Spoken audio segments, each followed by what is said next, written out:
The European Cricket Series is proudly brought to you by HCL Software, Fancode, and Grizzly Bear Sports. Good morning to you wherever you're watching from around the world. Welcome to another big day in European cricket. We are exactly halfway through the Austrian adventure here on the European Cricket Network. And we're into day 8, so 5 T10 matches coming your way today. And look, apologies for a slightly delayed start. We're 15 minutes behind schedule, and that is because of, you guessed it, the rain again, causing us a few issues. It meant we had an early finish last night. This is what's coming up first, though. Snassi versus Indian CC Vienna in match 36. Well, Indian CC Vienna without a loss, so they did have a point that they dropped due to a no result yesterday. Snassi 0-5. They would desperately love to open their account this morning. Won't be easy, though. News from the toss. Snassi winning the toss, electing to bat. So it gives them the opportunity to put some runs on the board first up. I think no matter who bats first, you're going to have to do it well. And just some information about this game. Because of the delayed start, we have lost an over per side.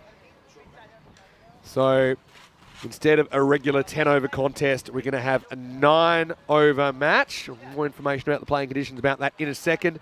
Having a look at these two teams and some of the key players to watch. I think watch out for Mehat Chima for Indian CC Vienna and Ranjit Singh. Ghani there as well. Ghani we saw opening the batting. No Kunal Joshi in the lineup today for Indian CC Vienna, so we'll probably see Mehat Chima just dropping down into that 3-hole for Snassi, though. They need somebody to step up. Wijasekar has scored 75 runs, but he's only scored them at 112 strike rates. So that's something I think he wants to move along. And likewise with his economy rate. He has 4 wickets, but he's been conceding about 13 and over. So, yeah, I just think it's going to be a bit of an interesting one as far as the bat versus ball war. 116 to 92. So 24-run favourites, Indian CC Vienna. Kind of makes sense. One of the issues for Snassi, just not making enough runs, just averaging 80 per 10 overs. They haven't always been in wicket trouble either. So I think that's something they'll have to work on. All right, we're good to go. Here we go with the start of day number 8. Nazam Ghani, who opens up. And first ball is just blocked away by Jamil Baramkil. He's out there with Farhan Mohiddin. So that's already a change in the batting order with no Naveen Wijasekar, a skipper, not opening. Probably just slotting down to the middle order. This one's up in the air. It's off the end of the bat, though. Fielder comes around. He won't get there. I think it's down Zadran. And I think that's gone for 4. I don't think it went all the way. And yeah, you can see there, just inside. Great camera work there, just keeping it in the corner of the screen. The Monday mornings there. Hello to Kirill's as well. And Elias and Andrews have joined us now from Spring Productions. Been working really hard to get the equipment up and running, of course, with the unexpected rain. Well, I say that in inverted commas. We had a slightly better forecast, but it swept through. It was actually raining upwards at the start of the day, which isn't something I've seen before. But anyway, we are up and running, and that's the main thing.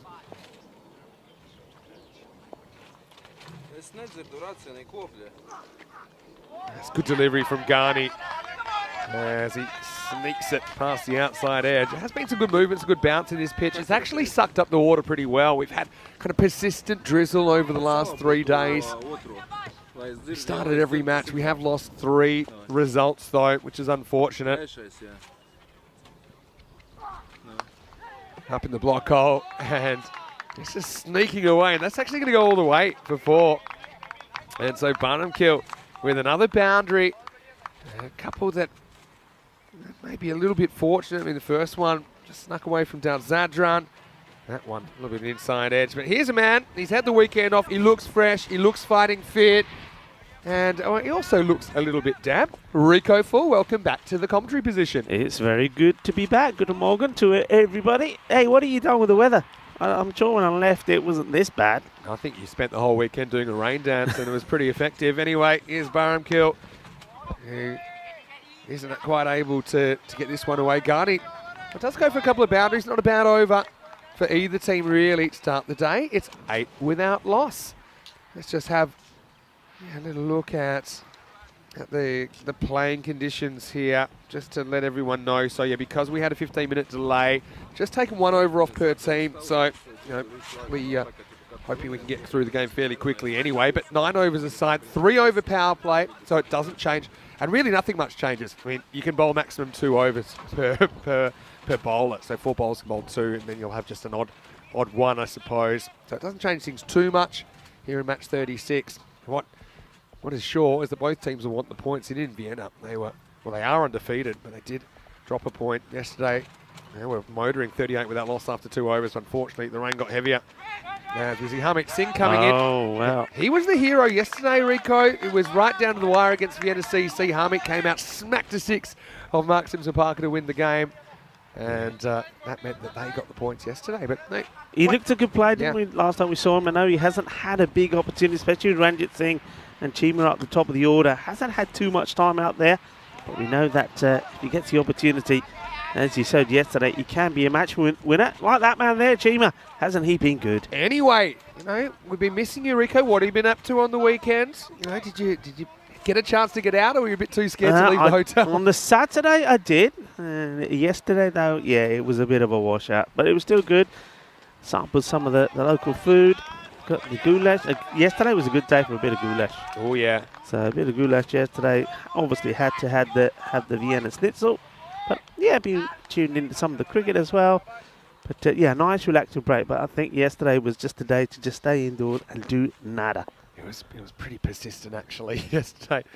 Anyway, he's been good at angling across here, but he's going to get a wicket. Well, there you go. It's off the inside edge of the bat from Barham Keel, and that's an excellent catch. I mean, one thing that I've been very impressed with is the catching in these conditions, and it really sorts the wheat from the chaff, no pun intended. That's Rajkaran Singh that takes the catch going to his right, and we have the first wicket of the day. It's 9 for 1. That's a very good catch. I mean, you mentioned about the conditions, but, I mean, conditions aside, this ball is still going past him. He does well, keeps his eyes on it, and he's taking this as he's getting over his head. So a good wicket, a good breakthrough. Snazzy, the team that are desperate to try and at least get a few points under the ball for themselves. Yeah, no doubt. Still searching for their first win in ECN cricket. A couple of bright boundaries from Barham Keel, but it'll go no further. And he is the first man to 4. Goes for 8 off 9. Scores 9 for 1. This brings Naveen Wijasekara to the crease at number 3, so he's dropped himself down a spot. I mean, he is their leading run scorer, but like I said, only scoring 112 strike rate. He has been bogged down. Yeah. But having said that, we've seen him hit the big shot on occasion, just, I suppose, not with the frequency that he would have wanted. Yeah, I think what he has done and what he has shown is that with matches, he started to get more of the acceleration going in his innings. He's been a bit more aggressive at the beginning of it. Let's see if that continues here today. I want to say good morning to everyone in the chat as well. ECN European Cricket Network. Hello to Neville, who I see is in there. Nick Devonshire as well. Here's Harmeet. A bit high this one, Vinny, and they're taking him on. He could be in trouble. Direct hit. Well, I think he's gone. I think the bat plugs outside the crease. You can see the bat marks the spot. He doesn't get the bat in, and I reckon he's mid-air here. Yeah, well, if you get the forensic umpires in, they'll take a chalk outline of the bat, and that's out, and he never gets the foot down, and you'll see it here. It's a proper plug job. I mean, that might not show it, but you'll see, actually it does show it. He's clearly out. Umpire just gets out of the way in time. Great work there from the production crew as well. And Andres here in the house and Kiriolis as well. The changing person out, but yeah, I mean, it's definitely, I think, a no ball. I think that will get called, but you can be run out of it, and he will get run out. So that's unfortunate. And don't forget, the bat is also upwards there, so it goes to show that the ball probably is too high, but the run out stands. Yeah, wonderful work by the officials to get that right. There's no ball for height. Wijasekara is going to have to go. As it's a disappointing trudge off for Naveen as he gets run out off a no ball. But what about the direct hit? And that was outstanding work. Good fielding. He's absolutely on fire at the moment, isn't he? And, there's a man that's gone cold, though, and Derek's back. No bat in his hand. I think he's left the bat out there. It plugged and it stays out there. Well, Naveen, disappointment for the captain. Let's have a look here. Yeah, gets it. Just kind of goes on contact. It's a brilliant piece of fielding. He's got pretty much one stump to aim at. Again, running off the artificial surface. We've seen it cause problems before. Yeah. And Naveen pays the price. Well, it does change the strike. And we got a free hit coming up here. Doesn't quite get it. He'll test the outfield, but that really skates along, kind of, scoots along the surface with a slight grease, I suppose, on the top. And, well, a boundary, pulling something out of it. But, yes, Nassi, bit of a hit and miss start. Yeah, it hits the deck and really skids off, doesn't it? But, yeah, okay. They get going, they get a boundary. So, the power play. It's one place that Snazzy have always managed to let themselves down. Well, this is another high one. Well, he has to take evasive action here. That's a great take from Chima.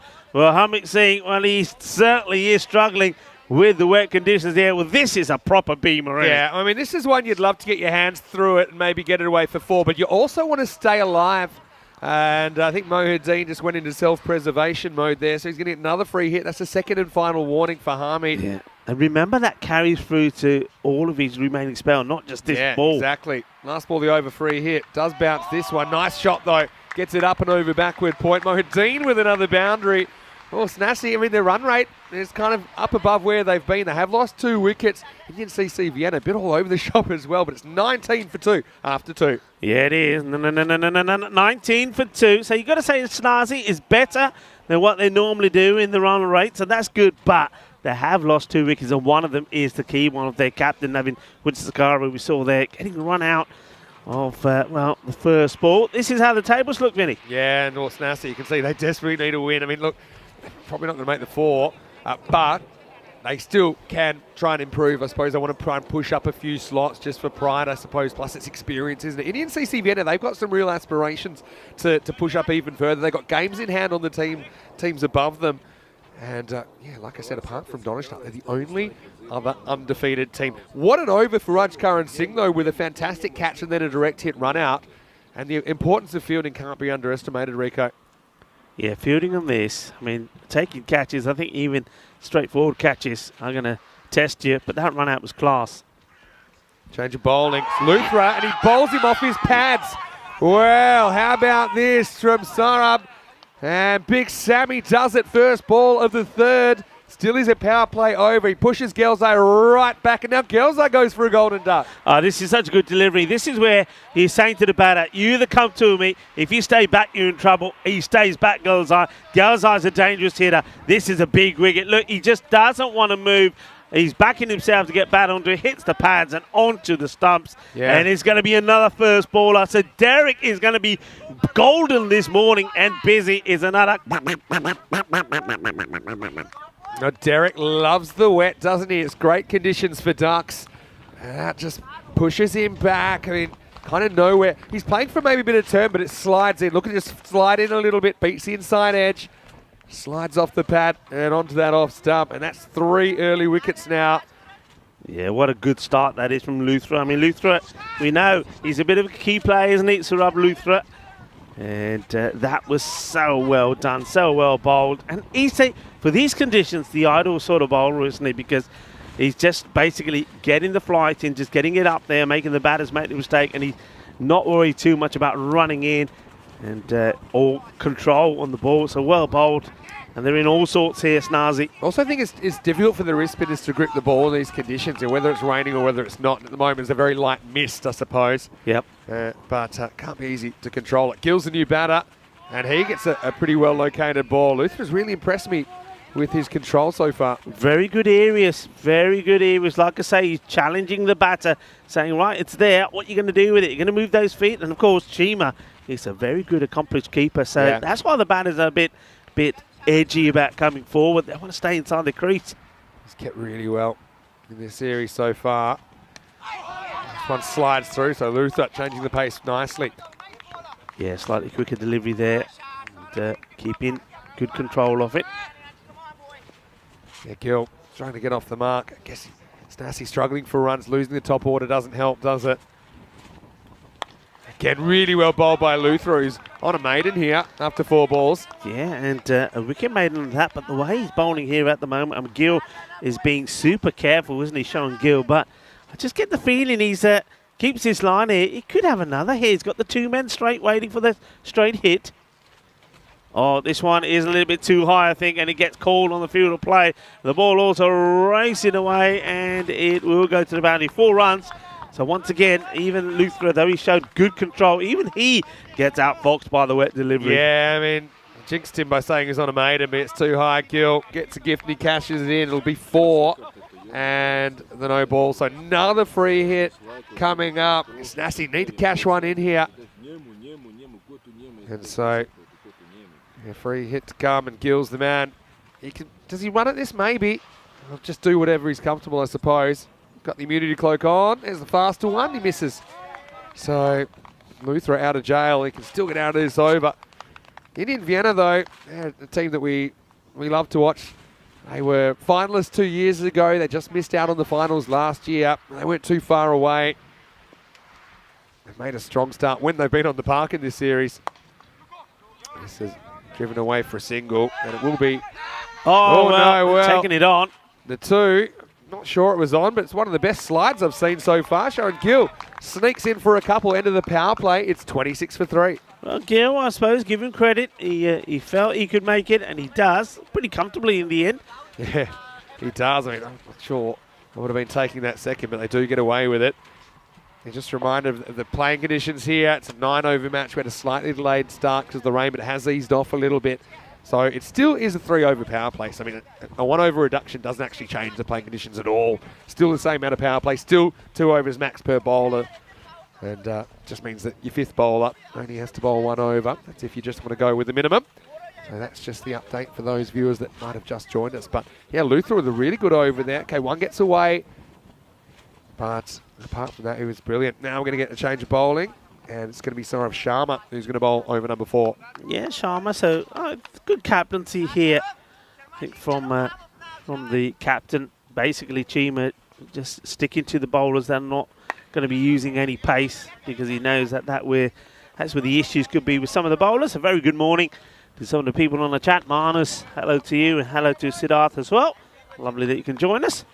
Yeah, we're just getting a few things together. We were a bit damp. I'll try and explain that now things have settled down a little bit. But all our electronics, all that table, even though in the grandstand, and ostensibly we should have been dry, but the rain was so misty, it was coming in and everything was getting wet. Yeah. So we haven't quite got the full setup yet, but we're working on it. Little dab here. Don't think it'll go for 4. It's a long chase and a successful chase. Oh, wow. Direct hit and he's gone, you know, Vinny. This is direct. I mean, once again, Luther is not the quickest. But Gill, well, he showed good signs earlier, didn't he, with his running, but this time... Yeah. How about this? I mean, I often say sometimes a quick throw is better than a good throw. Well, that was both. He just throws it blindly. To pin the tail on the donkey style. Well, he would have won a prize. Chima couldn't deal with a bit of an awkward bounce. Sharma, he's super slow, but that's not a bad thing. You know, he if he's accurate, he makes all the pace. So let's see how Snassi attack him here. If he gets the length wrong, though, he'll be asking for it. I think it's a no ball for off the pitch, you know. Yeah, no ball called. I think what he's trying to do, just getting this outside the off stump after bowling a few short ones, but just goes a little bit too wide. So no ball called, another free hit. That's the one that kind of floats out. So he's got his kind of spinner where he kind of rolls the fingers, it'll spin left to right. Like that. Which is a free hit. Makes the fielder work a little bit. And I'll just get one. From Snassi so far, what I've noticed is they have tried to kind of push the pace of the game with the running between the wickets, taking on some risky runs. I know it cost the wicket of their captain, Naveen Wijasekara. But that's kind of the price of doing business. Even the way they're hustling back for 2s, there's been some close calls. But as we know from the weekend, it's not easy conditions to execute run-outs either. Yeah, it looks like they're learning all the time. That's where the issues were before. They were putting too much pressure on the wickets. That'll be a wide, I think. Yeah, Will gets called. Yeah, they were worried about losing wickets before when we saw them earlier. Now their approach is slightly different, which is to go for the shots. Seems to be working. I mean, they have lost those wickets, but still, I think in terms of the runs on the board, they'd be pretty happy with the way they're going. That's pretty well bowled. That's where he wants to be. The batter comes forward, can't quite get there. Mohideen gets a thick inside edge for 1. Good morning to Manus as well. Hopefully you're well. Let us know how you're going. And how about some welcome back Rico messages? I'm happy to have you back, of course. Sorry that it's raining upwards here in the grandstand on your arrival. Also, a few interesting delays in traffic. Some protests holding things up this morning as well, in addition to the rain. But the good news is we are on the park and we've only lost 1 over per side here. Sharma, again, only gone for 7 in the over. Had some occasional control problems, but he hasn't been hurt yet. Here's the last ball of the 4th. That's a good one. and they'll only get a run here. So Gill will retain the strike. He moves into double figures, and after 4 overs, it's 34 for 3. Yeah, gained away quite nicely, those 3 wickets down. But like I say, need to keep getting the acceleration on. Mohidan is just being kept off the strike slightly. I would say that he's probably more of the aggressive batter between the two. But Gill, well, he's keeping things going just over a run a ball. And I suspect, a little bit like yesterday, Vinny, that boundaries in forwards are going to be hard to come by. If you want the boundaries, you've got to go over the top. Yeah, that's right. I mean, it's so important to have that power to clear the ropes. I think you'll find after 4 overs, it's 34 for 3. For some reason, that's a couple of balls behind, but I'm sure it'll catch up. So, yeah, but I don't think it going from 10 to 9 changes your tactics that much. You know, I don't think you're any more attacking you would be otherwise. Maybe if it was a 5-over game, it probably, you start thinking slightly differently about how aggressive you're being, how early. The Snassi, you can see this has been their issue. Just kind of going at the rate required. I mean, Gill, they put away 1 bad ball, but he's 11 off 12. It's just tough. They've competed, but they typically just haven't put enough runs on the board to be competitive. I think that their bowling, their fielding, like a lot of new teams, is probably a little bit ahead of where their batting is at this stage. Yep. And, well, it does go aerial. He doesn't quite get it off the end of the bat. Great effort coming in. He'll just get 1. And that's Rudkaran Singh. I mean, he's been in the play so far, hasn't he? He just couldn't quite organise to get off his feet here and get the dive in. And as a result, he's kind of lurching forward here. See? And, yeah, couldn't make the play. The result's a single. Yeah, I mean, he's had a superb morning so far. A great catch and then a sensational run out. But that one, yeah, just need to get a little dive in there. And he would have got there. He didn't. A little poke, you know, I suppose more confident batters in this format, they're going across, they're trying to smack that to the boundary rider's screen, because, I mean, normally that's been the wind assistant side. I suppose it is a bit different this morning because the wind, if anything, is coming slightly the other way, right to left. But still, you know, it's a boundary that we've seen cleared many, many times. And I suppose you have to try it halfway through this innings. He goes up and he goes over. That's a really good shot from Mohideen. Well, he was the opener, wasn't he? And so now he's going large. He gets one in the slot and he hits it straight. Maximal! Finally, we have one here on day 8. Yeah, that's a good shot, isn't it, Mohideen? And like I said, he is the more aggressive. This was in the slot, but still needed to be put away. Good technique, good hit, good shot. 6 runs. Confidence booster as well. I mean, he hasn't had too much of the strike. He's faced 8 out of the 28 balls so far in the innings. If you throw in a couple of no balls, probably 8 out of 30. Oh, Chima likes it. I think his foot is down from where we're standing, but it's still worth a look. He's not a... See here, I don't think he's overconfident. It could be a slide. Yeah, gets it down. I think you can see there's something behind the line. Yeah, got to say good awareness from the batter as well. He knows he's out the crease, but straight away, as soon as he misses it, that foot comes sliding back. And though Chima, we know he's a classy operator behind the stumps, does well, whips the batters off. But Mohideen just keeping his foot inside. Yeah, Mohideen really is, I think, probably the key wicket here now. Sharp keeping by Chima. He was about as quick as he could be, but he had to be quicker if he was going to get him. Alert work by Mohideen to slip that foot back into the crease. Now he says slow ball, turns to a full toss, which is almost a wicket, but it results in a boundary. Yeah, well, the fielder, the catch is on here, but the technique is all wrong. He's in no position to take this. In fact, could have ended up hurting himself. So I think in a way, he's a bit lucky he doesn't get anything on that. It will go to the boundary. Not the best of efforts, though, from the man who's out there. I think it might have been doubted as a run out there. Anyway, 5 overs down. It's 47 for 3. And, well, we're super excited now to be into the second half of our Austrian adventure. Of course, we do have a 9-over match here. And 3-over power play. That's gone for it. Bowlers may bowl 2 overs. That's in case you just joined us. That was because of the slightly delayed start here on day 8. But, you know, do see some blue sky, which, to be honest, I'd kind of forgotten what it looked like after 3 days here. But that's a good sign, isn't it? And now look who's coming back. It's going to be Harmeet Singh. Don't forget he's on his last warning for high non-pitching deliveries. But he's also hoping to maybe pick up a wicket or 2 and really puts Nassi further on the defensive. Gill, I suppose he's just got to get off strike here. That's exactly what he tries to do. He might get more than one here, though, as he will come back for a fairly comfortable 2. This outfield's held up really well considering the rain. It still has retained its firmness, if you like. Okay, when it has gotten quite wet, it has slowed down a little bit. We've still seen heaps of fours. Yeah, I think considering the conditions that we've been, not just the outfield, but even the pitch itself has played so well. Very impressed. Yeah, clever shot this time. It goes with the angle, and that will reach the boundary. Cuatro carreras, like this from Gill. I suppose he's playing his game. I know you might be critical that he has been a little bit safe early on, but I suppose he has seen the balls. You can already see he's played himself in. He's looking a lot more confident out there. Yeah, that's a very nice shot. Gets himself into a good position. It wasn't the worst of deliveries from Harmeet Singh, but still, his positioning, timing, placement, he gets 4. The umpire will just check the ball. I think it might be Luthra just making the umpire aware of something on the balls. And umpire Praveen will have a look. Well, says, no, it's okay. I tell you what, we didn't have ball problems yesterday. We had bat issues. Ask Mehachima. He shattered his bat in half, like properly in half yesterday. This one's up in the air, just gets over the field. They'll get 2 and at least 2 here. As Gill just pokes it away over Luthra, who we know is a gravity-defying force, isn't he? He took an amazing one-handed catch in week 1, but he couldn't quite climb the ladder on this one, though he tried. Yeah, good delivery, though. I'm liking that from Harmeet Singh. Wanting to come round the wicket and gets the ball in the perfect slot for what he's bowling. See if he can do it again. Well, he can. That's good. He's been really good with that angle. It's a slightly unusual approach. It's one we have seen quite a bit on the European Cricket Network. Kind of like a fake left armer. He's trying to get across the right-hander. So you can see that Gill dealt with that well on the cut shot. That was a little bit too close to cut. He couldn't just keep up with the angle. Could catch up.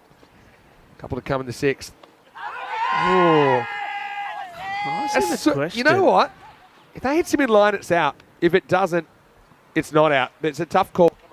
Well, let's have a look at this if we slow this down. It's very difficult to get an LBW from this angle, but if he hits him in line with leg stump, it's probably out. Let's have a look. I think he makes contact outside the line just if you look at the stance of the batter, not a lot in it, but you're right. If it doesn't hit him outside the line, then there's no way back for him. Good decision. It had my interest, had my curiosity, but I think too much doubt there to give it. So I think it's a very good decision from the umpires. I mean, they've been through the ringer as well, I think, over the last 3 days. Chima with a little circus roll there, finishes the over, and Harmeet will finish 1 for 20 off his spell at the end of 6. It's 58 for 3.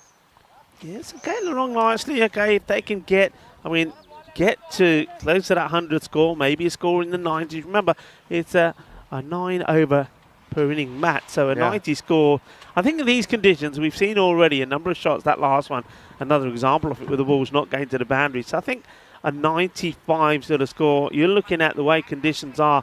If it wasn't for the rain and slow outfield, you're still looking, that's probably a 115, 120 score. It's certainly one that's defendable, and we do know, as you said already earlier, the Snazi, they've shown and demonstrated that they're pretty strong and clinical in the field. So if they can get the runs on the board, it's interesting. They're a team that struggled in their 10 overs to get scores around 80. So this is good from them so far. But these two, this partnership is crucial. Just got to keep going. Yeah, that's exactly right. 7th overtime. So, I mean, we're into the final third of the innings now, aren't we? So really, with 7 wickets in hand, I think it's time to throw caution to the wind. I think even Gill, and he's been quite selective so far, can probably open his shoulders a little bit.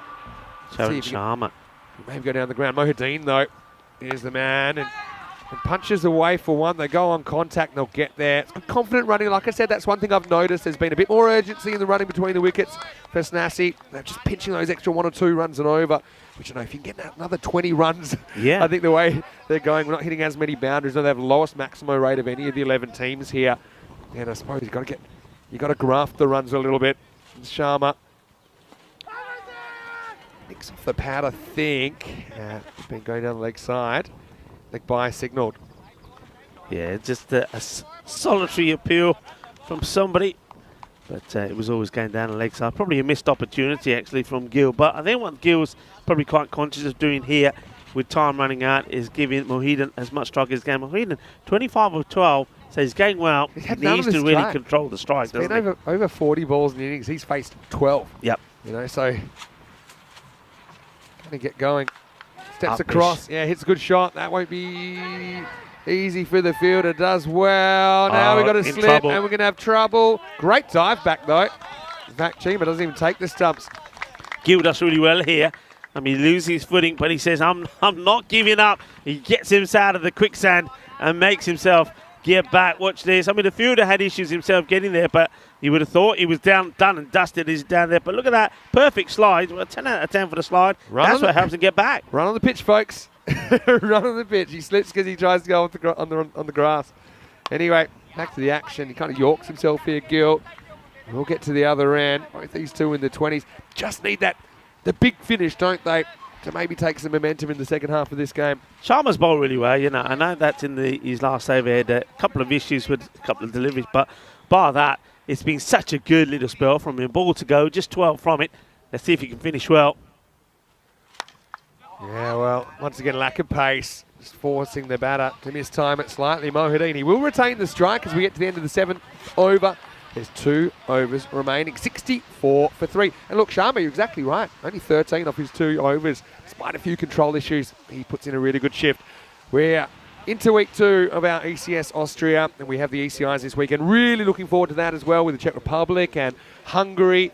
They'll be here for a 3-way T10 International Series. Bulgaria, I know that I'm taking a little bit of a break in Bulgaria, but Charlie Hunt's going to step in for me, and I know you'll have a great time with him, Rico. That'll also finish with an ECI, and then we'll be in Sweden, Stockholm, for the first time this year. And after that, plenty more locations. Stay with us for more information. You can always go to europeancricket.com. Time for the penultimate over, and it's going to be Luthra coming back. Bowled a good first over. And as they say, Rico, in 9-over cricket, N9, it all happens in the 8th. Let's see if Snazzy can move things along.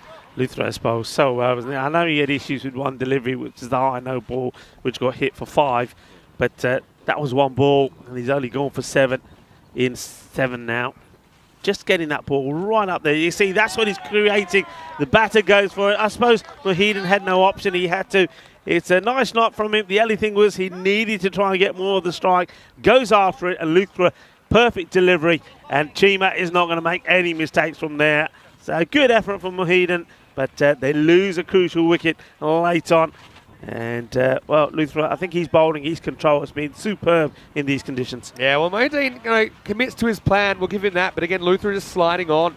Doesn't turn at all. Setting records for stumped by distance, isn't he, that time? Smart work by Chima as well. Didn't snatch at it, let it come to him.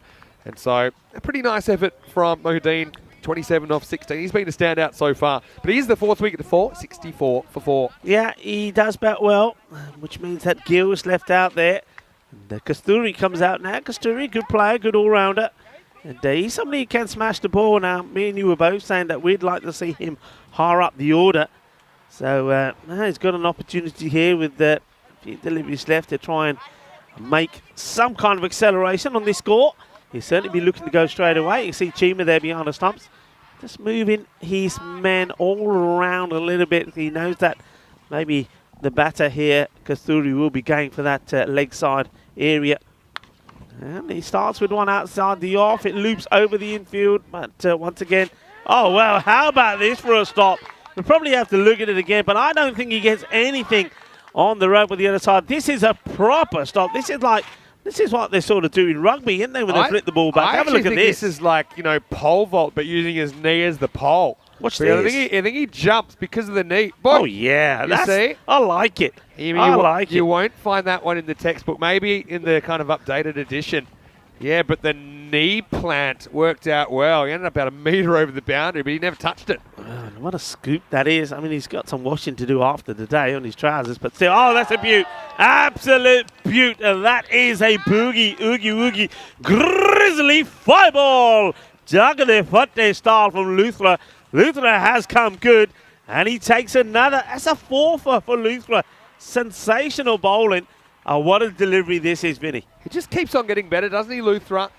And, the key to him is actually not spinning the ball. He's also got this one, which I think it's just a quicker one. York's the batter there. You can see Gill played all around it through the gate. I wouldn't say it's like a flipper that he flicks out, but he just yeah, it just comes out quicker with a bit of backspin as well. Yeah, snuck through 65 for 5.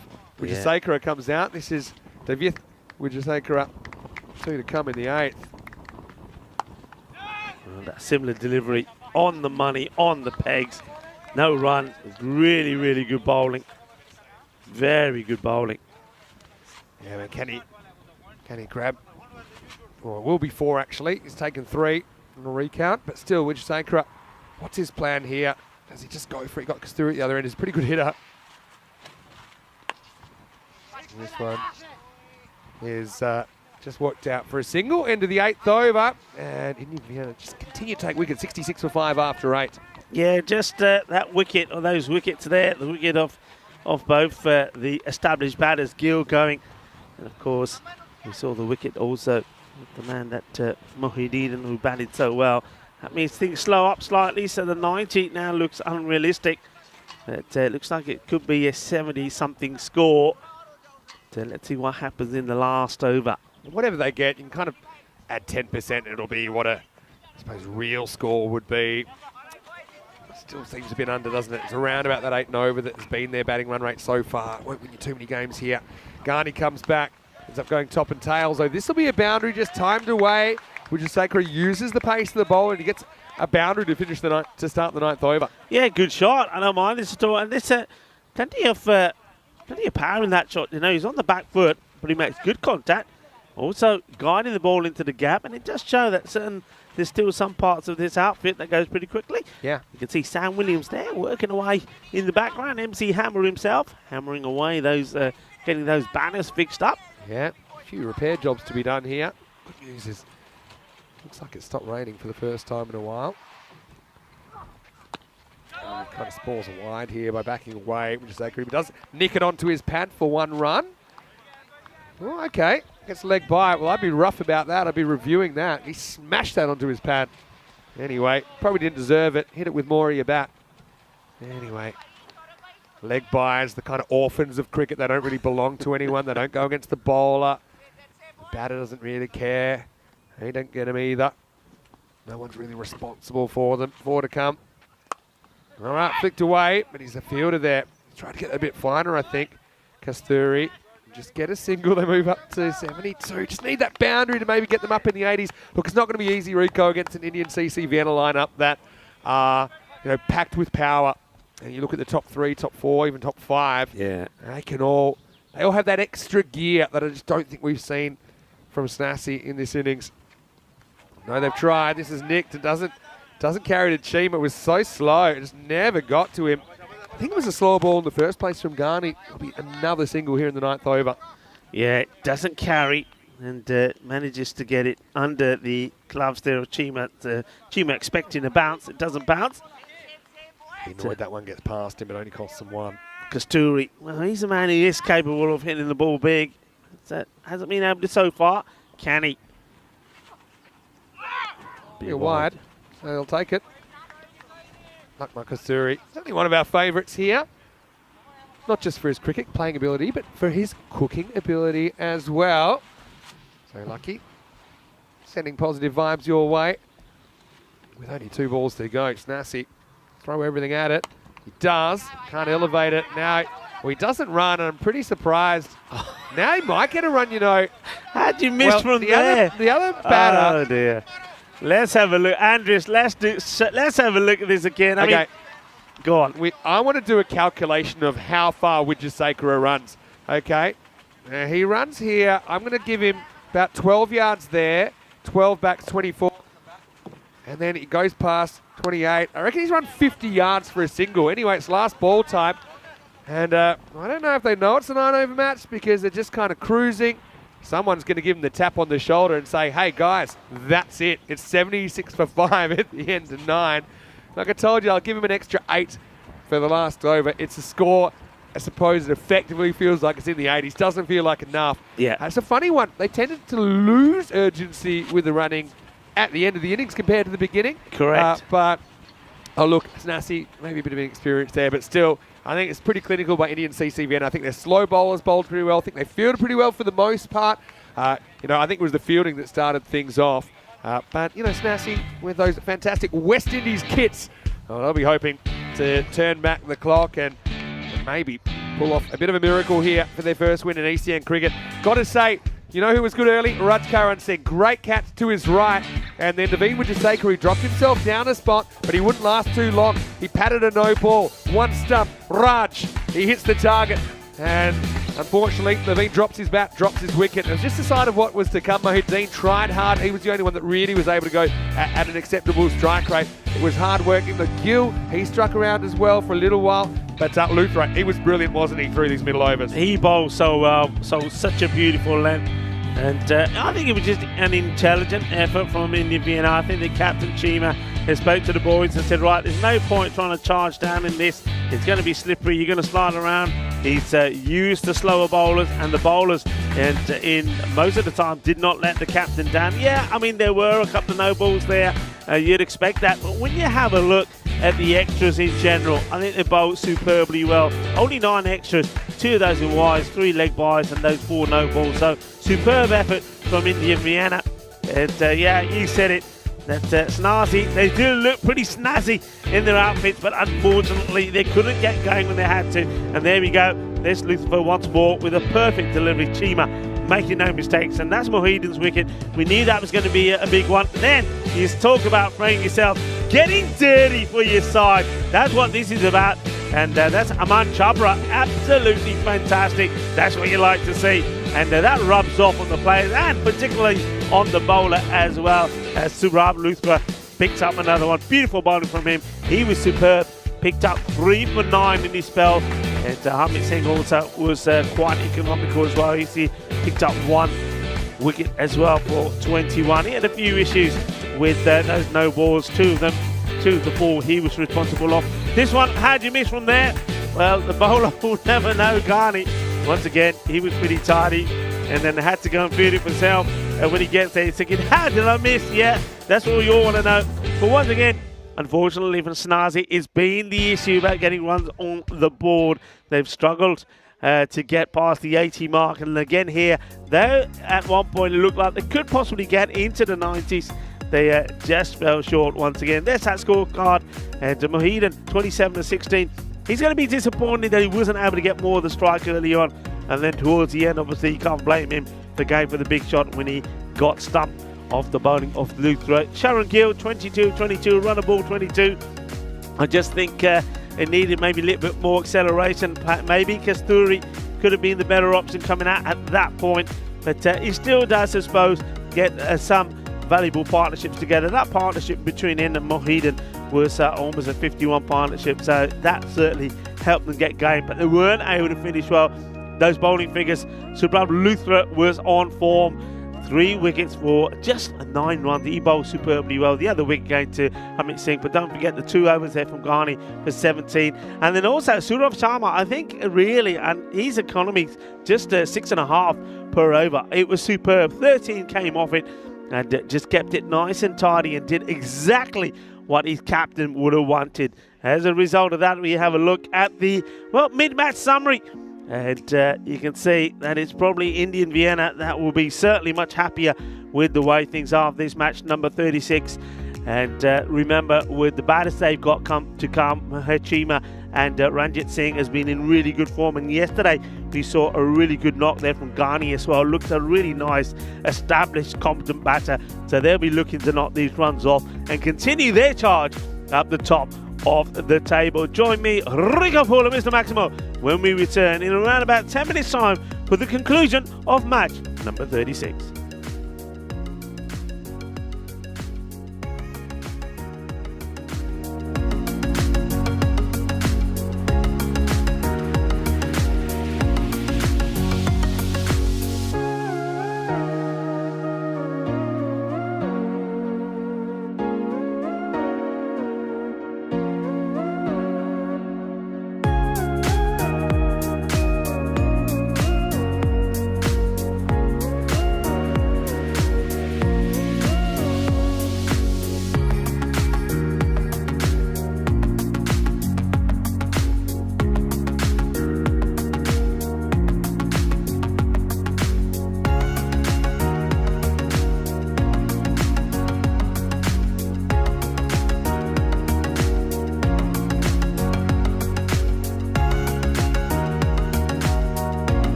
The European Cricket Series is proudly brought to you by HCL Software, Fan Code, and Grizzly Bear Sports.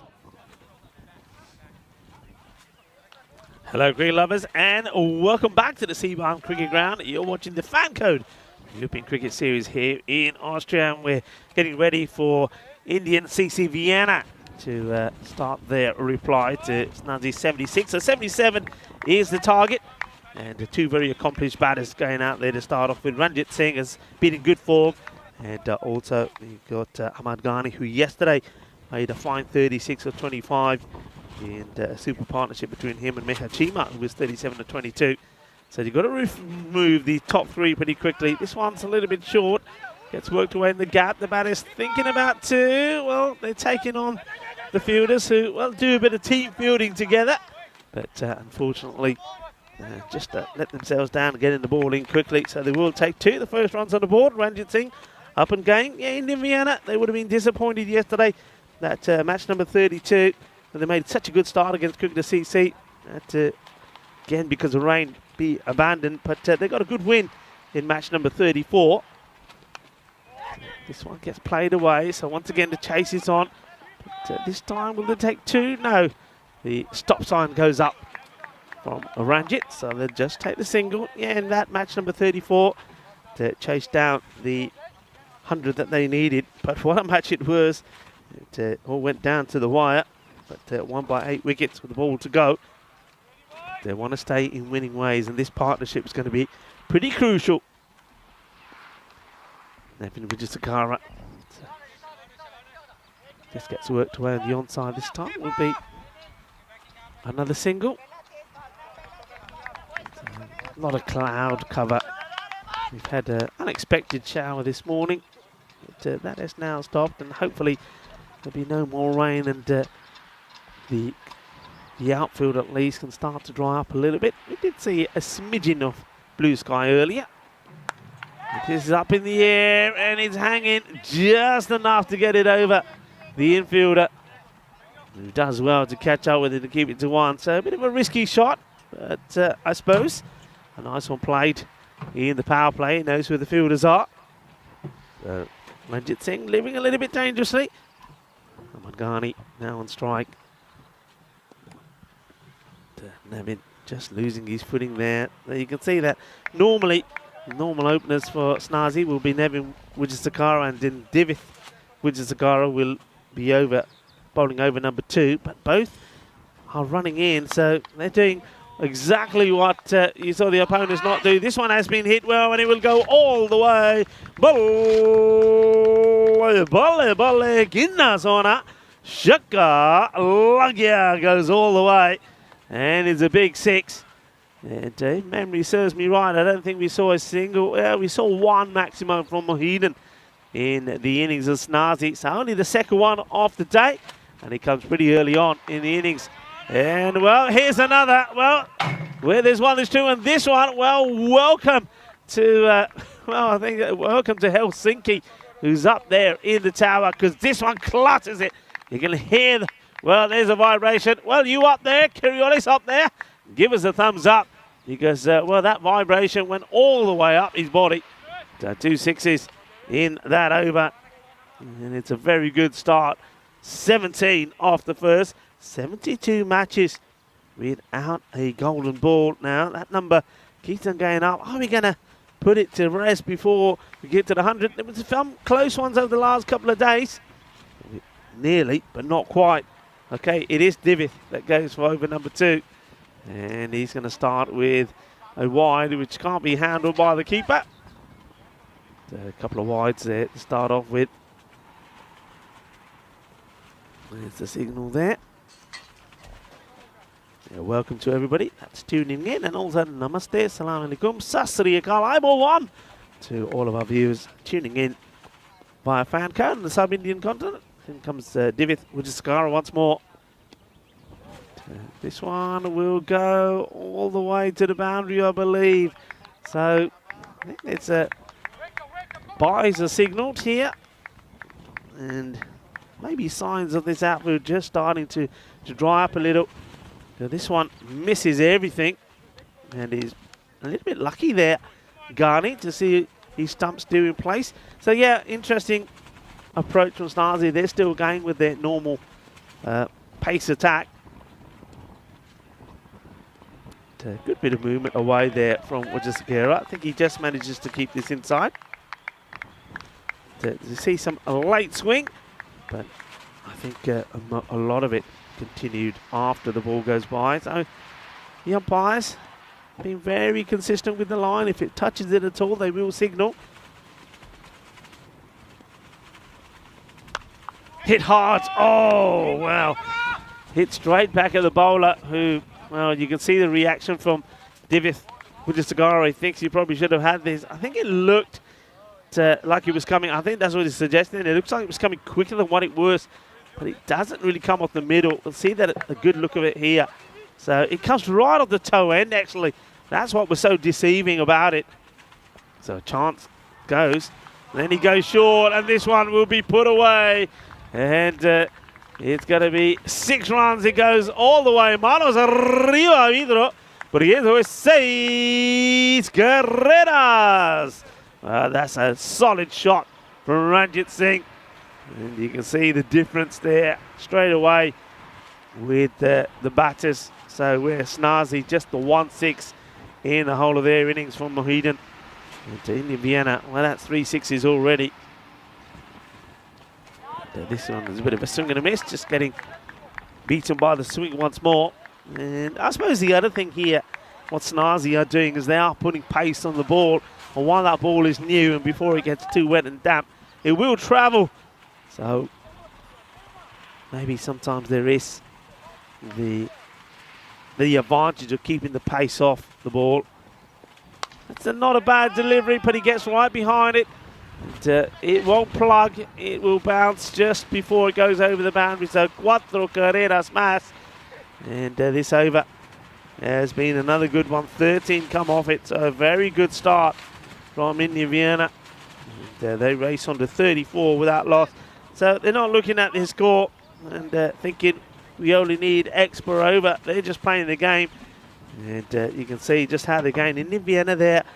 That 2 more points takes them on level terms with Critical CC. But look at the matches they still have in hand. And of course, one team that'll be looking at this match will be the likes of Vienna CC. I mean, they'll be hoping, their only hope is that a lot of results above them go in favour of them. This is high up in the air, and it'll be a really good catch. And in the end, I think the fielder decides, you know what, this one is too spicy for me, and ends up leaving it. Doesn't even make an effort run it Chawala here, and thinks, these hands are not going to get damaged by that one. So it's an opportunity, which should have been, well, it should have been attempted at least. With Wajasakera, slightly slower delivery, well fielded. No run there. So we welcome back into our commentary position to Mr. Maximo in his Sandu. Yeah, thanks, nice to be back. Pretty strong start, as you might have expected from Indian CC Vienna. Yeah, rode it there. I think he was a bit worried about what might be coming the other way with that catch. There was an outfielder coming in. I thought it might have been a bit of a hospital pass. This one's lifted up, and it's going to race away pretty quickly for 4.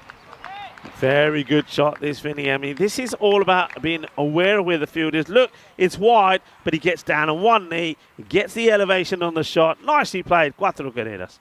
And if you think this is just a cricket ground, think again, because there's a fair bit of agriculture going on. I saw a nice little tractor shot in the background there. I think we just missed it. But, yeah, have a look at the scenery here. Save on cricket ground if you're just joining us. It's beautiful. Ranjit, though, it looks like he's in a hurry. So he picks out the fielder this time. More issues. I'll just get the one here as it blasts through Chawla. I want to see when they start playing the field here behind the bowler's arm, and when they start doing the harvest with the wheat field, is how many cricket balls they're going to find. Yeah, exactly. And you know what?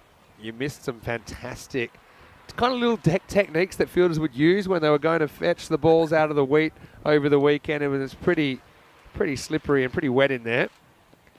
Pitched up, and adios pelota. That one's going a long way. Maximo! Ghani into the 20s. Indian Vienna racing through this power play with the ball remaining there. 46. Oh, that was brutal, wasn't it? Absolutely brutal. It sounded good. It looked good. It went the distance. Big 6 of Ghani. Garnies was in good form yesterday. He's a very exciting batter to watch, isn't he? He only knows one way, doesn't he? And I think you're going to see it again. Last ball, the power play here. He tries it. Bit of a top edge, though, hanging in the air. Kathuri looks at it. Fielder comes in, has way too long to think about it, and that's Zubair Azizi that grasses it. I mean, that had some hang time. I want to get a hang time on this. I reckon that's a good 6 seconds, and it hasn't left the circle. That was miles in the air. Anyway, into the power play, 47 without loss, so just 30 more required. Yeah, so our fielders coming out of the wheat.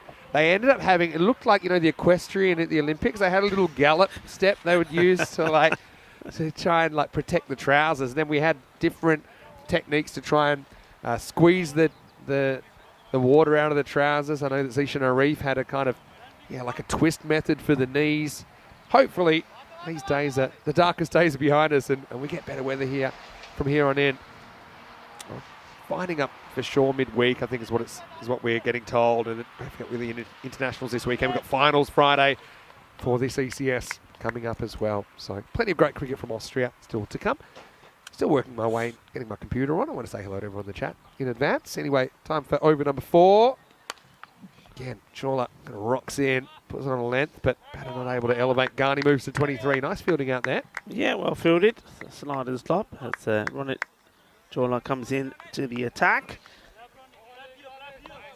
It's a very different approach, sticking with the pace bowlers who are running in of the normal run up. But I think that offers more to the batters, to be honest. A little bit short, and it's pumped over square leg for 6. Maximo! Well, both these guys have a touch of power. The 50 comes up, the 50 partnership comes up between these two.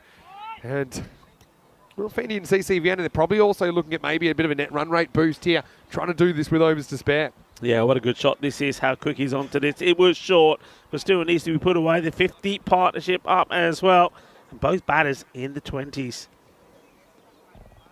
Chawla just getting slightly wrong at that pace.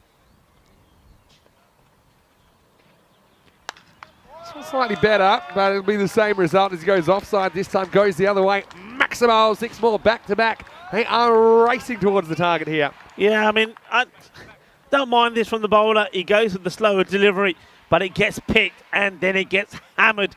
And Ranjit Singh, what a good shot that is. Beautifully timed, beautifully put away. 6 more.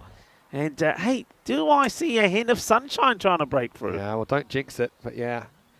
It's an unfamiliar hue of blue that's coming through the clouds, which is a good sign.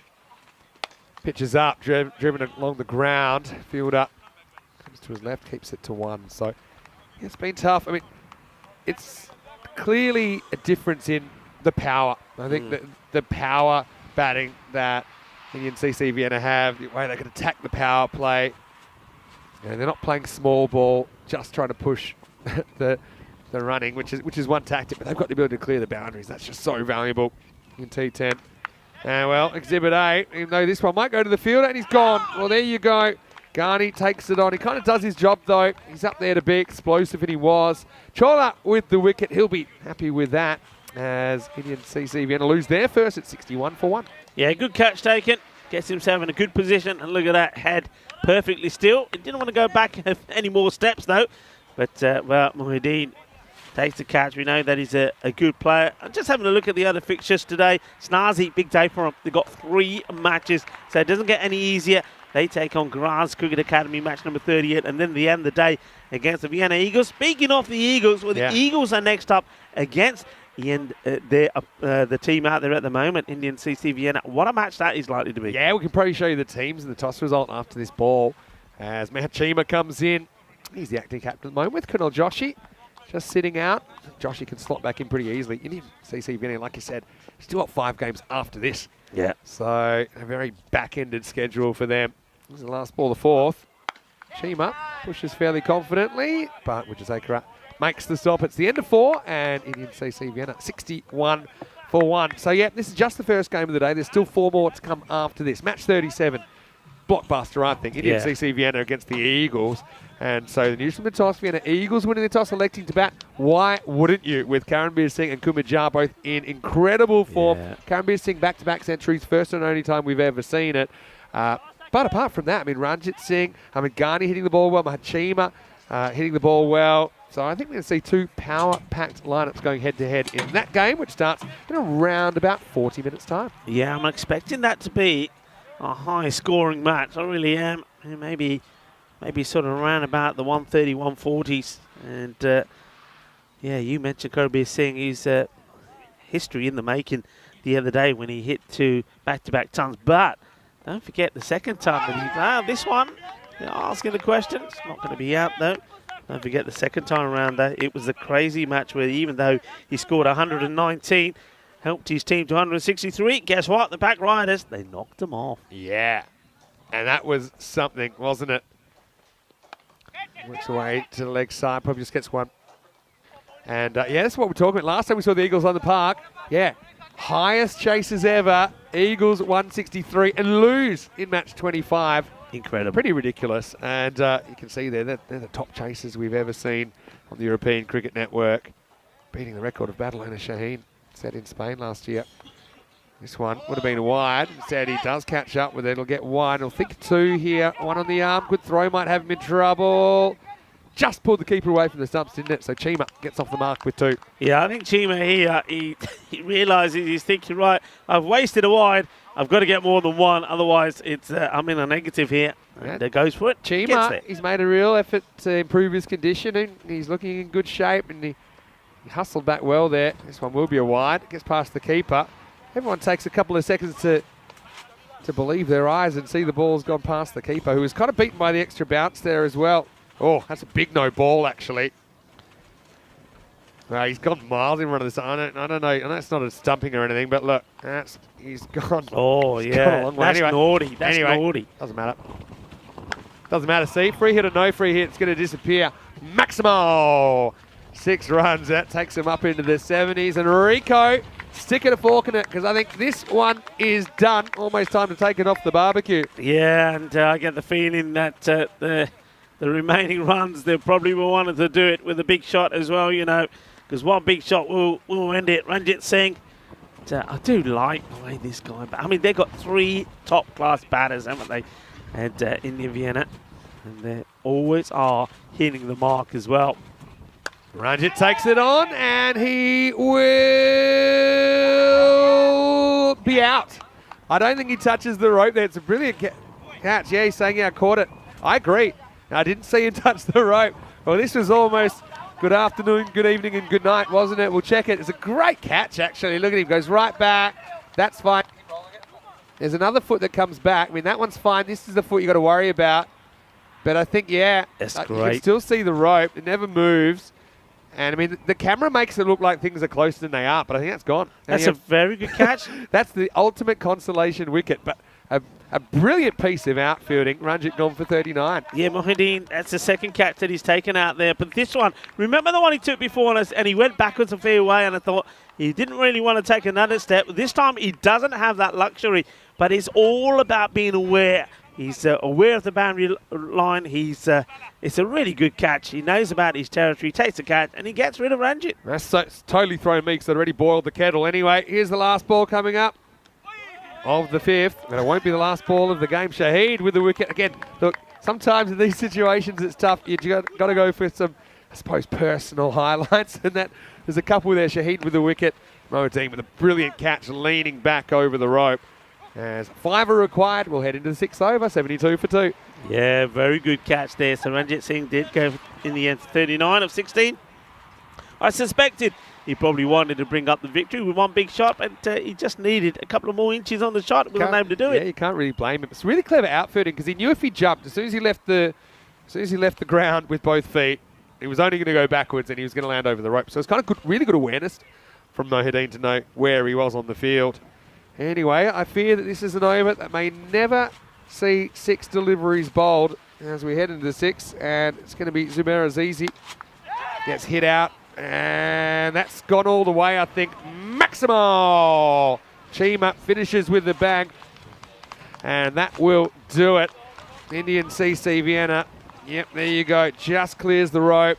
And they're going to do it off 5.1. So a very comfortable victory in the end. 23 balls to spare in this slightly short 9-over contest. But I think you could see there the big difference. One team confident going for those big shots, clearing the boundaries. One team still finding their way.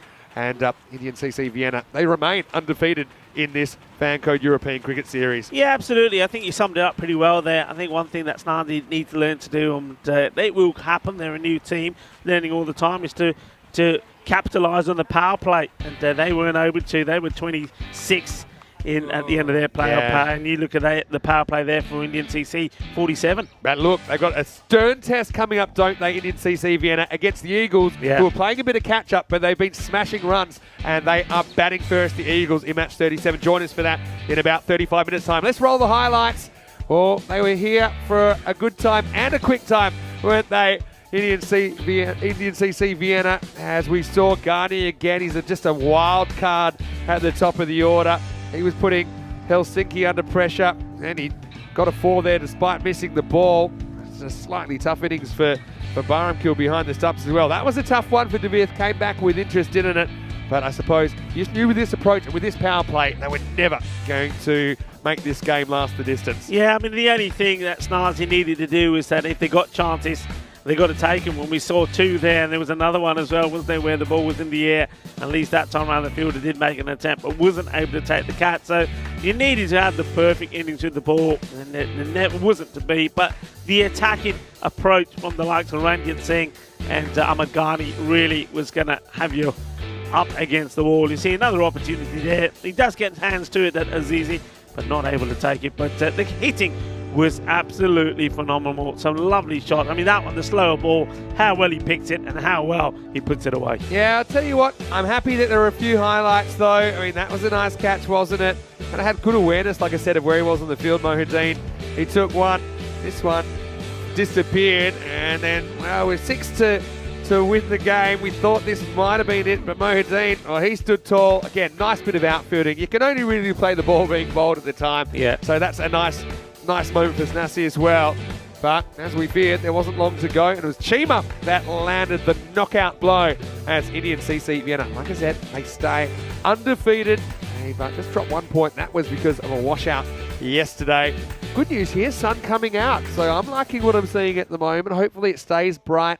It's been a rough few days as far as the weather conditions are concerned, but things brightening up here a little bit on day 8. Nothing too bright, unfortunately, for Snassi in the second half of that game, though. Mohideen does take 2 catches, 2 really good catches out there at deep mid-wicket. 39 for Ranjit, Ghani with 23 in quick time. Chima, like I said, the acting captain and the keeper, finishing things off. And well, Snassi, again, kind of back to the drawing board a little bit for them. You mentioned it's a big day. I mean, after today, they will play 8 of their 10 matches. I suppose the next one against Graz Cricket Academy, they'll feel that's a game that might be winnable. Graz Cricket Academy have been quite inconsistent and probably like Snassi have sometimes struggled to score runs consistently. Wickets for Chola and Shahid in there, but as you can see, all of the bowlers not really able to curb the high scoring. This game was over with about 4 overs to spare. We'll take a break, and once again, we'd love to invite you into the YouTube chat, ECN European Cricket Network. Be a bit of an extended break as well with that early finish. So we'll be back in around about 30 minutes to take you into the second game of the day. It'll be a good one. ICCV and the Eagles locking horns here at Saban. Vinny Sandu here, Mr. Maximo Rico for back from his weekend adventures. We'll see you the other side of this break for more Fancode European Cricket Series.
The European Cricket Series is proudly brought to you by HCL Software, Fan Code, and Grizzly Bear Sports.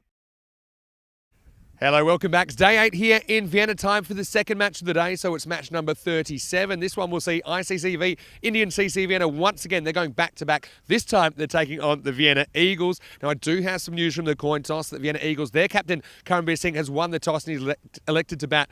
No surprises there. I mean, he's coming off back-to-back centuries. The first time, the only time we've ever seen it on the European Cricket Network. Kumar Jha has been in really good form as well. So, they're going out there, the Eagles. They do have a 2-3 record. And they still have 5 games to come, though. I think that's quite important. They'll be wanting to make a run right up to the top 4. And the way they're batting, who says they can't? One issue, though, is they made 163 in their last game and lost in match 25 to the Pack Riders. So they have had some problems containing teams. It could be the same against ICCV, who do have a power-packed batting lineup. But again, Indian CC Vienna, they're also kind of competing for a spot in the 4. So I think it'll be a really high-quality contest. As we get ready for the first ball, let's go over to Rico. Great to have you back today as well. The news from the toss in match number 37 is it's the Eagles. They're flying high. They have won the toss and they're ready to bat. Over to you. Thank you very much to Mr. Maximo. And certainly looking forward to this contest. 2 teams that are in very good form at the moment. We've seen that Indian CC Vienna, well, they had a good win yesterday, didn't they, against Vienna CC. And this morning, well, they brushed aside Snazzy quite competently, winning by 8 wickets with 23 balls to go. They're up against a team that also looked very good on day 5. The Vienna Eagles got a good victory against the Austrian Daredevil, chasing 131 for victory. They did that with Kumar Jha, 84-30 from him. Another man who's been in sensational form was their captain, Karanbir Singh, and it was his 100, not out of 34 deliveries. That was enough to put 145 on the board, which ended up being too much for Vienna Danube to chase down. They did, though, get to 133, so a great effort, but a 12-run victory by the Eagles. But it was a match that everybody's still talking about. Vienna Eagles, once again, Karanbir Singh, he made it back-to-back centuries. Never seen it before, making history on the European Cricket Network. Well, he made 119 of 42. Superb partnership again with Jha. But even though he got to 163 on the board, well, the Pack Riders knocked him off. Look at those stats there. Karanbir Singh, 307 runs. Kumar Jha, 161. And then you got Hussain there. You can see the difference between the top 2. So the story there is quite simple for Indian CC Vienna. Get the likes of Karanbir and Jha out and then basically see what the Eagles have got left. Chima and Ranjit Singh and Ghani have all been in good form. We've seen that already today. So I think Vienna Eagles themselves will be thinking, well, we need to get those 3 out and we can really contain them as well. But it will be the Eagles, as you saw from Vinny Sandhu, that will bat first. So it's all about Karanbir and Jha here once more. A very good morning to everybody on the chat. Lovely to have you with us. And a lot of people, a lot of conversation on the chat at the moment, liking that. And liking the fact that our global audience is tuning in from around the world. Very good morning to everybody watching via Fan Code as well. And let's get ready for the match. It's going to be the men in black for this one. Umpire Shiva Dhamindra and umpire Rajwinder. He is the 3rd umpire, led, of course, very well by the tournament referee, Tyrone Peters. As we get ready to go. And it will be Ghani to bowl the first delivery. Ghani bowling to Karanbir Singh.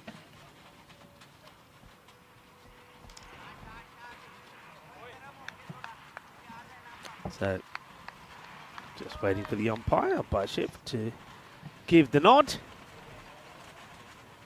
See that the non-striker, Kumar Jha, trying to stay warm. Forecast looking a look better. There is still a lot of cloud cover around. There's no rain and none scheduled either. In comes Ghani. And starts with a wide delivery. Karanbir still chasing it. Karanbir doesn't like to miss out on anything. And see this one, even though it's quite wide, he's still going after it with everything. So first one's on the board, courtesy of the wide delivery. Ahmad Ghani once more. Karanbir looking to go big over the top. Let's iron up the area over mid-off. With mid-off inside that circle. Let's have a look at the fielders back so far. So long on and quite a wide third man. Oh, that's really well bowled. Clever bowling. Draws Curran Singh into the shot and then moves it away sharply. Curran, second highest run scorer in the series so far. 307 to his name, but of course, he made his name with those back-to-back 100s. 100 not out, then 119. This is going to be wide again, so another wide on the board. No runs off the bat so far. Top of the pack, though, is from the Austrian Cricket Tigers. Imran Asif, 415 runs, and then Mirai Shan, who's been in sensational form as well, 281 to him. That's your top three batters. That's nicely hit. Well, that's what he's looking to do. So Ghani goes for the pegs again. But Curran this time, he holds his shape. It doesn't go attacking, stays firm. And it's all about eye-hand coordination, that shot. So first runs off the bat. And he's always talking to himself. I asked him the question the other day, what he's saying to himself when it looks like he's having a conversation with his bat. I'll tell you after this ball. Short, catches him a bit high up, and he gets it over the infielders and keeps it to one. Yeah, I mean, you see him, he's almost like he has a conversation to his bat, sometimes gives it a little peck as well. And he's saying, I'm always saying to myself, one ball at a time. Watch the ball, one ball at a time. Well, it's worked for him so far the last two times that we've seen him. Another man who is in sensational form at the start of that day 5 was Kumajar. He's 84 of 30 to win them the match, chasing 130 against the Austrian Daredevils. Certainly is one of the knocks of this series as well. The way he timed it, the way he hit the ball under pressure and performing. Hits this firmly into that vacant area, hits it on the up. It's a lovely shot. Beautifully played, the second boundary. Both batters now bringing up notches, but this is just a lovely shot. So whereas you saw the one from Caribbean was just all about eye-hand coordination, this one is footwork as well. Gets himself in a good position, playing it sweetly off the back foot. And he strays on the leg side, gets whipped away, 4 more. He's a classy player, Kumajar, and clips it away, just straying down the legs. And no mistakes. Lovely shot, lovely timing. That is the end of the over. So 15 off the first. Ahmad Ghani just straying a little bit with his line. And a fine time to welcome back in to our commentary position to Mr. Maximo Vinisani as we have a look at what the bat versus ball is predicting. Yeah, interesting. I mean, Vienna Eagles, a team that seemed too good to have a losing record, but that's where they find themselves at 2 and 3. And Indian CC Vienna, 3 wins.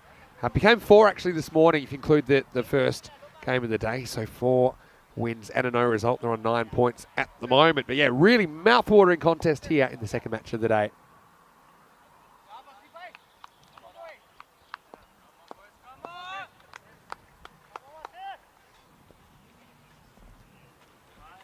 Curran Singh waits as Saluja comes into bowl.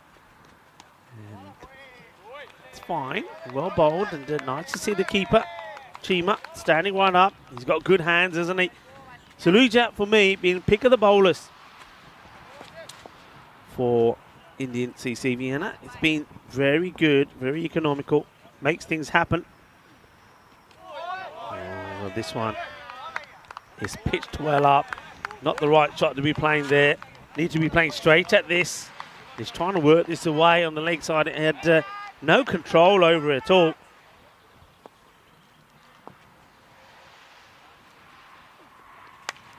Oh, he absolutely walloped this. Bolle, bolle, bolle. Well, that is a monster strike. Oh, look at the power that he distributes into that. It goes a long way and into the field. Yeah, behind the bowler's hand. Both these two have just been hitting their straps, haven't they? I suppose a positive as well for the Eagles is that they've only played half of their matches and they've really started to come into a bit of form, haven't they? And look, I know they lost when they made 163, but here's a positive. They made 163. Short and hammered. That's going to be 4 more. That's not a good comeback from Zaluja. And this time he's straight down the leg side, and both the batters have been able to put those away. So got to bowl a good line. And I think to somebody like Kurambir, the line you've got to be attacking, Vinny, is probably outside the off. You've seen him. He will always play the shot. He doesn't like to leave those balls alone. So I think you need to set the field, set a trap for him, maybe have a backward point in the catching position, put third man back, and just try and get the bowlers to bowl a consistent line outside the off to him. Yeah, I think you're right.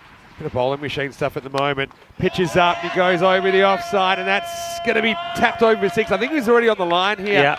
You know, Joshy back for this game, but no one can contain the Eagles at the moment. Yeah, this is such a good shot. Just power. That's what he has. And, yeah, you're right. I think he takes off from the line as well. So even if he's holding this, there's no way he's going to avoid catching the line on the way back. So 6 more. Yeah, well, actually, because he takes off from the rope, the moment he touches that, it's 6 anyway. But, yeah, it was coming pretty quick. Slow delivery. Bit of a mix-up there. I mean, Kurambir is confident it's a single. Kumajar is waiting, and in the end, you see there, he just gives the apology to Kurambir, because it is Kurambir's call. But I think Jar caught a bit guilty watching the ball there. Yeah. And, it wouldn't have been an argument. He would have won Kumajar, I think, against the skipper, 32 without loss after 2. Let's have a look at the table. And it's going to be a race to the top 4. And look, I think to get there, 6 wins puts you in the frame, right?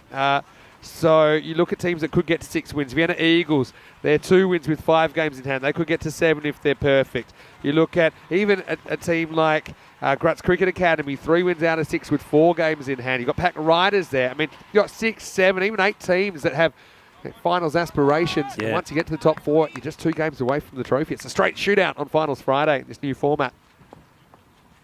Joshy's back.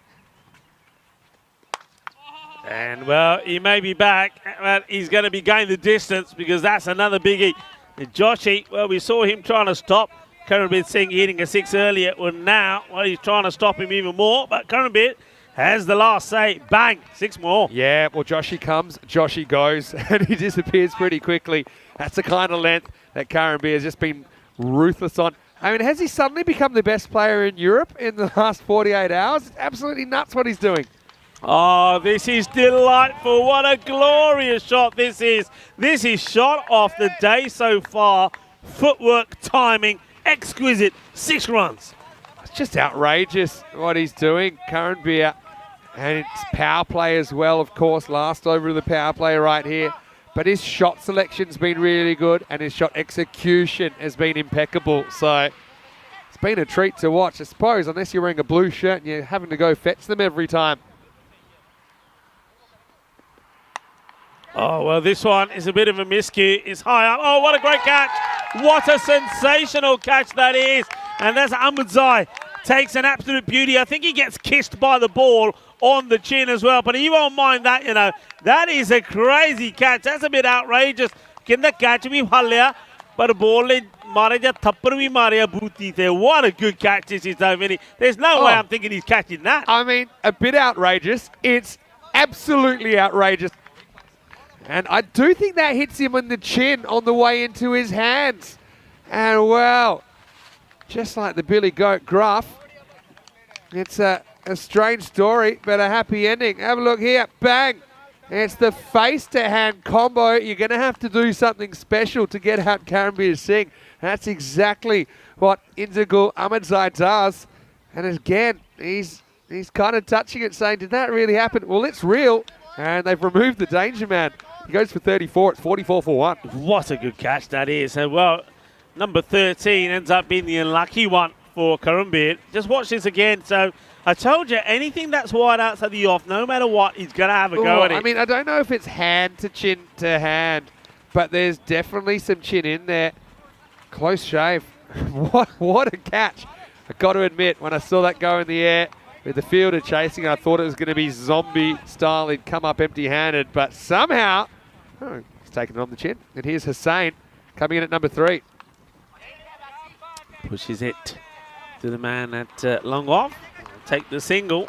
Yeah, that's We've seen some great catches running back with the flight in this series. You know, we really have. It's I mean, none better than that, really. David Hussain come up with a couple of his own, actually. Yeah, Joshy getting the breakthrough. Now he's bowling to Kumajar. And just has to stop himself as he comes through. Yeah, was out there a bit earlier, just having a look at some of the bowler footmarks. It's not easy. And that's why you see a lot of teams. And Vienna CC, the Indian Vienna CC, I should say, they were one that just opted to take the pace of last time. Oh, class. Absolute class. This is top draw, really is. What a shot this is. Timing, placement, execution. Beautiful. Yeah. Well, now it's Kumajar's time to shine, isn't it? I mean, can you believe that until a few days ago, his top score was 23 on the network. And he cracked an 80. Now he's cracking everything. He's only faced 3 balls. 50's come up for Vienna Eagles as well. I still can't get over the chin catch. I mean, just when you think you've seen it all, and what have we done? I mean, combined, we've done probably over 4,000 matches. And then you see something you've never seen before. Joshy doesn't go magical by the hair on his chin. And the score is 51 for 1 after 3. Yeah, it's tremendous. We really have sort of been witnessing some tremendous cricket being played here in Austria in this cricket series. Some of the bowling, the batting, the catching has been absolutely crazy. We've seen it all, and we've seen some comical moments as well. And, just look at that shot there. It tells you that the cloud that are hovering around, and you can see clouds, heavy clouds to one side, and pretty clear over that way. Hopefully that's coming our way. We don't mind them hovering, just don't want them to drop anything. And that's been the issue with the kind of misty drizzle that has plagued us for 3 days. Anyway, over to over number 4 now. Saluja's going to come back, bowl his second over. 5 outfielders allowed from this point forward. The eyes don't lie. Hussain wants the leg side. He won't be able to deliver it to that ball. Saluja, he's had his battles with a wide line over the weekend. You know, he's actually averaging 3.5 dirty looks per over at the umpire. But to be fair, they've got most of them right. Yeah, the umpires have been good. Spot on, the men in black. And this will be another, I think. There's the one. stumps get absolutely destroyed by Chima. And, I love it, right on cue. Yeah, stumps go. It wasn't the dirtiest look, but he definitely gave the umpire the side eye there, hoping he might get away with it. He didn't. yeah, good call, though, you have to say this. I love that Chima actually forced the umpire to have to knock the stumps back in despite them already being attached to the base. I know that Chima spent a bit of time in the gym, but still. Yeah, that was a violent stopping attempt. Okay, Soloja. This one's better, but it's short, and he gets enough of it to get it over the field. It will go all the way. It's a risky shot by Hussain, but he executes it well, and he does a bit of the MJ swivel as well. Oh, as he goes all the way. And you see, there's the man hovering. Well, we know what he's capable of. And already taken 1 good catch is Ahmed Zaid, but this one sails over him. 6 runs. So just keeping the acceleration going. So Saluja, when he does put the legal ball in, it gets sent to the boundary. Yeah, Hussain, confidence builder for him. And now, well, he's given a chance here because he the fielder, tremendous. Absolute tremendous. When you look at this again from Kunal Joshi, you'll appreciate what a good catch this is. We know already there's no easy catches out there today. I mean, it's wet conditions, it's slippery. He's getting in line to take the catch because it's a miss-hit, really, from the batter Hussain. But watch the footwork here.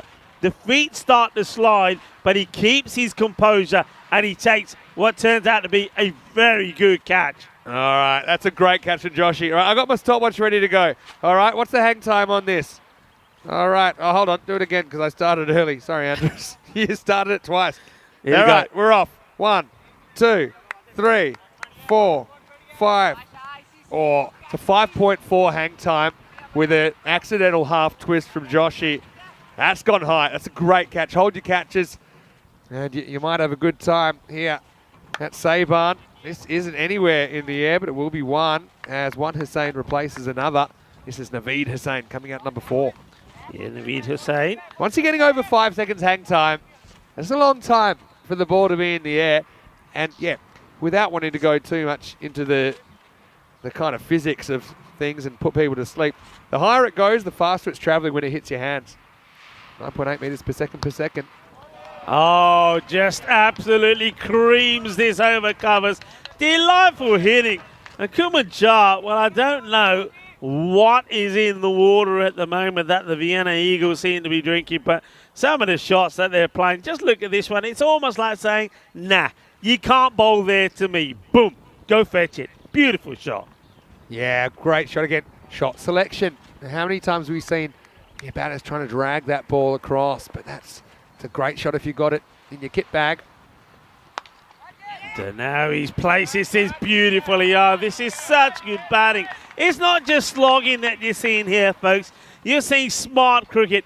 He places this beautifully in between the two fielders out there. That's a glorious shot. So just showing you he can hit over the top, but he can find the gaps as well. Yeah, for sure. Saluja. He's been given a bit of pasting here, to be honest. Yeah, we thought it might be a high scoring game. It's working out that way at the moment. They're on 183 pace. So that's a good leave, isn't it? That's once again smart. He knows it's so unlike Karanbir Singh, who will always go for it. You can see that Kumajar, he says, I'm not gonna waste this one. I'll take the wide. Confidence is such an amazing thing. When you've got it, you feel like it's an easy game. Good eye as well. So he's just got the eye. There's another one of the dirty looks. I wasn't kidding you.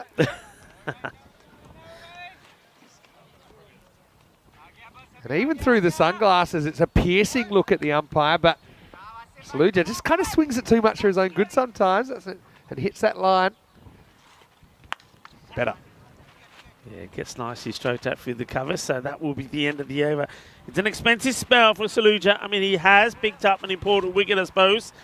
It gets the wicket of Mohammed Hussain. A great catch from Joshi, but 39 come off his spell, and a score 73 for 2. You just get the feeling here that Kumajar, you got to get him early, and you got to get him soon. You get him, and then I think India Vienna could try and slow things down and maybe keep it to around about even, I'm saying it now, the 120, it could happen.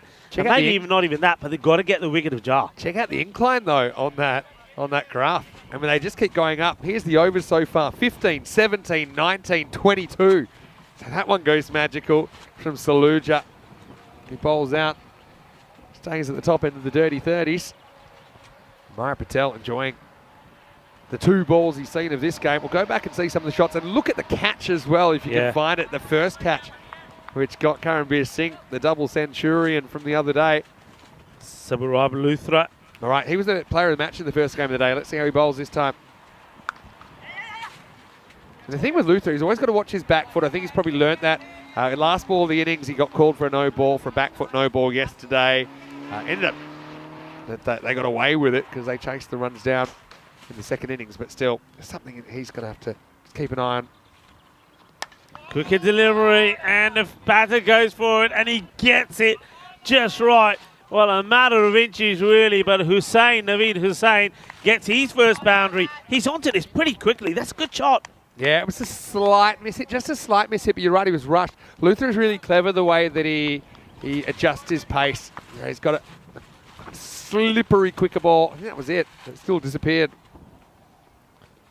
Oh, and that's, well, it's all about the foot. I don't think the bat's there. Does he keep the foot there? Not really too much of an appeal from Chima, so I'm guessing he's all right. I'm sure he has it. He did have it, but he gets down. It's closer than you think, right? Yeah, I mean, the foot beats the bat down. It is closer than you think. Oh, just wow. Down. It's lucky he didn't clip his toenails, and so he just gets it down in time. Yeah, only just. Well, the bowler wants the bowl with for a while. His wicketkeeper is still sorting out the bails. That would have been a classic. Yeah, anyway, he's ready now. That was slow, and it did the trick to Hussain. See if he's brave enough to do that again. He is, and this time he's on the money. He knocks him over, and Hussain didn't want to hang around, did he? And that's where Luthra is so good. He just floats it up. This time it's full, it's straight, and he's on the money. And I think you called it there, Vinny. Anything that's in that zone, Naveed's going to go after it. So Luthra, after picking up 3 for 9, and as you quite rightly said, player of the match performance in the first match of the day, match 36, he gets another. Oh, I tell you what, this is going to be worth a look, though. Does that touch? Oh, I reckon it does. It's a flat foot to me. Yeah, I think that's catching the line in the Vinny. That's a good spot from you. But I can't take all the credit. But I think he might survive. Yeah, I think that's a good spot from you. I think this back foot is on the line. I mean, if it's in the air, it's fine. That doesn't look like a foot that's in the air to me. Remember that the return crease is actually is on the pitch. So it's the line width of on the pitch. I don't know. He might have got away with this. Yeah, he does. Oh, Hussein. Well, I'd be having a few words after the match if I was out to that. I guess he shouldn't have missed the ball in the first place. But Luthra, again, it's a bit lucky there. Way down the leg side on that one. Yeah, I mean, that's a good spot from you. Look, looking at it again, he's cutting that return crease. You know, that's a no ball. Oh, he's got another. It's almost a repeat. Well, we're just hanging a minute. What's going on here? That's a repeat now. That's a replay. I'm getting excited. I was going to say it's almost a repeat, but it was a repeat. It was a replay. Well, we're just having a look at the foot of Luthra. Oh, it's chaos. Luthra, he's a man with a foot size as big as his heart, isn't he? As we get to the end of the fifth over, the score 80 for 3. I had a few questions in the chat about the run rates. Let's have a look at it here. Okay, so it turns out it's exactly 12 and over, so 120 par over the first week of action. Let's compare that to last year, 10.9, and the year before, 10.4, the year before, 11. So this year we're a full point higher than overall in matches here in the ECS in Austria. That Friday was crazy. That's last day you were here, 14.5 and over. That was nuts. Yeah, it's been healthy all the way through. And the other thing to take into account, after this delivery from Harmeet Singh, who comes on, bowled very well in the last match. The other thing to take into account, remember the last sort of 3 days of that have been when the outfield's been really slow because of the rain. So that's an incredible strike rate, really. Yeah. For some reason, the slipperiness has just turned into a batter's paradise. I don't quite understand it myself. Short and gets through the swing on the batter. So it's another dot.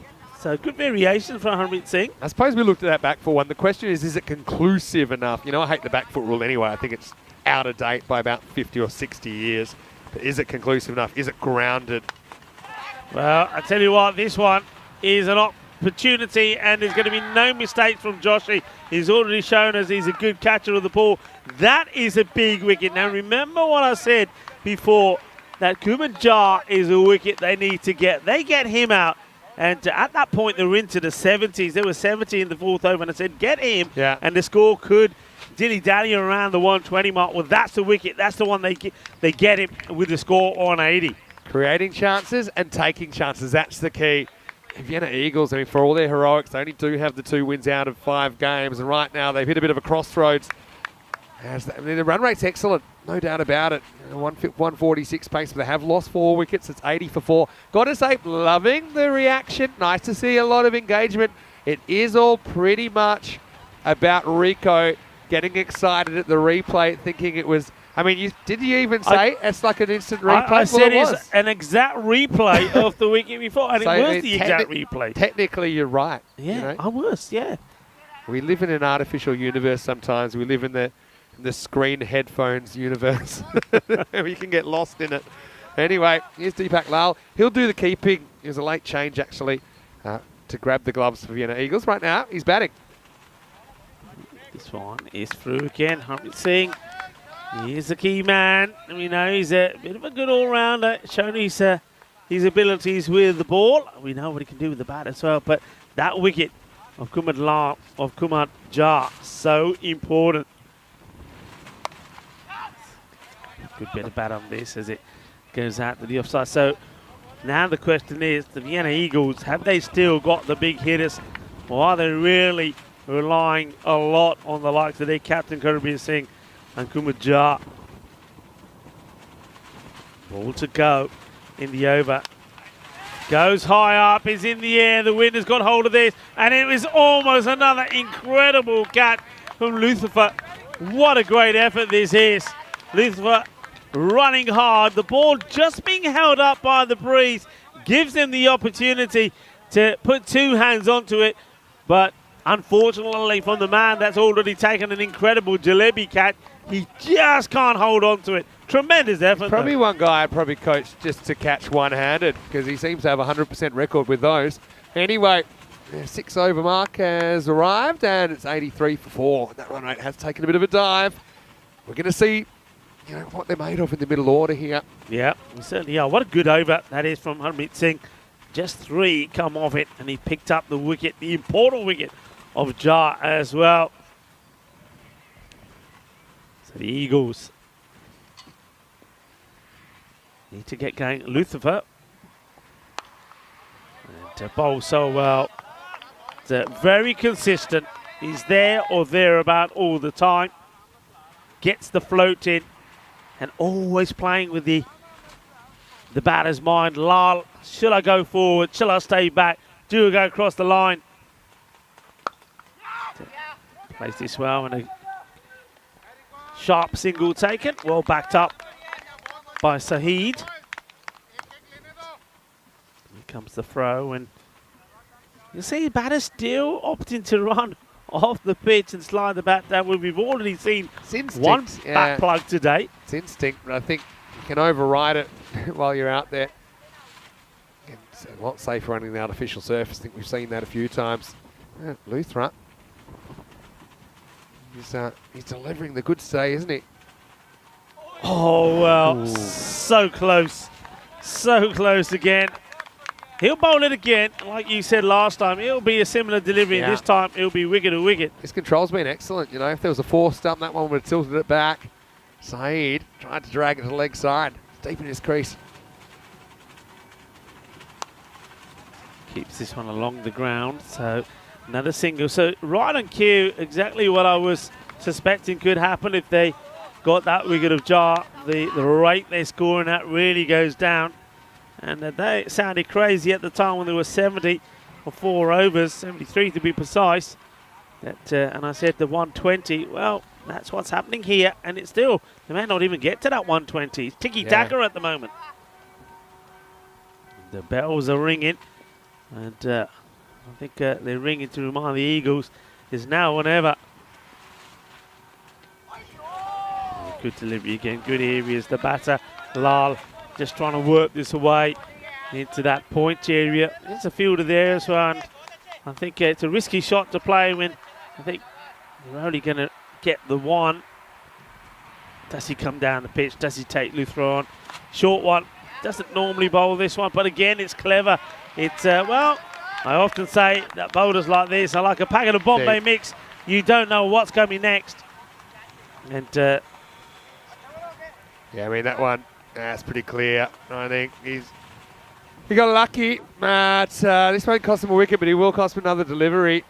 I'm pretty sure. Again, I mean, there's no real reason. It's just habit that he goes that wide. Yeah, it's been called. He's not happy about it. Yeah. Look at the way he takes his cap off. So I mean, he should be thanking the umpires for kind of giving him the benefit of one that would have cost him a wicket. In the end, he got to hold on to the wicket, but now he's got to deal with a free hit. So the Eagles catch a break here, last ball of the 7th. So he can go down a wicket now. I'd like to see him go for it.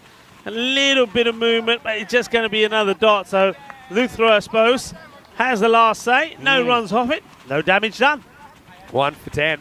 Anyway, they just need to build that man a wider pitch. That maybe better reflects his physique. Anyway, we got 3 overs to go. Vienna Eagles, 86 for 4. Austria, Czech Republic and Hungary. Have a look at these squads. I mean, plenty of names we know there from ECN. Who are you looking forward to seeing this weekend? Well, I tell you what, who I was looking forward to see, but I don't see his name there. It's our man Akib. Akib is not down listed. What's the story there? I don't know exactly. Akib and Imran as if he's having a great series. No, he's not there. The wind, you could probably hear it on the microphones now. It's really picked up. All right, you said who you're not going to see. Tell me who you are excited to see. Well, I'm going to go straight. One man that was missing at the ECL was Zishan Cookie Hill. I'm pleased to see he's playing. That guy is exciting. So I think he really does add so much more value and depth to the Hungary squad. So he's going to be good. A lot of good players there. And, of course, we know there's some hard hitters coming across from the Czech Republic as well. Yeah, absolutely. The Beast is back, baby. Yep. The Beast is here. Aaron Ashokan as well. Got Davitsi, who's been playing for Donnerstadt, of course, in this series as well. Even some other players like Sengupta. I like him, Satyajit Sengupta. I think he provides a lot. Fairly early in the season, of course. So it's a great chance for the international guys to have that hit out. So it'll be a quarter wide. I'm just going to say that the camera tower, I like the way they've erected a kind of a bit of stuff around there to protect the main cameraman from the wind, but I'm a little bit worried it'll act as a sail and it might end up in Hungary, to be honest. Anyway, whoa, that was really going now. Oh, I don't know how I thought. Did you see the jerk on the camera there? Oh, here's an overthrow. I'm a little bit worried about if that Kirill's up there. I mean, Kirill's up there. He's got the weight to probably single-handedly make that structurally sound. I know that Rivers is here, and if Rivers is up there, he might not have been up there for long, to be honest, the way things are going. Need to poke some holes in that thing, I think. There's a bit of work being done as we speak to that tower.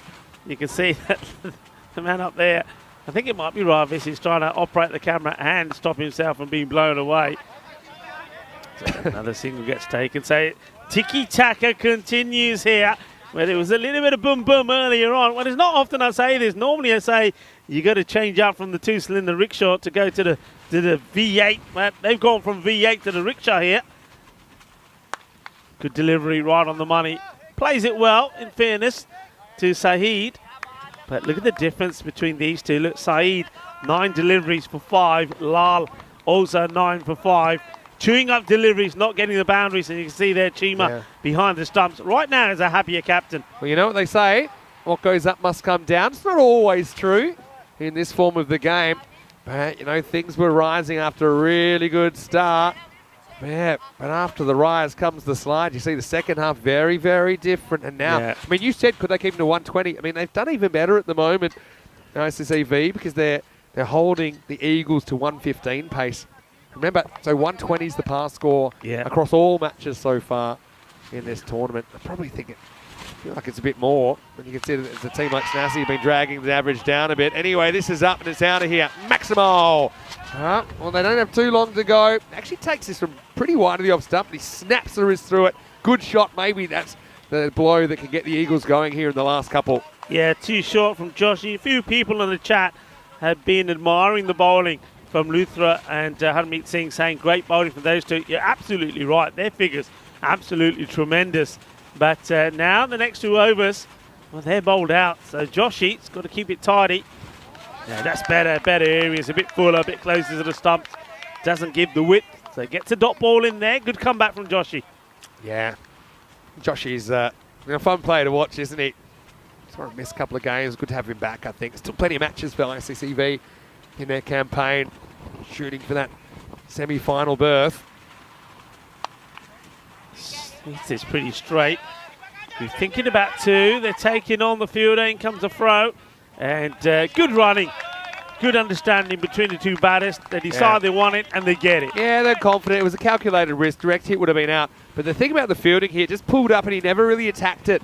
And so I think when the batter sees that, you know, kind of gives him a bit more confidence. Does run on the pitch for a lot of it. I think he just took a bit of a sidestep to avoid the ball. Never had the ball there, Joshy. 100 up on the board now. So they want to keep the acceleration going, have a big finish here. Got to 9 balls to go in the innings. The batter just had trouble picking up his bat. So Joshy aborts the run. All happens in the 9th, as you like to say. 100's up now for Vienna Eagles.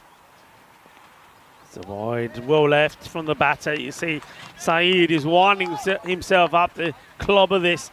And then at the last moment said, hold back, pull back. take the wide, take the extra run.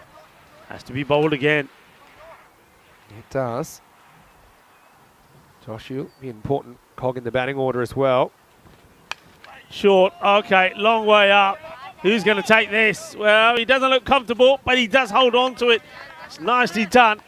And you're talking about balls going up and spending a long time up there. This is another one. It's up there a while, but no mistakes from the catcher. Well, we know Rajkaran Singh is top gun in the field. We saw him earlier take a great catch and a superb run out. He's not dropping this one. Yeah, nicely taken. We've seen some good high ones taken, haven't we? Good old Joshy. I mean, there's a little bit of the Glamour magazine about this as well. Never bothers getting up from his pose. That's how confident he was. And there you go. You see, he's still there. Renegades gets taken. He says, look, I've done my bit. I don't think I'll have to do anything else. He says, yeah, well done. Good teamwork. Rajkaran Singh. He's been quite impressive in the field so far. It does well under that high ball once again, as it's the 5th wicket that falls. 8 balls remaining, 101 for 5. Sahil Bharti is the man that goes out, and he'll be hoping he can get hold of a few and have a bit of a party. Why not, indeed? 2 balls to come in this one. And he whips this away up in the air. It could be 2 in 2. It should be 2 in 2. It will be 2 in 2. So Bharti is going to have to face up with Golden Derek as he goes back. And that just means that we're going to have a bowler, Kunal Joshi, who's going to be on a hat-trick. Yeah, and so this time Joshi stands on his own 2 feet. He never seemed too worried that team would miss that. And that's not quite as easy as it looks on a day like today, straight up with the wind swirling. Yeah, unfortunately, Bharti is accompanied by Golden Derek. He is indeed. And Golden Derek, I mean, he certainly does. He's a quicker mover, isn't he, than normal Derek? He's in more of a rush to get off, that's why. Try and forget the whole thing ever happened. Anyway, you know what we're still searching for? We're still searching for a hat-trick here in Austria. And we're into week 2. So we've had a bit of a drought, you'd have to say. 2.5 weeks or something like that since we've had a hat-trick. Rajmani Sandhu, the last man to do it. Anyway, doesn't happen. End of the 9th, it's 101 for 6. Well, feel like this is dead. Took a long time. Yeah, Yawar Abbas is the man having a big swing. Yeah, That's enough. dead ball. It'd be an empty hat-trick if you got it that way. Anyway, let's have a look. 3 for 28, Joshi does grab a couple in successive deliveries there in the 9th. Also Saluja with a wicket, though he was a bit expensive, wasn't he? Luthra compensated for him in a way. 1 for 10 off his 2. Same with Harmeet Singh, 1 for 9. He's been an effective option today. And I imagine that they go back to Ghani, who's been doing the top and tails job today, 1st and 10th. 80 of the first 5, only 21 in the last 4. And that's what happens when you lose the likes of Karambir Singh and Kumar Jha. It's what I suspected. Thing is, though, can they have a little flurry here the last 6 balls of the innings? Lal has had 9 deliveries, just on 5. Wants to go big here. And misses out on it, taking his body away from the ball. If you have a look at this, he's trying to give himself some room by moving down the leg side, but in doing so, he takes himself away from the shot. The last 5 overs before the start of this one, 5.1 now, have just gone for 28. Less than a run of ball pace. Great slow ball. Clever bowling. Really well bowled. Yeah, Chi was quite clever. He's like, I could probably stump you, but you just missed 2 in a row. I don't think I want to stump you. Yeah. Face another one. I'd rather take my chances on you again than an unknown. If you're the captain, you're quite happy Lal being out there. He's chewing up deliveries. And this one is high. It will get over the fielders, but will he go to the boundary? No, it doesn't. And they'll come back for 2. He uses Luthra here a bit like, in the team cycling, how you have one guy and then you're riding his slipstream. Yep. There's a good team chase there. Anyway, not really able to do too much. They were 80 off the first half. The second half, only 23. It's well bowled. Tucks him right up. Angles into the pad. So Abbas, he's survived the hat-trick delivery. Now he's got 2 balls to see if he can get a boundary or 2 and get them to the 110 mark at least. Yeah, Ghani delivering in this last over, no boundaries since the first ball of the 9th. Short, and this is a fantastic take from Chima. This is outstanding. But it's a drop catch.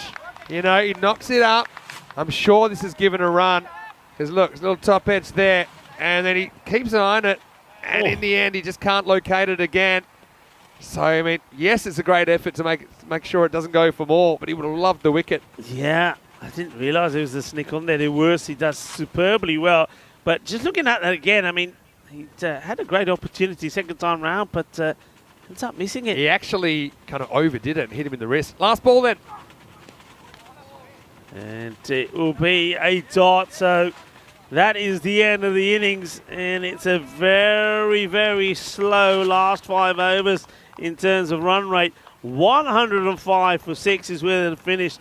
So Vienna Eagles, I suppose, are showing that if you get, as you suspected, Karanbir Singh and also Kumajar early, that the rest are not quite as aggressive and as powerful.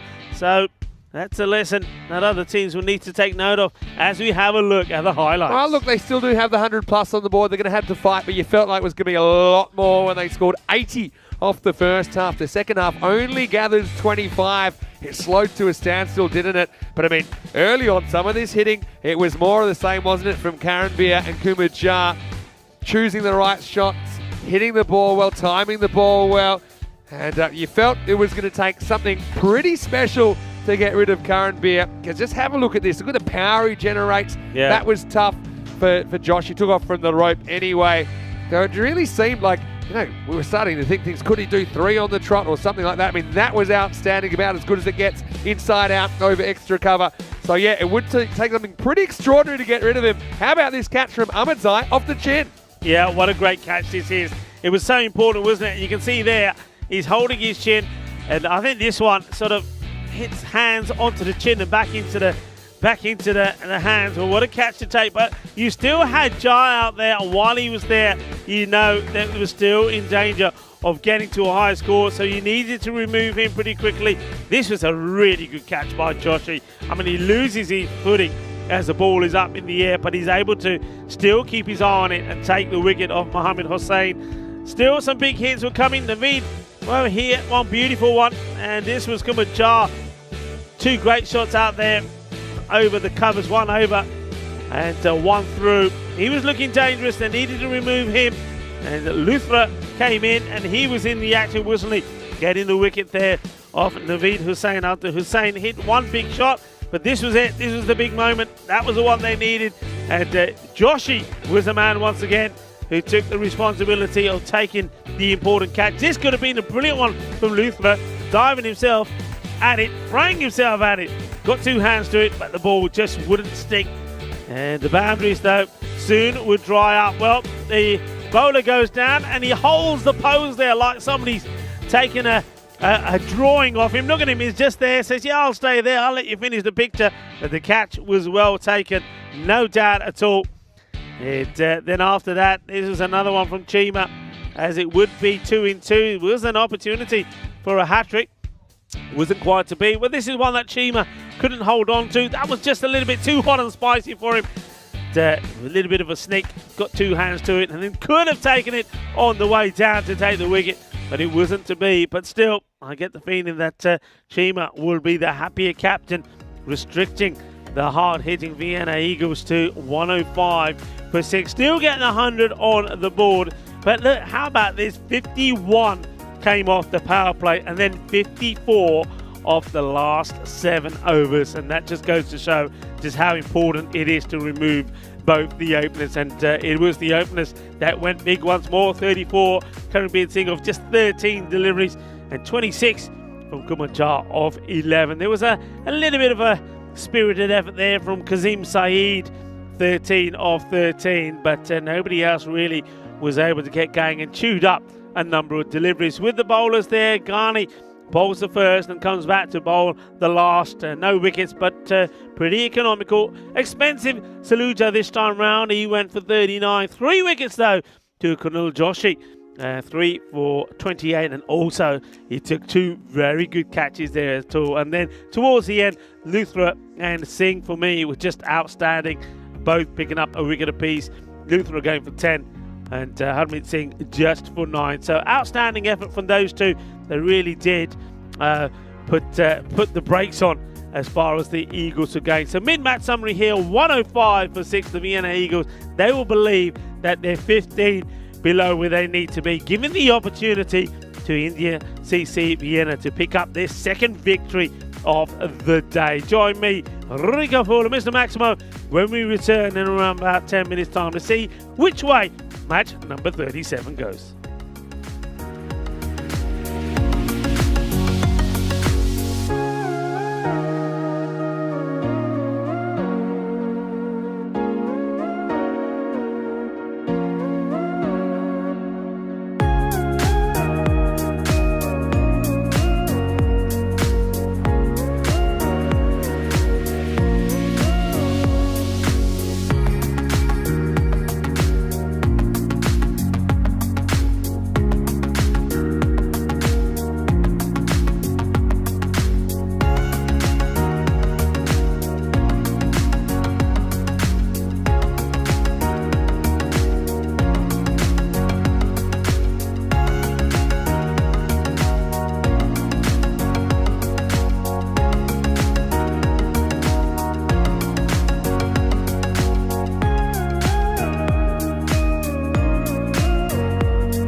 European Cricket Series is proudly brought to you by HCL Software, Fan Code, and Grizzly Bear Sports.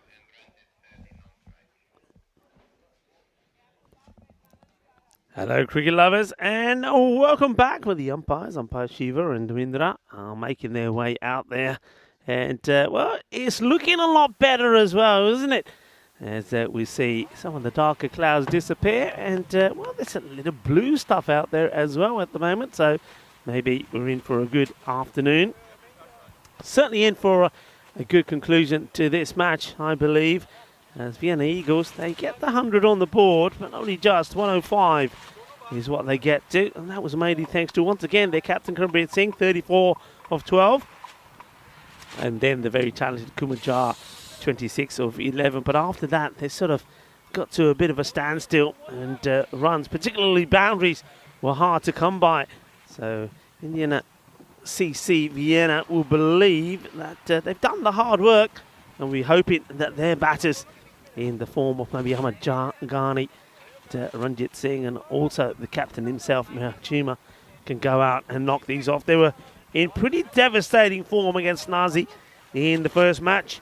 Snazi 76 for 5. That was a 9-over match, remember, 9 over per side.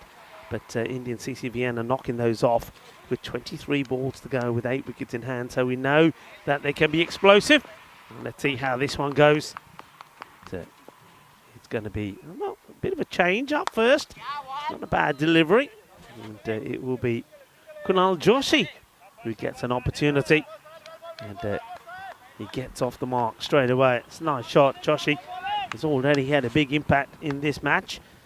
To 3 for 28. And also held on to 2 very good catches as well.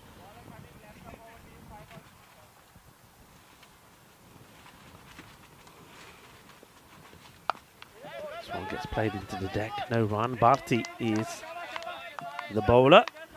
And Bharti himself, he wants another reason to be in the scorebook at the moment. It's for his batting, and it didn't go too well. He was out first ball. And he goes very wide here. That's a very good take. And you can see the fielder it was going to applauding, because I don't think he wanted to deal with this. It was going to be right at his ankles. Good take there from Kumajar. The left-hander. Better delivery, but this is a delightful shot. Rocks onto the back foot. And that's hit beautifully. And, nicely played. And, in fact, apologies, that wasn't Joshi, that was opening the batting. It is the same opener, so it is still Ranjit Singh and Meher Chima. Ranjit Singh hitting the first boundary. And swing and a miss here. Good delivery. The only thing here, I think Bharti just needs to remember to not run right in front of the umpires. Because if there is anything on this, the umpire, well, you can't see through you. He's not going to be able to give the decision. He's right in front there. Doesn't want to be there at all. It's a bit better. Shot played away, the chase is on, and just play it safe this time. I like the way that Indiana CC Vienna are just changing things up slightly. Occasionally they go with Ranjit and with Ahmad Ghani to open. This time they're going with the 2 openers that we've seen before early on in this series. That's a good delivery. Oh, what a catch! What a catch! Absolutely sensational. Shaba from Bharti. No hay dos sin tres, because he needed 3 attempts. This was absolutely blasted back at him like a rocket from Chima. It hits him hard, but he goes 1, 2, 3 and takes a catch. That is brilliant. Well, I tell you what, he deserves the old massage. Watch this. Wallop, boom. 1, 2 y 3. Absolutely brilliant. Well, we have seen some catches. Well, is this one of the best corner bowls you will ever see? Because I'm telling you now, this ball is absolutely motoring. If we see this from the other camera, you'll just see just how much he had to do. That is amazing. Watch this, folks. Watch it. It is going so quick. And what a catch that is. What a highlight. What a moment. the European Cricket Network, making players' dreams come true on the big stage. Oh, they don't come any better than that. What a catch. And, well, Barty removes the dangerous captain. Chima caught and bowled. Oh, that is absolutely sensational. What a day it's been for catching. And that was absolutely blasted. And I get the feeling that was also the end of the over. We'll return back to the action. And it's time for Naveed, who's a bit of a slinger, to come into the action. I get the feeling that Barty, maybe you'll see it on the camera just now, will need a little bit of that freeze spray on his fingers. Well, yeah, there it goes. Spray it all over. Spray it on those magic fingers. And he's just on the boundary there. Sam Williams providing him with the magic spray. And, well, a highlight that like that brings the sunshine out as well. Well, even the gods are shining down on us. What a catch that was. Absolutely brilliant. Another fantastic highlight. Another one that will be all over the social media. This one's a wide from Hussain. Well, Barty, I said, his only entry in the scorebook so far was his golden duck. Well, now he's in there for a wicket, and what a wicket is indeed. Naveed Hussain gets hit down the ground, and this will go all the way. Balle, kinna sona, shaka, lagya, big hit. Well, that is a Maximo, and there's a Maximo next to me now again. Welcome back. What a catch that was. Well, I mean, I thought that was going to result in Miha Chima being arrested for grievous bodily harm. The way that he cracked it back at the bowler. But Barty, I mean, yeah, it doesn't get much better than that. But then a couple have disappeared of late, and this is going to go too. Does it go all the way? It doesn't. They only get a long single there. That's a good result in the end. What a catch, though. I mean, to get it and to kind of then not panic too much, but panic just enough to be urgent and get the ball. There you go, 1, 2, 3. And now Chima can't believe it because he's laced it, hasn't he? And he goes for just a single. Josh on strike now for the first time. That's a interesting, dangerous-looking shot there from Joshy, because this was pretty straight. I think if this is hitting the pads, he's going to be in a spot of bother. Just watch this. It's a risky shot. Yeah, probably, maybe. Yeah, I think heading towards leg stump. Yeah, for sure. But what I was going to say is, with Josh in the side, they kind of changes the makeup of their top three. Wait for this ball. Similar sort of thing, isn't it? He knocks it away. His confidence is going to hit it. Not a great looking throw there, to be honest. But yeah, so, I mean, Garni was opening this morning. I think with Joshy out of the side, and he's missed a couple of games, and Joshy's their regular number 3, they throw Garni up the top for some explosivity, and they drop Chima to 3. Yeah. But with Joshy in the side, they open with Chima and bat Joshy in his regular 3 spot. But what that means is that you've probably got Ahmed Garni to come in at number 4. So it kind of lengthens and strengthens their batting lineup a little bit. Anyway, it's the end of the second over right here. 17 for 1. Yeah, good finish to the over from Naveed Hussain. I like the way he's attacking the stumps. So we take a moment to look at the standings, and you can see that Indian CC Vienna are really looking to put pressure on the top 2 as they take their march up the table. But Vienna Eagles, they've got some games in hand, but they could do with a few points themselves. A victory here would take them at level pegging with Grass Cricket Academy. Yeah, exactly. Race to the top 4. Look who's back. It's Barty. Goes for a full-length delivery outside the off. This is where I think the left arm over the bowlers, their advantage, just getting that ball to angle across the right-handers, and that's a good length to be bowling. Yeah, it is. Well, Marnus had a question. I mean, Luthra bowling so well. Is he eligible to play in the Austrian national side? If so, why isn't he playing? Well, don't really know the answer to the first question. But, I mean, yeah, if you keep forming at the domestic level and you're eligible, then maybe you'll get your call up. Anyway, right here, this is going to disappear. Joshy, he's into the side, not wasting any time. Maximo, his first. Yeah, boom. Shaka, lagya. Good hit, just too much width, a little bit too short, and over it goes. I suppose the European Cricket Series gives everyone really that takes part the opportunity to get a bit more exposure and to show what they can do. I think Luthra has shown he's quite an accurate leg spinner even in difficult conditions. Looks Looks like it's a plane going overhead. No run this time. I suppose what I will say, I mean, to break into the national side, typically you have to kind of do it over slightly longer period of time, I suppose, where they just take notice. You've got to get to the stage where they can't really ignore you. And so that's maybe something you could aspire to. Barty just having to wait while the umpires reset the stumps. Well, that makes a change. It's nice to see some sunshine back, caressing this beautiful ground. More width, and to go on the hit here, and well, this one would have been close. I reckon if this is the direct hit, Vinny, this is out. It's about going on contact, though, isn't it? I think he might have just made it, you know. But both batters going on contact, pretty difficult to run them out. Interesting game here. It's a decent start for the Eagles with the ball. Better delivery. Sometimes just goes a little bit too short and wide, Barty, and I think that's when he gets punished. But when he's on the pegs and when he's full, he's very difficult to get away. Look at that. That hits Ranjit just above the knee. You have a look. That's got him pretty good with the bent back leg. Bang. Wow. And Ranjit, he's a tough cookie, though. Gets back up and shakes it off. Let's see what kind of mood he's in. He's in the mood to, he says, you hurt me, I'll try and hurt you. And the big swing of this. A good take behind the stumps from Jar. That's the end of Barty's spell. 1 for 15. The score at the end of 3. The power play complete. 25 for 1. Yeah, I mean, it's the kind of power play you need when you're, I say only defending 105. Feels a bit light on, doesn't it? Probably 15 under par.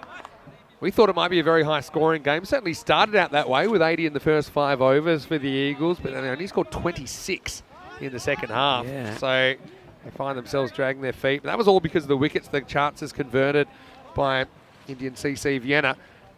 Anyway, they still have plenty of hitting power to come. These two, shade better than run a ball at the moment. Still got Ghani to come. We haven't even seen someone like a Harmeet Singh out there today with the bat. So no excuses not to be aggressive. And this is going to be Yawar Abbas. He had a very interesting game the other night. He's bowling now. Nice start from him. Full straight Yorker net delivery. That gets respected by Joshi. No run. I just feel that the Eagles, they know they probably should have scored a bit more. They also know how important it is that they try and squeeze a win out here to get them back to level, pegging 3 and 3. He gets away with this one. This is not, it's a little bit short. Probably not the right shot to be playing here with Joshi. Just trying to guide this out on the onside. Yeah, ICCV, I mean, they are undefeated so far. Yeah, they had a washout in one of the games. But, I think of the two teams, I think the Eagles are more hungry for the win. I think they need it more. And this one, he gets it over the close fielder. Just slows up, though, on the boundary. As the throw comes in. And just take the single risky shot again to play. So you're taking on that fielder that's hovering just on the 30-yard circle. But he gets it over him, but the ball just slows up. Yeah, see, even though it's not his call, Ranjit kind of overrules his partner because he's facing. He's saying, look, I don't care what you think. We're not running here. Ball actually hits him on the way back. Sliced up in the air. Is this going to be lucky? It does. He drops right in the middle of 3 players. A bit of the Bermuda triangle there. There was. That was a perfect Bermuda equilateral triangle there. 3 fielders converge. Ball drops right in the middle. So a bit of a lucky one. Ranjit's just not quite on yet, is he? He's still there, though. Rate required has gone from the 10.6 it was up to about 12.5 and over now. Need a big shot. There goes for it. The slow delivery, though. And Karanbir is, I think he's got this all wrong. I reckon this is a little bit of the sun getting in his eyes.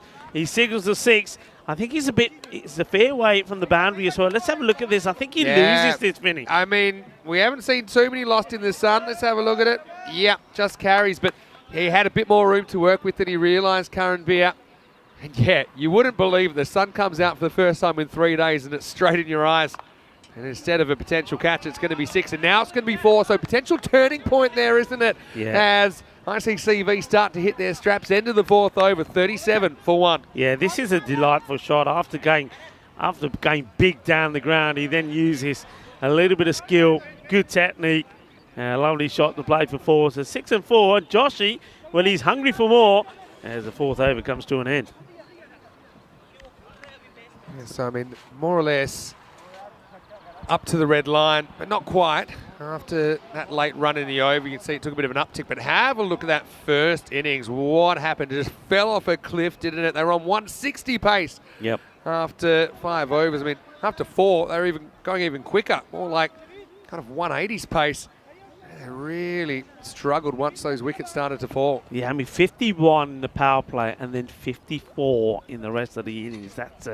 That's how quickly they descended downwards. Okay, looks like we're going for a little bit of spin. And Kumachar, I think, is going to bowl. Maybe he was listed originally to keep, but then late change, Deepak Lal with the gloves. So I'll get to see Kumar rocking out some spin here in over number 5. So normally behind the stump to see what he can do with the ball. The length is good. Maybe just straying slightly towards the leg stick, but not a bad start. I know it's an early shout. Got a little pre-tingle here. Kind of tracking around the rate with you one, you know. You got pretty close there, right? Yeah. Oh, yeah. Oh, we got super close over the weekend. I mean, you were here for that high-scoring thriller. We had a bit of a low-scoring thriller. It was always great watching 2 teams panic. It was Saturday night cricket fever.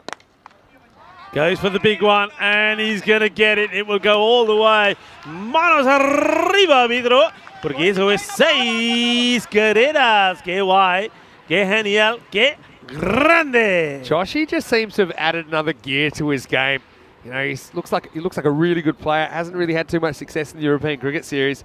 He's been good with the bat when we've seen him this year. Bounce, stop on the boundary. So you've got the 2 men straight. Then you've got a man who's at sort of that extra cover area, mid-wicket in place as well. And you've got a fielder sort of in between the square leg and mid-wicket. That's your 5 men out. But at the moment, well, this is a dodgy one. And, well, I think the throw sort of, I think the legs went, and as the legs went, he couldn't get the throw in. I'll tell you, I love this running between the wickets because, look, Ranjit looks, and then what he does, he looks at his partner and he doesn't really bother turning around again for a little while at least. Not the greatest throw. Well, we won't focus on that from Deepak Lal. But, I mean, your obligation when the ball goes behind you is just lock eyes with your non-striker. Yeah. Trust their call. Trust each other. He's struck out now into the offside. So often we see both players end up watching the ball and losing communication, losing eye contact with each other. It causes all kinds of problems. Anyway, right now, I see CEV a shade behind, but still 9 wickets left in hand after 5 overs. It is 47 for 1. Hey, let's talk a little bit about some international cricket we'll have. Not the international cricket this weekend, but in September, because this just a few weeks ago we released the ECC group. Super excited about this, starting on the 25th of September. Same format as the ECL Rico, and that was really, really popular. It means every game matters. Super exciting. 31 teams will take part. Yeah, it was very exciting, the new format, and everybody around the ground, all the fans that were there loved it, and it just made it all exciting. It just basically meant that you had to be on your game right from the start. You didn't have the luxury of maybe starting badly and then coming back strong towards the end of the week, because you ain't got a week, you got 3 days. Yeah, exactly. You got 3 days, and every team would have aspirations of coming back, no doubt about that. If you do win your group, come back for Championship Week, which starts on the 16th of October. Here's Yawa. He's back for over number 6. He gets a play and a miss. I see CV finding maybe the bowling going up a notch or something. I don't know. It hasn't quite been the same impetus in this innings. I mean, Ghani, I can understand, you know, they shuffle the order, but I mean, Ghani has provided that spark from the get-go, and we haven't seen him yet, of course, because we dropped down to 4. And this one's a bit of work to be done. It just holds up. That's very good work from the captain, Karanbir, and keeps his eyes on it, and he knows that the ball is going to slow down at some point, but he's worried about maybe getting an unusual bounce. He's worried about getting it deflecting a different way. He just waits to the last moment, does really well.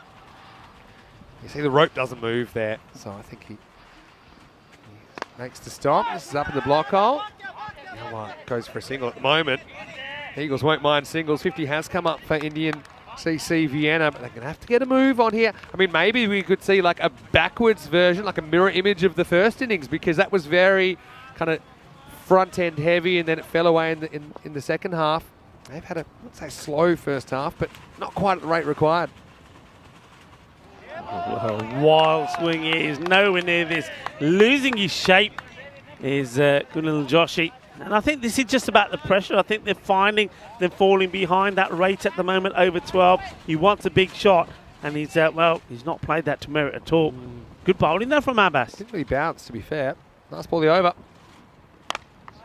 Well, it goes for it. Does it go all the way? And it does. Balle, kinna sona. Shakka lagya. And they needed this one desperately towards the end of that over. So Abbas will go for 6 at the end. He goes though for 22. The score 57 for 1 after 6. I love this. Fielder gets a roasting for not attempting the catch, and then he just quietly points out that he's around about 4 or 5 metres behind the boundary rope at that stage. So not risking the fingers. 57 for 1. Good finish to the over. 49 off 24.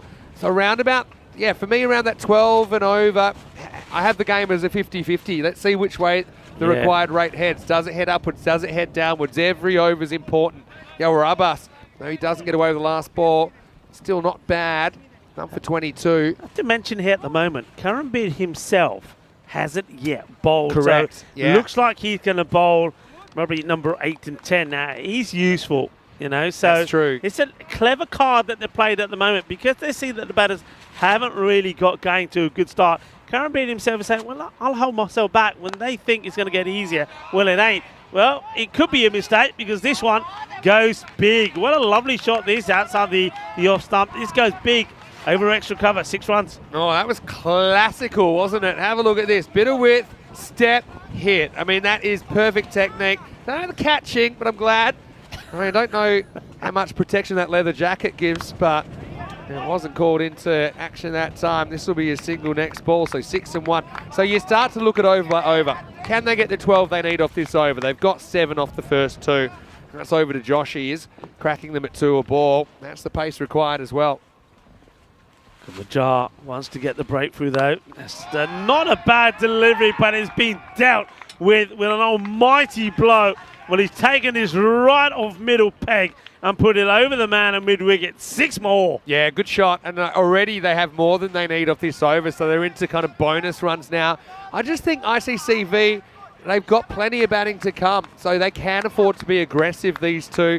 You've got Ghani, like I say. I mean, what about someone like Harmeet Singh as well, who finished the game yesterday? And it's 6 more. Manos arriba, arbitro, porque eso es una grande. Un golpe muy dulce, más dulce de tarta de chocolate. Yeah, now this is the over that's just sliced the game wide open now, hasn't it? As ICCV surgically bringing out this chase, and that could be more. Oh, wow. There's fireworks all around this ground now. Oh, yeah, baby. You're a firework. What a big hit. And Joshy just decides to just hit the turbo button, and he's going big. He's going ballistic. Yeah, Jar gets a bit shorter, and it doesn't really work out. And that brings up the 50 as well for Joshy off just 20 balls, and he wants more. What a good innings it's been. You know, such a great addition. Yeah, it felt like his innings was kind of stuck in second gear for a little bit, but the thing is they've got the hitters there. They're very experienced, I think, in this format of the game. As we get to the end of the 7th over, 83 for 1. Let's have a look at what's coming. Match 38. Well, Snassi 0 and 6, desperate for a win in this European Cricket Series. You've got Grant's Cricket Academy. They've made the journey. They're 3 and 3. They have semi-final aspirations. News from the toss is that Grants have won the toss, elected to bowl. So Snassi, question is, can they find some runs? Mohideen, I think he battled bravely, but didn't have a lot of help in the first game of the day. It was a 9 over, slightly shortened contest against ICCV. Anyway, GCA, get an alpha feel. If they're going to make the semi-finals, that's a must-win game, I think. Here he is. There's Karambir Singh to try and save the day. 23 required off the last 3. Yeah, I mean, everything you'd say, wouldn't you, was game to plan for Karambir, apart from that last over, which went magical, went for 26. If that was a good one, then I think the plan would have worked perfectly. Now he's got some work to do. He will bowl 2 of the last 3, though, you'd imagine. It's a nice looking hit. The fielder should stop it, and does. Just another single. I had a pre-tingle, and it hasn't gone away. I had it about 3 overs ago. And they do say if it persists, see your doctor, but I feel it'll be resolved one way or the other. Oh, that's a very good delivery. Just have a look at the batter. The batter gives himself some room, so Curran Beard automatically takes all the pace of it. Really well bowled. Yeah, my instinct would tell me probably premeditated that slower ball, but again, your batter too far away from it, Joshy. This gets worked away. He's got a bit of a swivel on this, and it will go to the boundary. Nice shot. Curran Beard then follows up the slow delivery with a quicker one, but just a little bit too short. It gets worked away. The valuable boundary. Yeah, they needed that, didn't they? After a .1 start to the over, or was it 1-1 dot start to the over? But yeah, Curran Beard won't want to go to the fence again this over, keeping his team in the contest. He wants to go big. He doesn't quite get hold of this, but just drops short of the fielder. That comes in. That's Mohammed Hussain. But Joshy, what an important knock it's been. 59, and of course, in that last over, that was what they needed. Goes upwards, and it goes all the way. Karanbir Singh getting a taste of his own medicine. This one will end up in the field behind. What a lovely shot this is. This is power. He hits it on the up. And the captain, as soon as that one goes to the boundary, he knows that really now it doesn't seem to be any way back in this one. 96 for 1. Yeah, the runs came in the 7th, and finishes with a bang in the 8th as well. 13 come off that in the end. Yeah, so look, here's the issue with if you bowl Curran Beard as the death 8 and 10 bowler, you do risk that. I mean, if they get the runs this over, he only ever bowls the 1. So to leave him so late, I just think they bowled out Yawa Abbas already, they bowled out Kumajar already, bowled out Sahil Bhatia already before he even gets 1. And so I think it's kind of limited their options. They do have a pretty good bowler to come back here, Naveed Hussain. But they haven't gone for Hussain, actually they've gone for Kazim Saeed. So only 10 to win. And well, if you're smart, you're trying to get them this over if you're ICCV.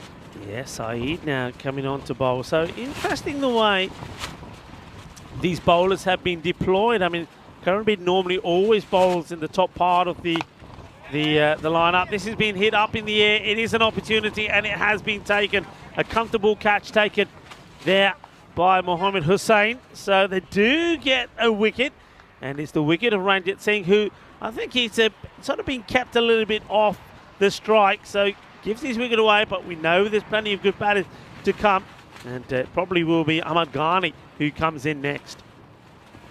So well done to Saeed. But once again, you see, Kazim Saeed, he's bowling only he's the first and only over that he will bowl. Can you imagine if he bowls a good one here, then really you'd have to say, even with Curran Beard being hit for that big 6, he only goes for 13. So if you had taken that expensive over from Kumajar out of the equation, even 13 would have been a good over at that point. So maybe just getting the way that he's used his bowlers a little bit wrong here, the captain. Here comes Saeed to the new batter, Ghani. And it's a swing and a miss, and it's a dot ball. And that one will be 1 for the over, signalled by the umpire at square. So good call. Yep. Yeah, Ghani coming, he's not going to push it around. You know, he's going to try and finish this with time to spare.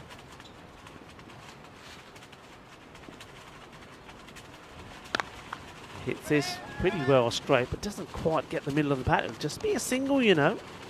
Yeah, I mean, trying to work out if you've got it. Hey, look, anytime you get to the last, you got a shot, don't you? You know, if you need even 4 or 5 off the last, you have a heater. Suddenly, you know, a dot or 2 dots. We saw that in match 30 actually on Saturday night, where things got pretty tense, to say the least. 8 off 8 though. Oh, Gundy ball, and it's going to be a wide. They've been pretty good on the extras, I have to say. I mean, that is only the 3rd extra, only the 3rd wide. They've been, it's the wrong time to bowl it though, when you were down to run a ball. So that's a big bonus for the batting side. And this is hit beautifully. What a lovely strike this is. The little Joshi turning on the style. Manos arriba on the arbitro. Well, that is sweet out of the middle of that bat. Sweeter Then a bowler, Rasmalai, 6 more. Yeah. And that's not where you want to be because you're coming back all soggy and muddy. Yeah, pretty much is all she wrote now. Scores tied, 7 balls to go. And Joshy has played such a great knock here. After coming in, going at a decent pace, he's really ramped things up. Gets a short one at his body to not out. There is a fake appeal. And not sure what the bowler is. It's a delayed celebration after the umpire's already said not out. But that sort of hit him in the gut area, I think, gut and arm. And that is the end of the over. So we will go to the final over. And only something not short of a miracle can take this match to a golden ball. So it could happen. If not, you better go see that doctor. Yeah, well, let's see if we can have a miracle here. 6 dot balls for a golden ball. 105 to score. Still no remaining. Oh, case of what might have been, though. Well, you got to go back to see this delivery. Well, that'll be it. It'll be done in style with an absolute glorious shot. What a lovely hit that is for Mama Ghani. And he just underlining the fact that where it could have been. Well, this time, Aura, she finishes with the match ball in her hand. What a lovely shot this is. And he just, they've got so much talent. They've got so much ability. Ghani coming in there. And remember, this guy's been also opening, but it's all been about that man there. Superb knock from Kunal Joshi. Absolutely outstanding. 66 of 28. The thing about it was, though, he knew when he needed to hit that acceleration button, and he did, and it was over number 7. Kumajar, I think it was a bit of a gamble for him to bowl that one. I think it was all about the captain, Karanbir Singh, trying to take it as deep as he could using the other bowlers, and then he and maybe Saeed could finish it off.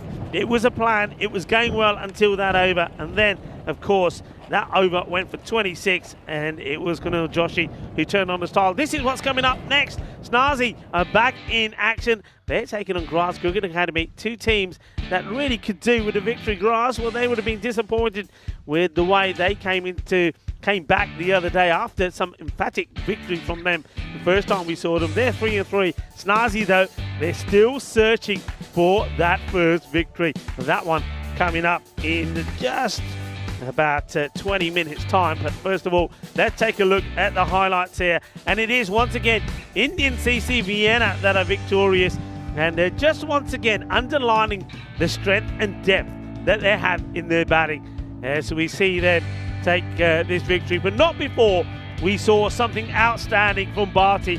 What a catch that is, and what a moment, and what a highlight. But that's been the problem the last 2 times that we've seen the Vienna Eagles. There's been highlights, but those highlights have also meant defeats have gone their way. Remember, they were the team where last time they were up there, we saw their captain Karanbir Singh make 119 and still end up on the losing side. So they've got to try and get back to winning ways. They've got matches in hand. They play 3 matches here today, like Snazzy, so they'll be looking to finish well in the day. But some of the batting here was just extraordinary. Some of the hitting, and it was this time Kunal Joshi to turn on the style. I mean, there was a good knock there also from Ranjit Singh, 34 of 22. So there's always something, always somebody, always one of the big batters that goes boom. Well, that one was felt by the man in the leather jacket, and he certainly was giving his hands the rubs after that. But, well, what a nice shot that was there. Just picked the ball well. He almost seemed to be one step ahead of the bowlers, knowing where they were going to bowl. I mean, I have to say, though, up until the sort of 6th over point, the bowlers did, I mean, though there were boundaries going, they still managed to keep that rate to around about the 12 to 13 required per over. But it all changed, didn't it, when Kumar Jad came on to bowl. And there, towards the end there, I think Kazim Saeed, he does pick up a wicket, but there was no respite. Look at that. Look at the hitting. Look at the posing. Kunal Joshi was hitting them big and holding the pose as well. And then, well, just to remind everybody that they've got plenty of batting to come, Ahmad Ghani comes out and he finishes with a big 6 himself. And remember, there's still people like Harmeet Singh to come out there to bat as well. So a good victory for Indian CC Vienna, and well, a good day for them. That's their matches completed today. They won the first by 8 wickets against Nazi chasing down 76 and doing it with 23 balls to go. And then, well, it's been another successful run chase for them, thanks to those two batters out there. As you look at that scorecard, Ranjit Singh, 34-22. Kunal Joshi, 66 of 28. Another good knock. We've just been spoiled with good batting, but you got to say, Indian Vienna CC, it's a good polished performance from them as they knock off the runs with 5 balls to go. Just have a look at the bowlers here. I don't think anyone bowled particularly bad. It was only that one over from Kumajar that went for 26, and that's why he finished his 0 and 36. But everybody else bowled pretty respectfully. I like the bowling of Abbas as well. Wicketless, but bowled at the stumps. Wicket stuff from him. But unfortunately, the match was turned in 1 over. But I'm sure that we will see the Vienna Eagles fight back with the remaining matches that they have today. But with this one, you can have a look at the match summary. It was all about Indian CC Vienna. Good victory for them. They make it 2 out of 2. A good day's work for them. Next match, as I said, coming up in under half an hour's time.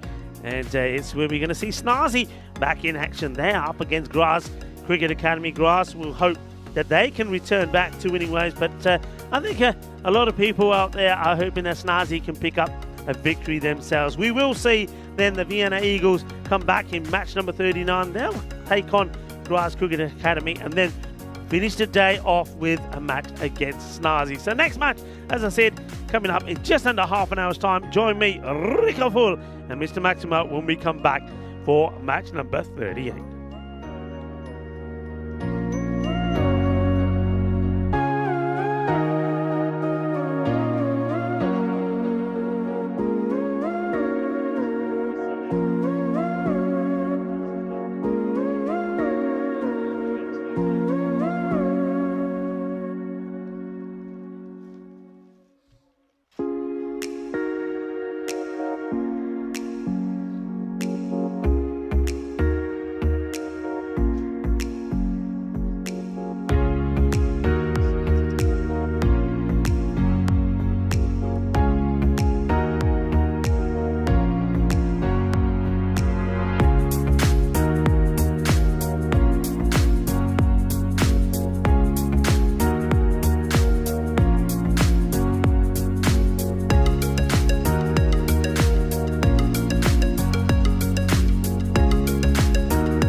The European Cricket Series is proudly brought to you by HCL Software, Fan Code, and Grizzly Bear Sports.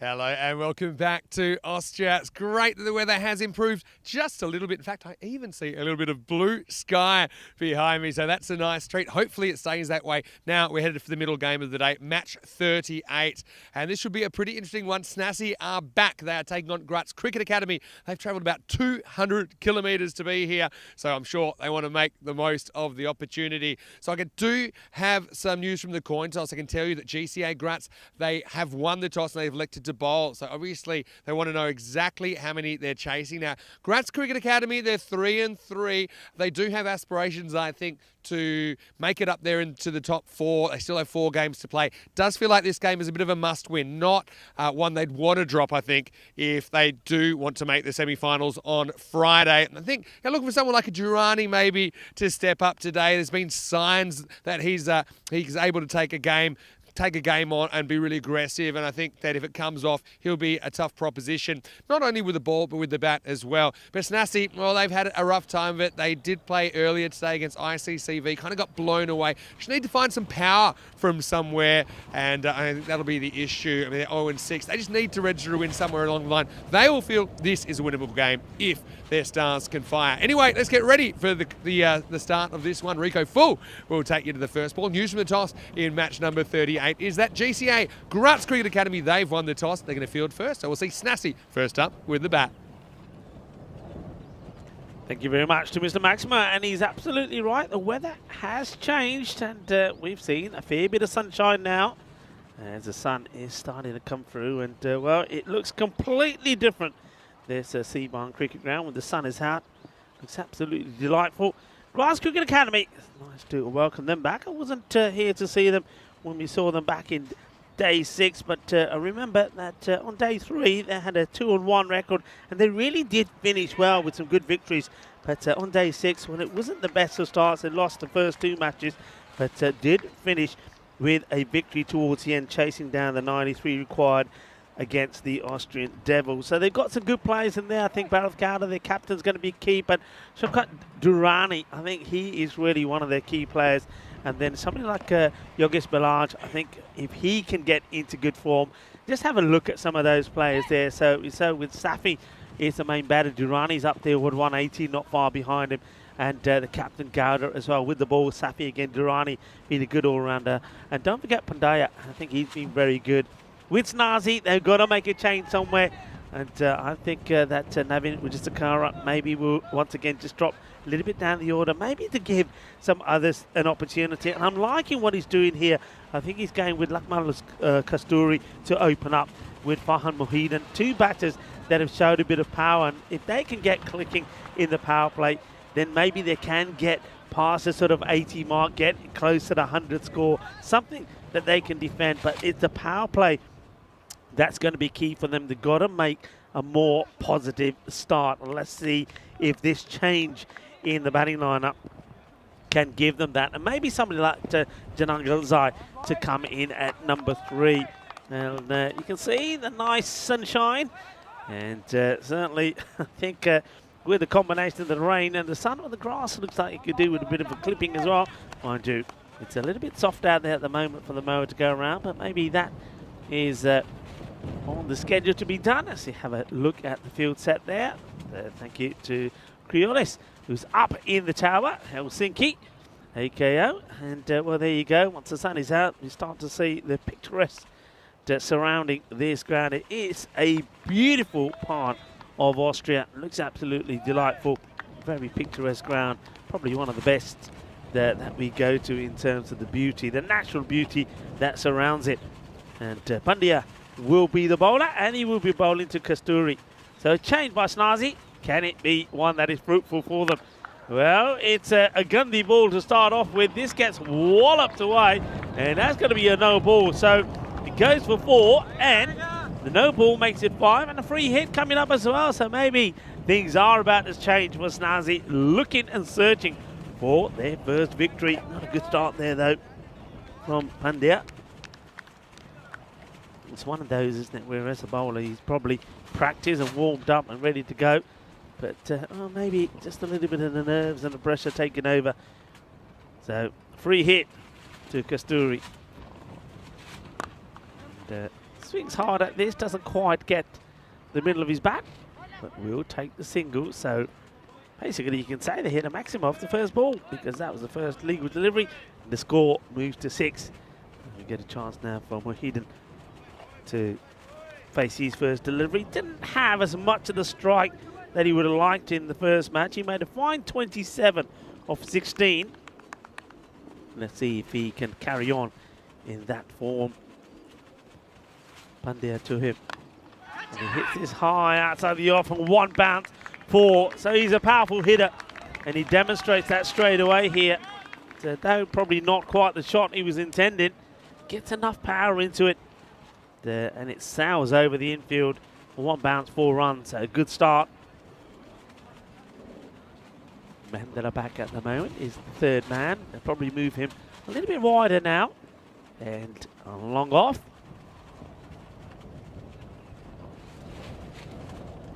So both batters have found the boundary. This one will be too wide. Pandya just trying to keep it out of the reach of the batter. So not a bad effort, just getting a little bit too much movement, a little bit too much swing. We will swing it away from the right-hander.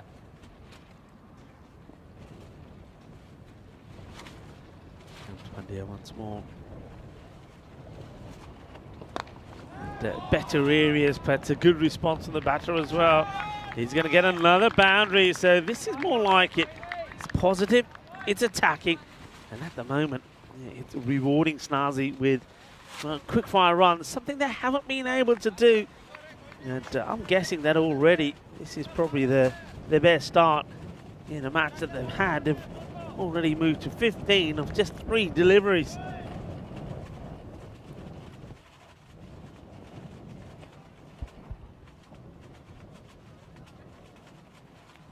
This one is going to be another wide, so Pandya continues to be under pressure here.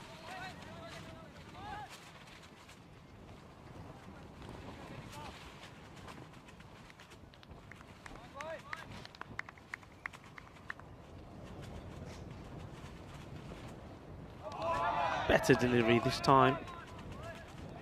Gets it a lot fuller.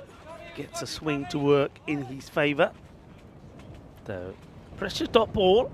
That would give a bit of confidence to the bowler. Back to his mark.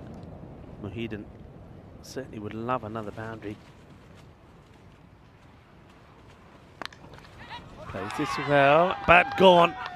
Well, he'd love another boundary, but he's not going to get one. So Mohidin, after giving them a good positive start, is going to be caught.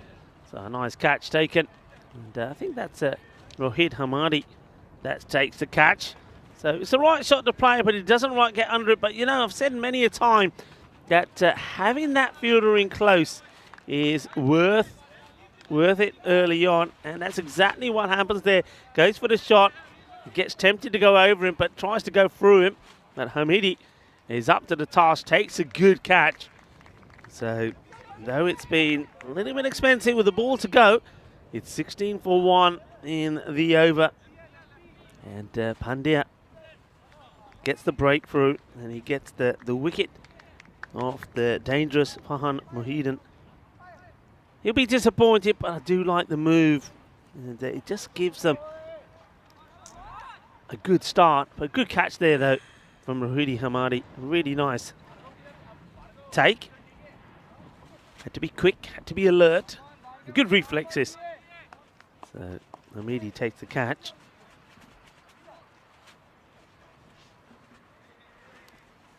So Pandya will get 1 ball to the captain, Navin Widsakera, who after. And there he goes, aggressively asking the question, and I don't think, I mean, my first impression is that he doesn't move out of his crease at all. Let's see, the bat stays down, and I think his feet, let's just see, when it when it hits, I wonder if we can slow this down, whether the feet are down at the point. So the back does go up. But I wonder if the feet get down in time. It's very difficult to see. I wonder if we can see anything from this angle. So just keep an eye on the feet.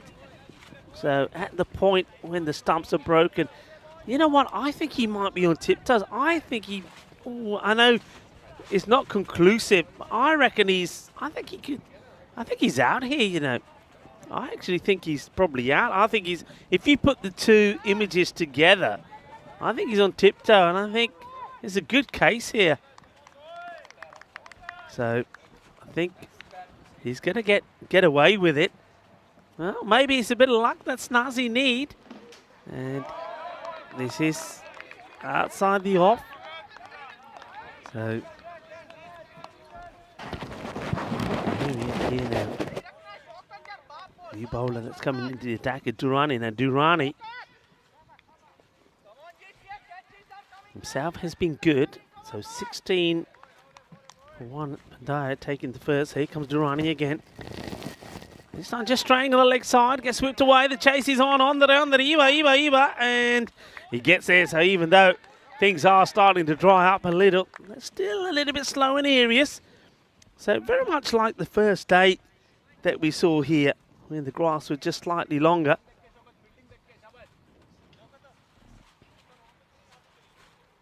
So Durrani now to Whittaker. Whittaker coming in here. I like the fact that he's aggressive. The first ball that he gets, he tries to clunk it hard. I mean, it almost could have been the downfall of Kasturi. But he's got to play. Oh dear. He's got to play his shots, and this time he just tries to create room for himself.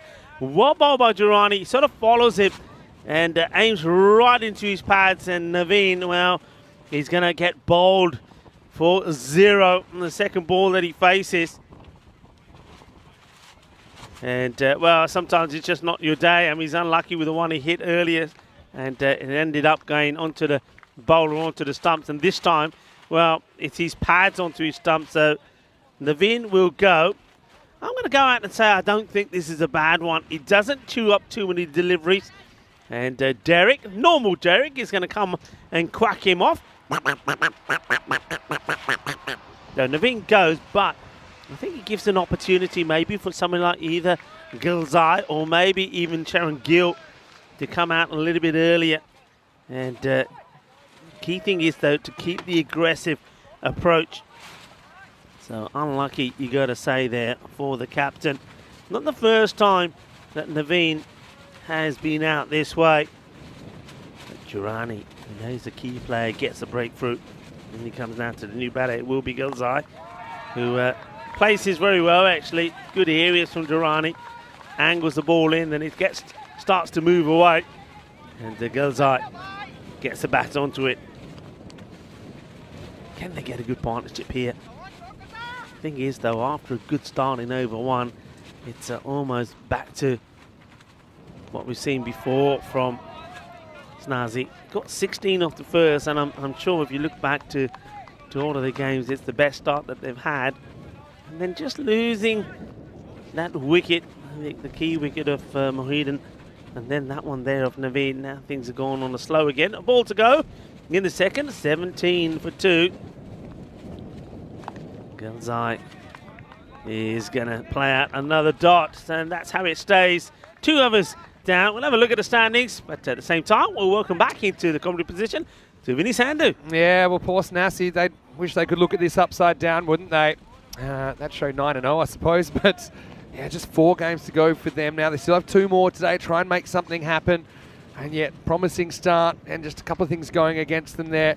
Crass Cricket Academy, though, they've got 4 games to go as well.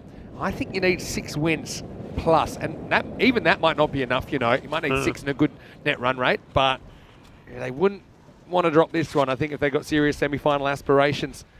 Start of a new over. Hamid Safi is going to come in. Ball that would have been a wide.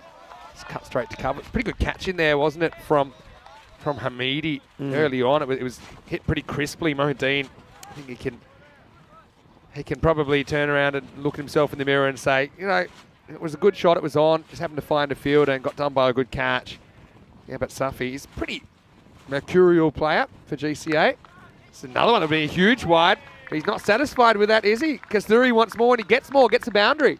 Yeah, I like that thing about Kasturi. He's wants to go after them, and you can see here, he ends up playing this one-handedly. Not a bad shot with one hand, and he still has enough power to get it to the boundary, 4 runs. Yeah, good shot. And yeah, it's pure timing, really, isn't it, from Lucky? I like him being up there, you know. We called for a bit earlier. But, let's see if he can do something with it, I think. GCA, they've shown they can be a bit hit and miss with the bat on occasion. Edged away, and this will be for, yes, maybe a very thick edge, but a good one nonetheless. Kasturi, 2 boundaries through the offside in this over. Yeah, you see he's there. He's there to be positive. He's there to play. And, yeah, okay, sometimes he is chasing some wide deliveries, which he could, in hindsight, leave alone. But if he's going to get boundaries for him, all the better. So, hay poquito de suerte, pero no está mal. 4 más. Tell you what is going to be depressing for Wijesakera, the old Golden Duck, Regular Duck special. And it's fine in a Chinese restaurant. Not great when you're trying to get a score on the board for your team. But this looks like it'll be a 3rd boundary for Kasturi, who gets motoring in this final over of the power play. This one's just a genuine shot. It's a low full toss once again. Only needs one hand. Doesn't matter. He's got too much power. Yeah. A dozen in boundaries here. Can you imagine what he'll do if he hits one with both hands on the bat? It'll end up on the moon or somewhere. I'm liking this one, Kasturi. So the first over went for 16. Second over, only 1 from it from Durrani. But, well, they're back to doing what they need to do. And all of a sudden, just like that, it's looking like a pretty decent power play. Yeah, Kasturi. Now, talk me through the technique here, Rico. I mean, you've seen a lot of cricket. What's Kasturi looking at here? It's not particularly wet. But what are you thinking about there? Well, let's just say maybe it's a new bat. Right. And he's worried about it getting wet. Maybe he hasn't applied the amount of oil that he wants to on it. But either way, it's interesting way of doing it. I'll just say, you know, it's probably itchy for some runs, but I mean, if that sticks around, maybe it's time to see a doctor. But anyway, Kasturi, 18 off 8, making a difference at the top of the order. It certainly is, and he's ready to go again.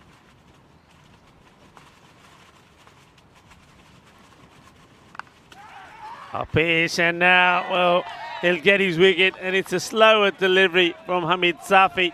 And that's the downside, I suppose, Kasturi. He wants to go after everything. So he still tries to muscle this one away to the boundary, but the slower ball, it's a bit of a long hop, really. There's nothing in the delivery, but he finds the point, takes the catch, and unfortunately, Kasturi, after giving us a little mini highlight and giving his team something to cheer about, he now has to take the slow, long walk back. Well, I mean, look, it was double the hands, but half the power in the end, wasn't it, from Kasturi?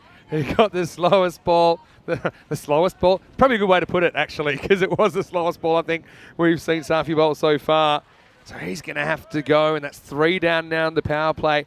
Lucknow goes for 8, and it's 29 for 3. Yeah, no mistakes there from Hamidi.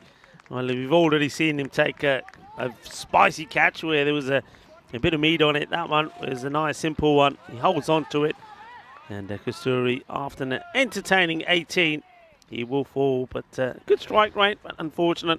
He just didn't pick that slower delivery. Ball to go in the over. Maya Patel has an interesting theory, saying maybe that's the way he rewards himself after boundaries. Well, I'll tell you what, if he makes 100, I think we'll have some really exciting footage for you. But anyway, here's the last ball of the 3rd over. Just drops the bat onto it, wants to go. Gill, he didn't bat badly the first time we saw him. He went at run of ball 22. And it provided good support, and he was instrumental in a good partnership between him and Mohidan. But now he needs to get a partnership going here with Gelzar. I'm still going to say, look, it's not a bad power play for Snazi, a team that has struggled with runs. They've struggled to get runs early on. If these two can get going, maybe put another 40-50 partnership, they could still. What they need to be thinking here, their aim, their ambition has to be to try and get past the 90, get into the 90. That'd be the first time that they do it. The high score they've got to is 89. Can they get into the 90s? Yeah, listen to these scores. I mean, 81, 79, 89, 83, 70, and then 76 in the 9 over game. And look, call that 80-something. You know, they got to get up. It's hard to see how it's going to happen at the moment. They need someone like Gelzar, like you mentioned, to really get going. He's 0 off 3, but he's facing up here.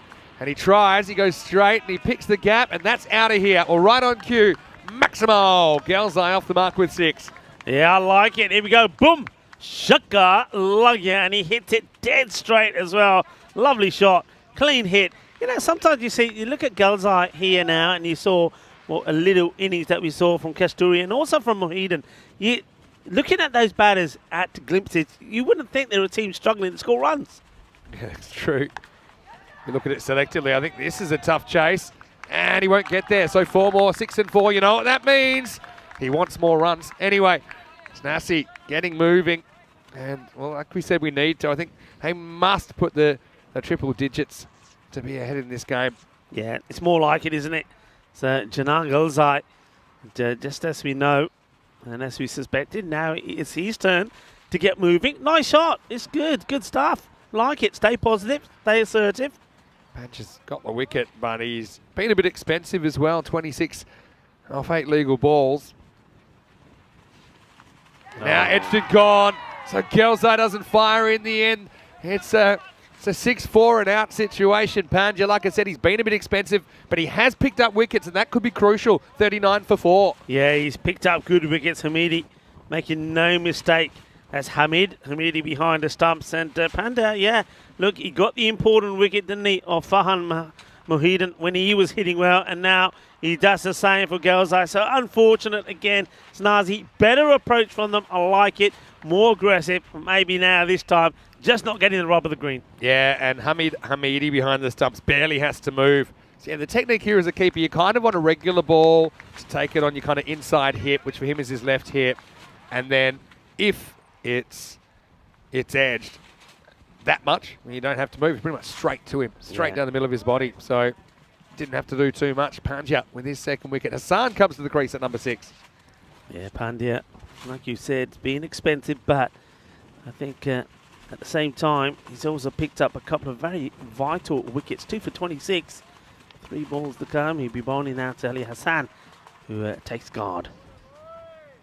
Let's see if Ali Hassan can provide a little something. You've got Gilt the other end. I mean, he stuck around a fair bit this morning. He showed he can hold it. Yeah. You know, maybe didn't go as quick as he would have wanted to in the first part of his innings, but then he did show the ability to find the boundary. Well, that's bad. Yeah, there won't be a run except for the no ball, which gets called a square leg, rightly so, for a full non-pitching delivery, waist or above, and pretty easy call for the umpire that time. Yeah, it's unfortunate. Either side of that fielder, I don't think it would have had the meat to go to the boundary, but would have been a couple. But he gets the free hit, so he has the license now to go the full Monty. All right, doesn't get a lot of it, but he gets some. Great catch. Let's see how many people knew it was a free hit. I'm going to say about 6. Probably half and half on the fielding side. There was a bit of a cheer that went up. In the end, it's a single, and Hassan's off the mark. Yeah, the fielder closest to the man taking the catch was a little bit excited. Had to be calmed down pretty quickly. But, yeah, they get away with it, don't they? Just the one. So, time for Gill to show what he can do. So got to be careful. There is a fielder there who throws it in pretty spicily, but no run. And ball to go in the over as Pandya looks to finish it well. Maybe finish it with another wicket. He loved that. And if you get the wicket of Gill, there's not really too much more to come really for Snazi. Yeah, that's true. Gill. No score in his first 2 attempts. Pandya last ball of his spell. Cut. And Gill plays that shot pretty well.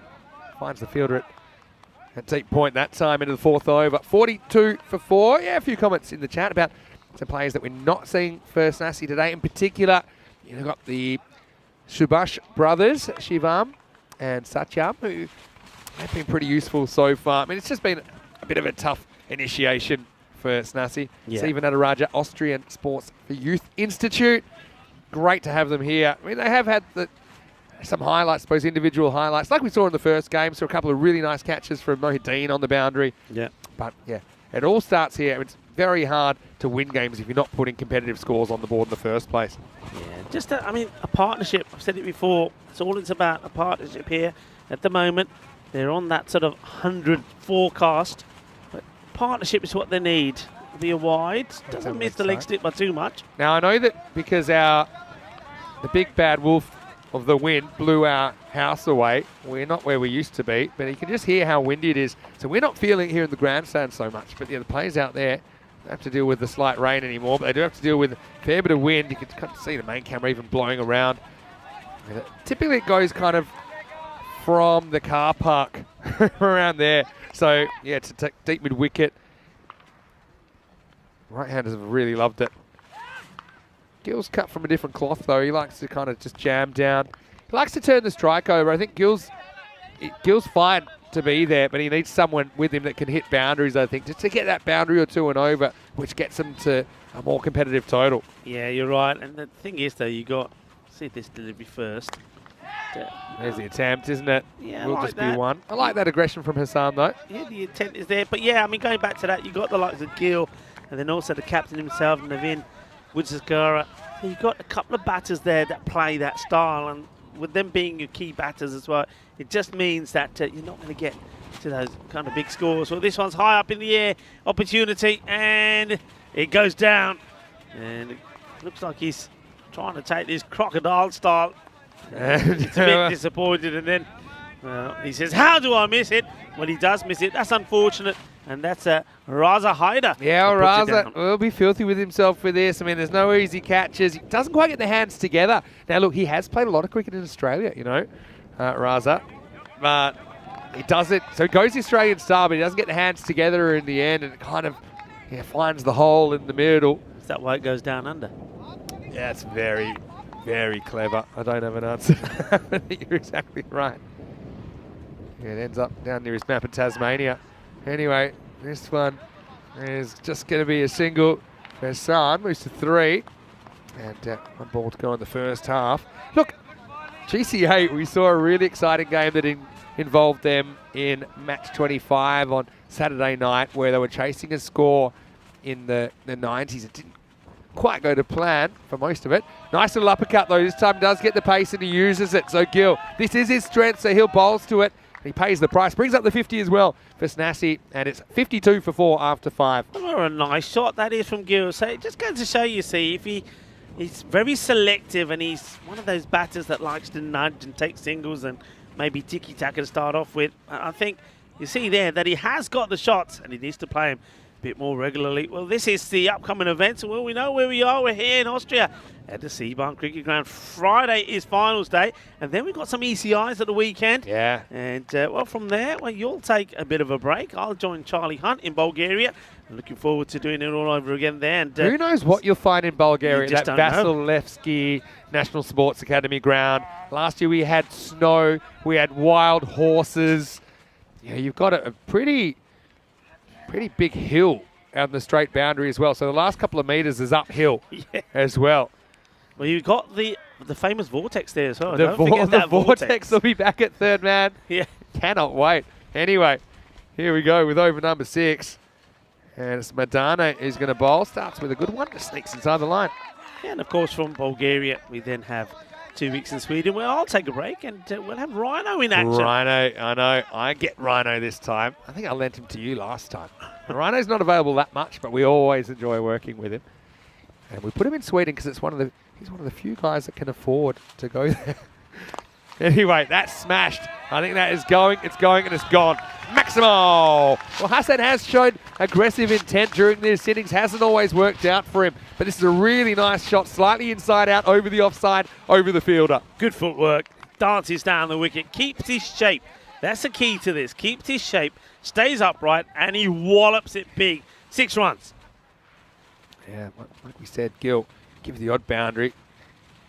But he's more of a second violin in the orchestra. This one's hit pretty well. And that'll get through the fielder as well. And Shorkat Girani's a pretty good fielder. Look, does the right thing. He goes to ground, but he's not able to get there in time. And so Snassi just having a bit more luck finding these boundaries lately. Yeah, I mean, the intent is there. The fielder just a little bit slow getting down there. And as a result of that, Girani can't stop it. It's 4 more runs. Excitement from Snazzy, and excitement on the chat as well. There's a lot of people on the chat, and probably a lot of people around the globe that are saying, go Snazzy, go. Everybody likes to see the underdogs perform well. And nobody likes to see a team that goes through the series without getting a victory. But this is another one that's caught behind. Another good catch by Hamidi behind the stumps. It's a soft dismissal, though, for Hassan. Not the right shot to be playing here. This ball is middle and leg, and he's trying to play this down to third man. It's actually outside leg, and it kind of goes between his bat and the stumps. There's a thick edge. But again, for a guy that's been so aggressive, it's a kind of, what's the word? It's a conservative option, put it that way. I was going to say it was a wussy shot, but I won't be that unfair. And that's the kind of ball, if he gets across, he might be able to kind of whip that leg side if you look at the line of the ball.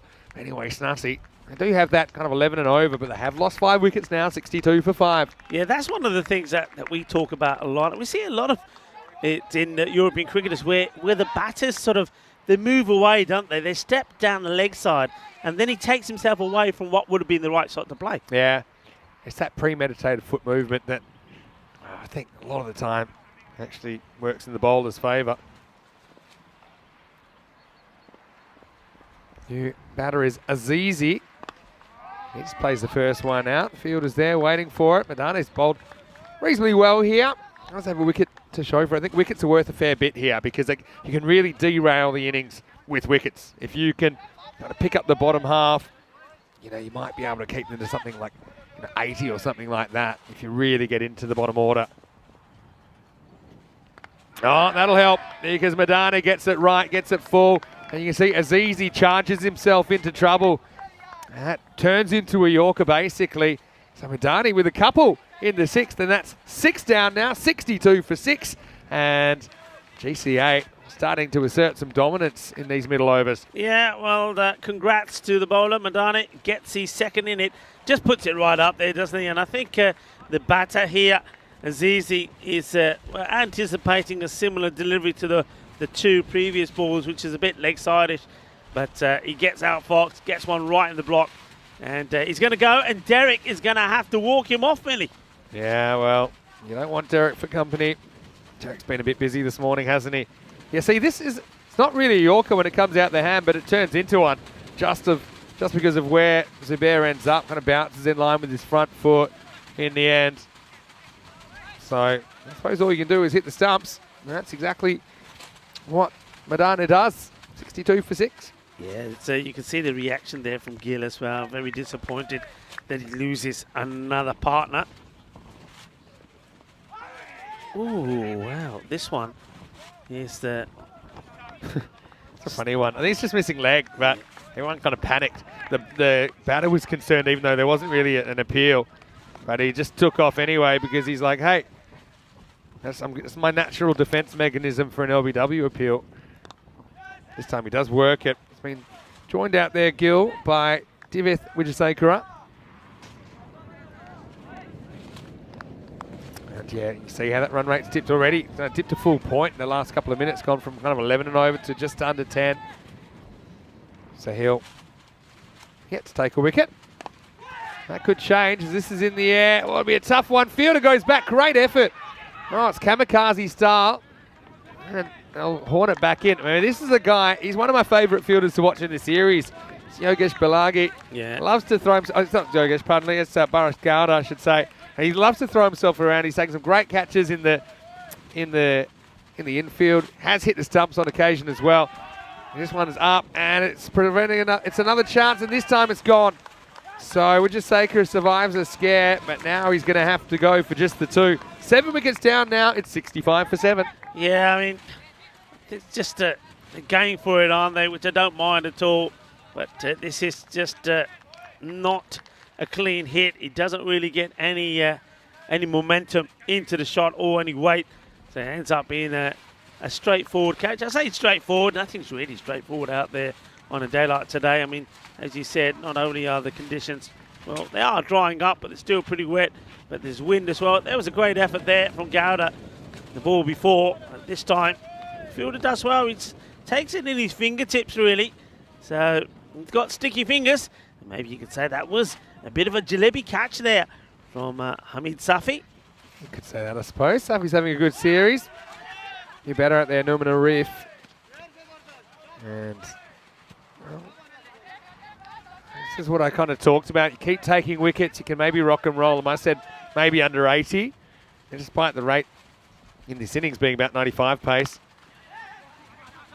And now you've got a bit of a Sophie's choice situation. I mean, if you're Gill, do you continue to push to try and build that score? You know, is your partner going to give you the strike back? That's the question as well. Right now, he'll keep it because that's the end of 7. The score is 66 for 7. And so Hill does have that something to show for his 2 overs. He finishes with 1 for 14. Okay, I'm going to take you through maybe the Czech Republic squad. Okay, 2 big names there that are back that we didn't see in the ECC. Aaron Ashokan and Sudesh Wickramasekara. Sudesh, we call the Beast, or he gets called the Beast, and he'll probably show you why in the weekend. Sabu Ndavitsi does have some T10 cricket under his belt from this current tournament. He's playing for Donnerstadt. And then you got the tank, Ritik Tomar. Now, he was a standout in the absence of some of those big hitters in the previous ECC. Now, this is an interesting one here. We did see this done the other day. And Shokat Jirani just keeping the non-striker in check, saying, look, if you're going to go once my arm goes over. Now non-striker does a little jog with. I like it. I love in the response here. It's the ultimate troll reply as well. I like it from because Gill. He's trying to dare him to do it again. Look, Watch this. He says, look, I'm running in with you. I love it. Absolutely love it. I mean, it's part like right technique. No, sorry, not right. Valid technique, because they say if you're racing the bowler, then you definitely haven't left before he has. But he's always got the option of stopping, and I don't know if you'll stop as quick as he will. You know, anyway. The bowler. It's part troll, I think. Wide down leg side. What do you think of that technique? We did see it done a couple of times. I don't mind. I mean, you can't say that he's putting the bowler off because it's out of his sight. So I don't mind it at all. But problem is, as a batter, you don't really have like a positive. What's the word? You don't have a payoff for that. I'll tell you what I mean. Well, this is in the air, and it's going down to third man. It's taken. So another wicket falls, and this time it's Gill, who was the established batter, and he wasn't able to go on with it. And so he's going to go for 8. And, well, a little bit of chat out there as well, I think, as the 8th wicket falls, 68 for 8. Yeah, I think there is. I don't think the bowler took too kindly to Gill's reaction when he started running down there with him. And he wanted to get the wicket. He does, and I think he has a few words to say to him as he departs. Good catch taken. But another wicket goes. So Gill just had no idea where this went, did he? And a bit of talk. I think a lot of it was fired at the man who's now on strike. What a man is that at best, you're not going to get man-catted. Like, that's your best case scenario. It's not like you're going to reward for an unsuccessful man-cat attempt if you're a batter.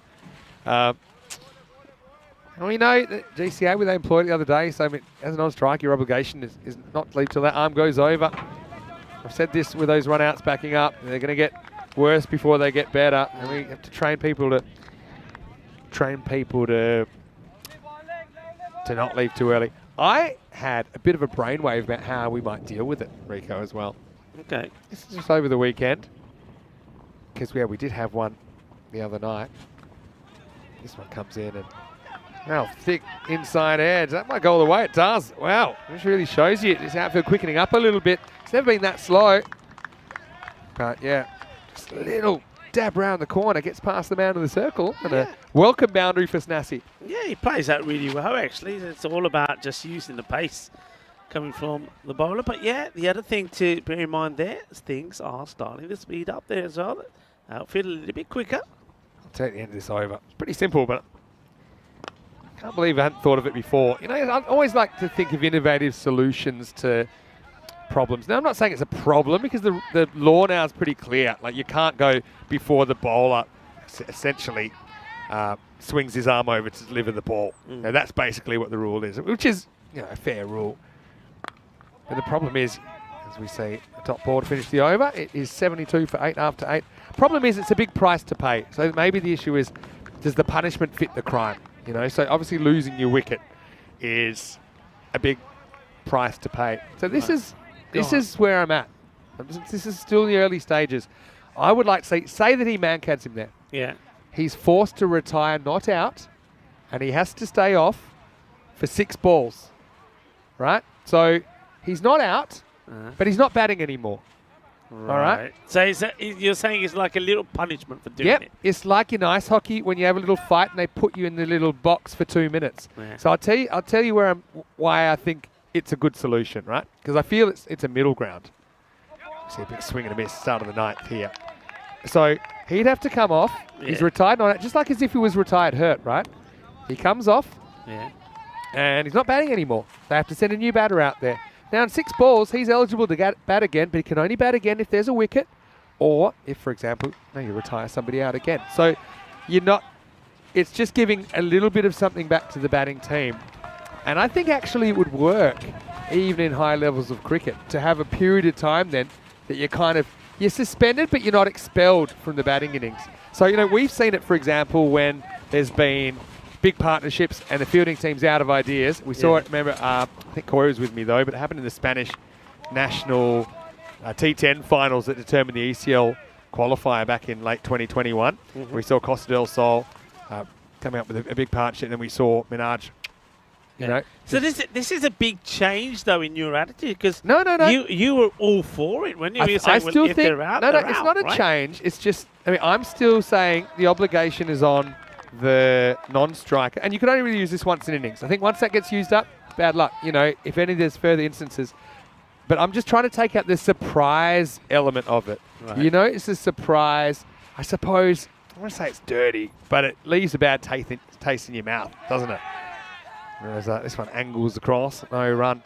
As Charlo swings and misses. So I don't think anyone's thought of it, but I was just thinking about, okay, you have done the wrong thing as a batter. So this is what I say. The batter's in the wrong. Yeah. People try and say bowler's in the wrong. Well, he's not really. It's the batter. He's left before the bowler's delivered the ball. So whether it's knowing or not, the non-striker's in the wrong. But I just think, so I thought, but to be out it's a big penalty. To be out if it hits, he misses. So we'll scramble through for a single. End of the over. Chawla is an expert strike keeper as he moves to 5, and it's 74 for 8 after 9. So yes, there should be a penalty on that, but at the moment the penalty of losing the wicket is a big penalty, right? So I thought, well, how can you you could say penalty runs, you do these things, but I thought, you know what, you're saying to the batting team, look, he's still there for you, but he's lost his right to bat right now. And I just thought that is a bit different. Think about it, because I know I sprung that on you, but maybe give us some.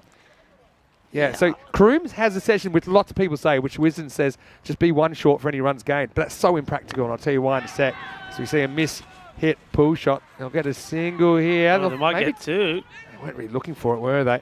Yeah, so the 1 short is great in theory, but it doesn't work in practice because, number one, if you don't have technology, no one's going to know. The umpire's already watching 2 feet in the ball. Yeah. He's not watching the non-striker as well. Square leg umpire's got a million other things to do. To be honest, after this delivery, I give you my view, it's another dot.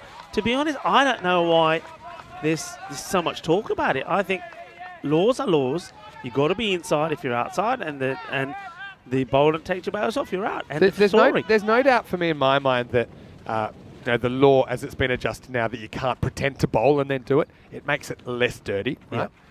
But the point is, it does always leave a bit of a bad taste in your mouth when it's employed. So I don't have a problem with the current law, but I'm just saying I think it's an interesting experiment that would penalise the batting team, but not so much. Like a wicket is a big deal, right? Do you think, here, I'll put this one out there, just another thought, but there'll always be unsuggested. It's another dot, so it's not a good last over for Snarcy. When a batter doesn't play a shot, right? Yeah. The ball's called dead, and he goes set back. So maybe the same sort of call could be made about, is the batter really trying to steal a run, or is he just daydreaming? So you could turn around and say, well, you know what, but instead of calling it a dead ball, well, this is going to be a run out. So instead of calling it a dead ball and saying, right, okay, tough, you just say, is 1 for the over, but you're getting nothing for it.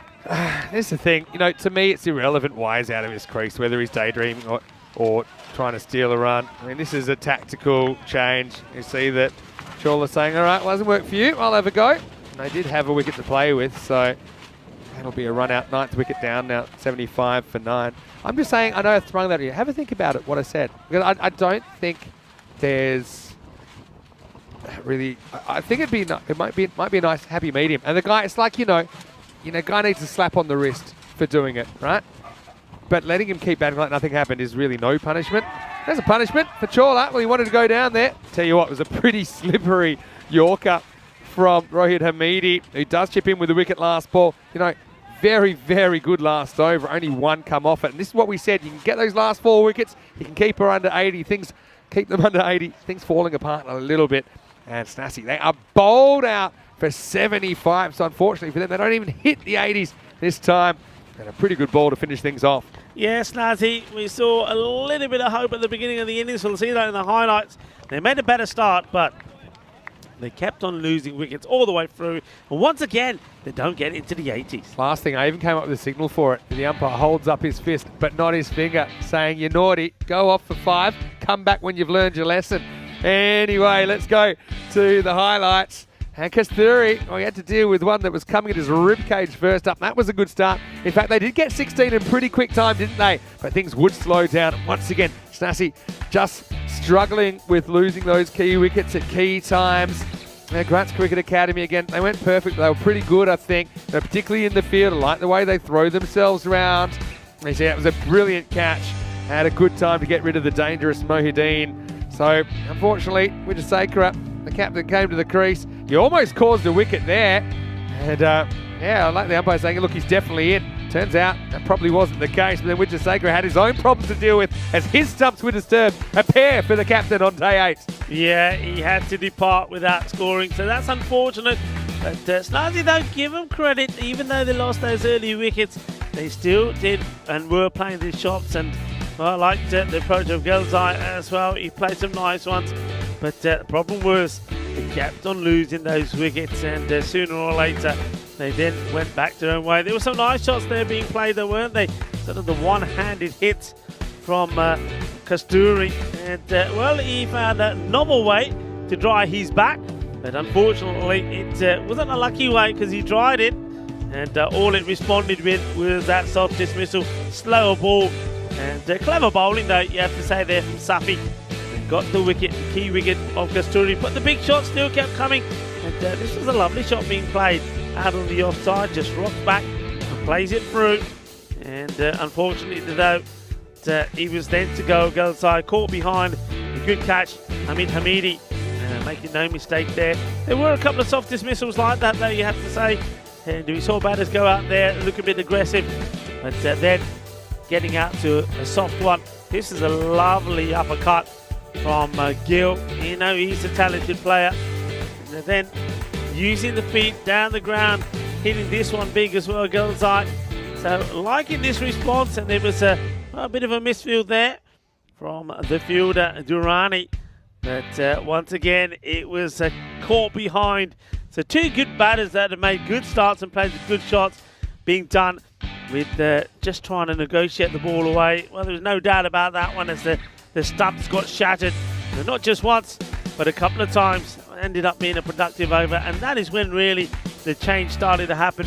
And Grass Cricket Academy once again sort of went to the top of this match, if you like, and hold the upper hand. Good catch taken there, just taking it in the fingertips, but it doesn't matter, that's all that matters. And then this one, well, Gill taken on the boundary. That was a nice one as well, not easy.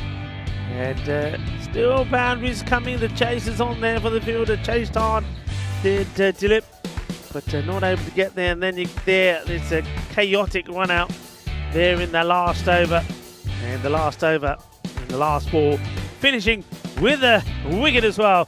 Jagadev Bhatte style as the stumps went over, and Snazzy, despite some changes at the top of the order, and despite a little bit of luck, and a better sort of strike rate there at the top. They got to the 29 or 3 overs, got to 50 after 5, 52 for 4. But wickets kept tumbling, and they just couldn't get that partnership they were searching for going. 18 from Kasturi, batted pretty well. We saw double figures from Gelzai and also from Ali Hassan. But unfortunately, it's the same old story from Snazzy. Just can't get the runs on the board. Credit to Grass Cricket Academy. They bowled and fielded pretty well. A couple of catches did go down, but they took some sharp ones. And I think that good catch from Rohit Hamidi certainly did start things going. It was an important wicket to take. That one off Mohideen. And see 2 wickets there for Pandya. 2 for 29. A little bit expensive, but he did take the key wickets. Shortcut Durrani is a top player, isn't he? Watch out for him with the bat as well. 2 for 7. And we saw another 2 for from Madani as well. So the mid-innings summary, 75 for 10. Snazzy, they just can't get going. They just can't get the partnership going that they desperately need. And now they're going to have to try and do it with the ball. But will they make any changes with that bowling lineup as well? Will they still go with Naveen and Divith early on? Or will they make a change? Try something different and see if it rewards them. But it's not going to be easy. It's the Graz Cricket Academy. Remember, they come into this match after a good victory against the Austrian Daredevils. And they got batters in good form as well. So join me, Rika Full, and Mr. Maximo when we return for the conclusion of match number 38 in this Fancode European Cricket Series here in Austria at the Seebahn Cricket Ground. See you in 10 minutes' time.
European Cricket Series is proudly brought to you by HCL Software, Fan Code, and Grizzly Bear Sports.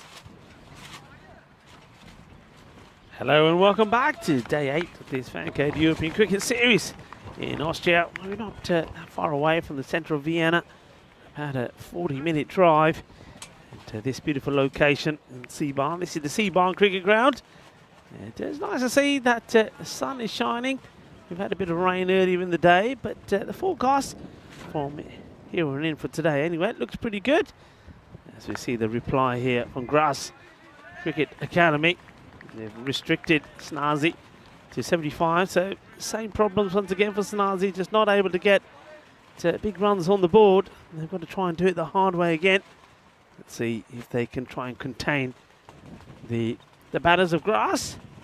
Here comes Navin with Zakara. Well, that's a bit of a rash shot really from the batter, because right across he stumps. It's Shakwat Durrani opening up with Hamid Hamidi. The big swing, getting that wrong.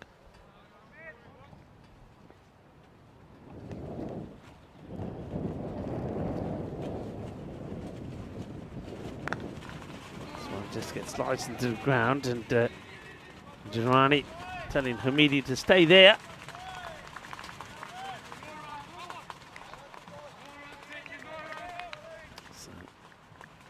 Still no runs. So an opportunity being given, I think, here to Hamidi. So been good behind the stumps. Gets a fair bit of this, gets it over the infielder. It's an opportunity for him to get off the mark, and he does. Durrani. Key play, you got to say, for Grass Cricket Academy. Very good hitter of the ball. He's already shown his abilities with the ball. Bowled well, picked up 2 for 7. And gets an opportunity now with the bat. And, well, big swing from him as well. Swing and a miss. Naveen Woodsakura, the captain of Snazi. Always trying, always smiling as well. That's what I like about him, even though he's not had the best luck with the bat. And, 2 ducks for him today, and remember they will be playing the last match of the day as well, match 40 against the Vienna Eagles. So it doesn't get any easier for Snazi in their quest to pick up their first points in the European Cricket Series. And I think they probably would have looked at the 3 matches that they had today and would have thought that this was probably the best opportunity for them to get those points as the first over comes to an end. And just the 1 run from it. So a good over for Woodsakura. And also a reminder there on your screens that it's been 74 matches since the golden ball. And well, Billy Sandu back in the commentary position to dwell on that. Yeah. 74 matches. Well, do you want to hear something spooky, Rico? Tell me. That, wait for this, another dot ball. How many does Snassi score? 75. Now, if this isn't a golden ball, it'll be 75 matches since golden balls. This is the 75th match since. They've scored 75.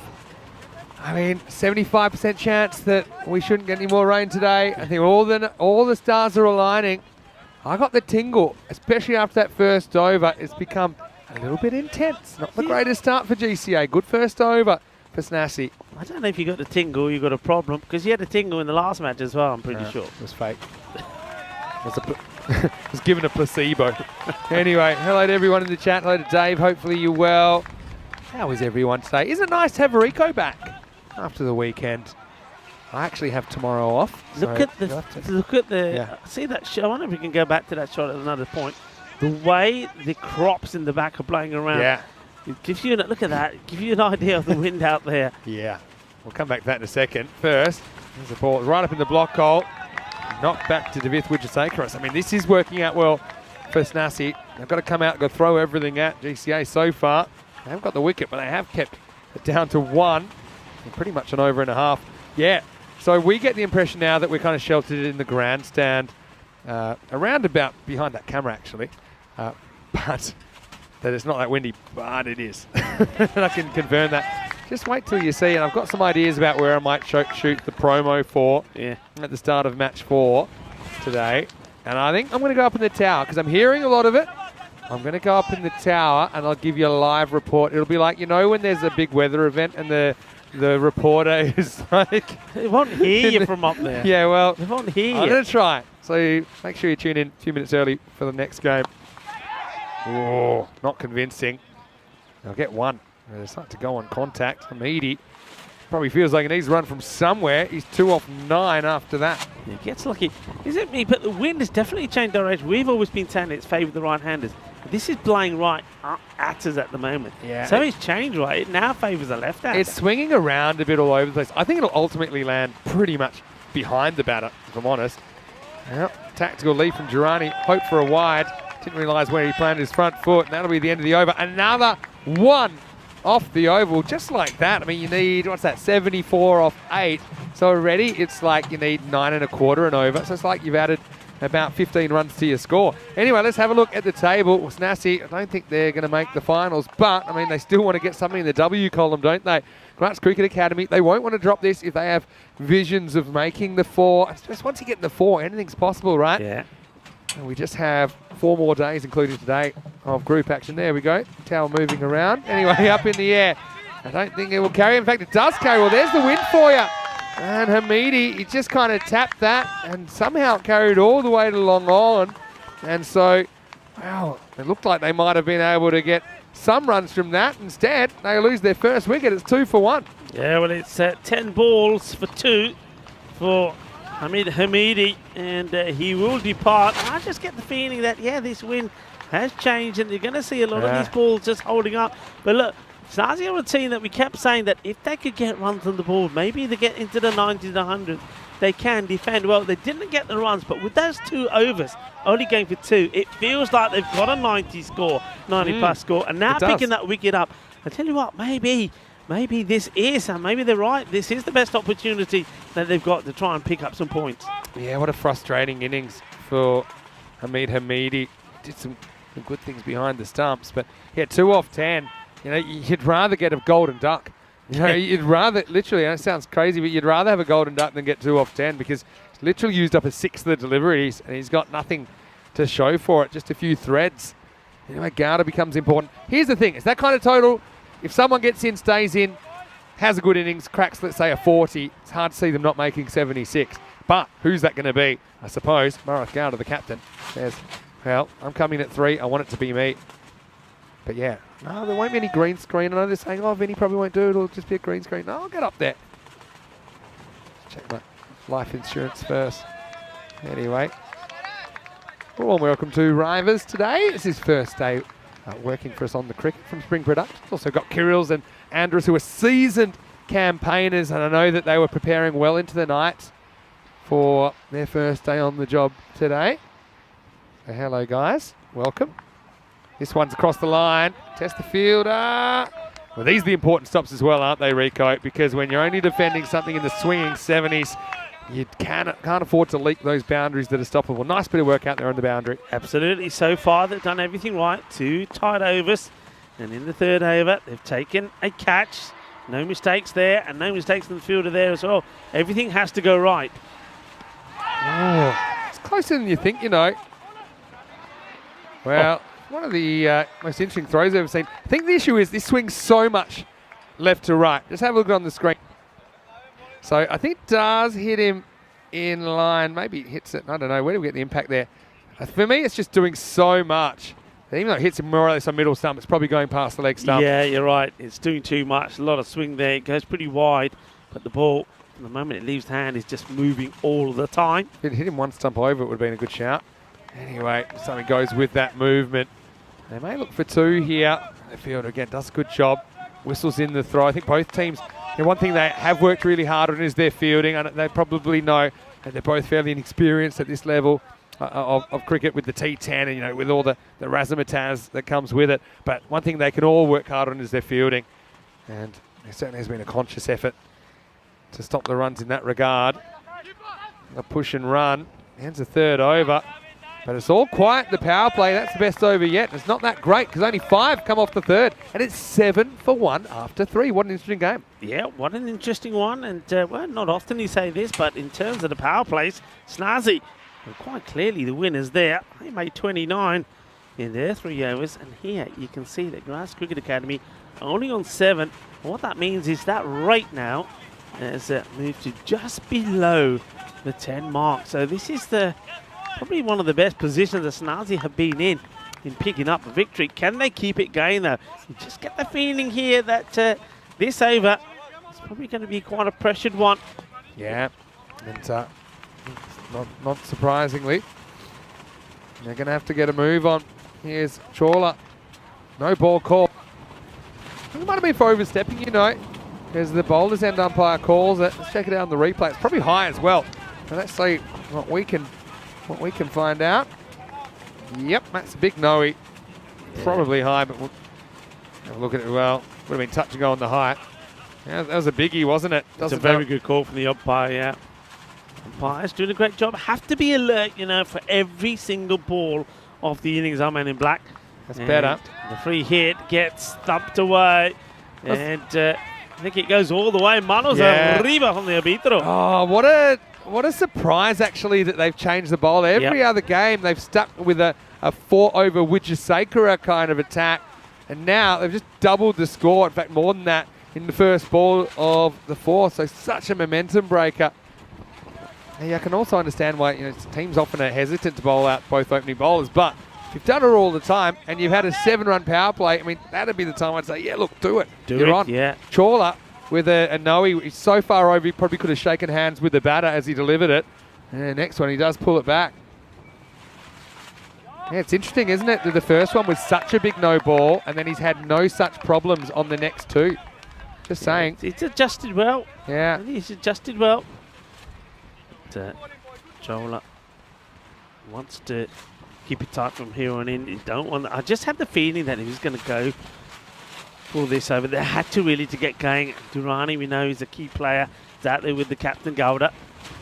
That's a proper swing from Durrani. Durrani's kind of had a frustrating time there as well. He's a genuine hitter, but he's 8 off 8. Again, important he sticks around, but he needs to go at the rate. Hey, it's been a tough day for teams batting first in the second half of their innings. Don't forget earlier, we saw Snazzy off to a reasonably good start, but kind of in the second innings they didn't have too good a go of it. Eagles followed the same fate.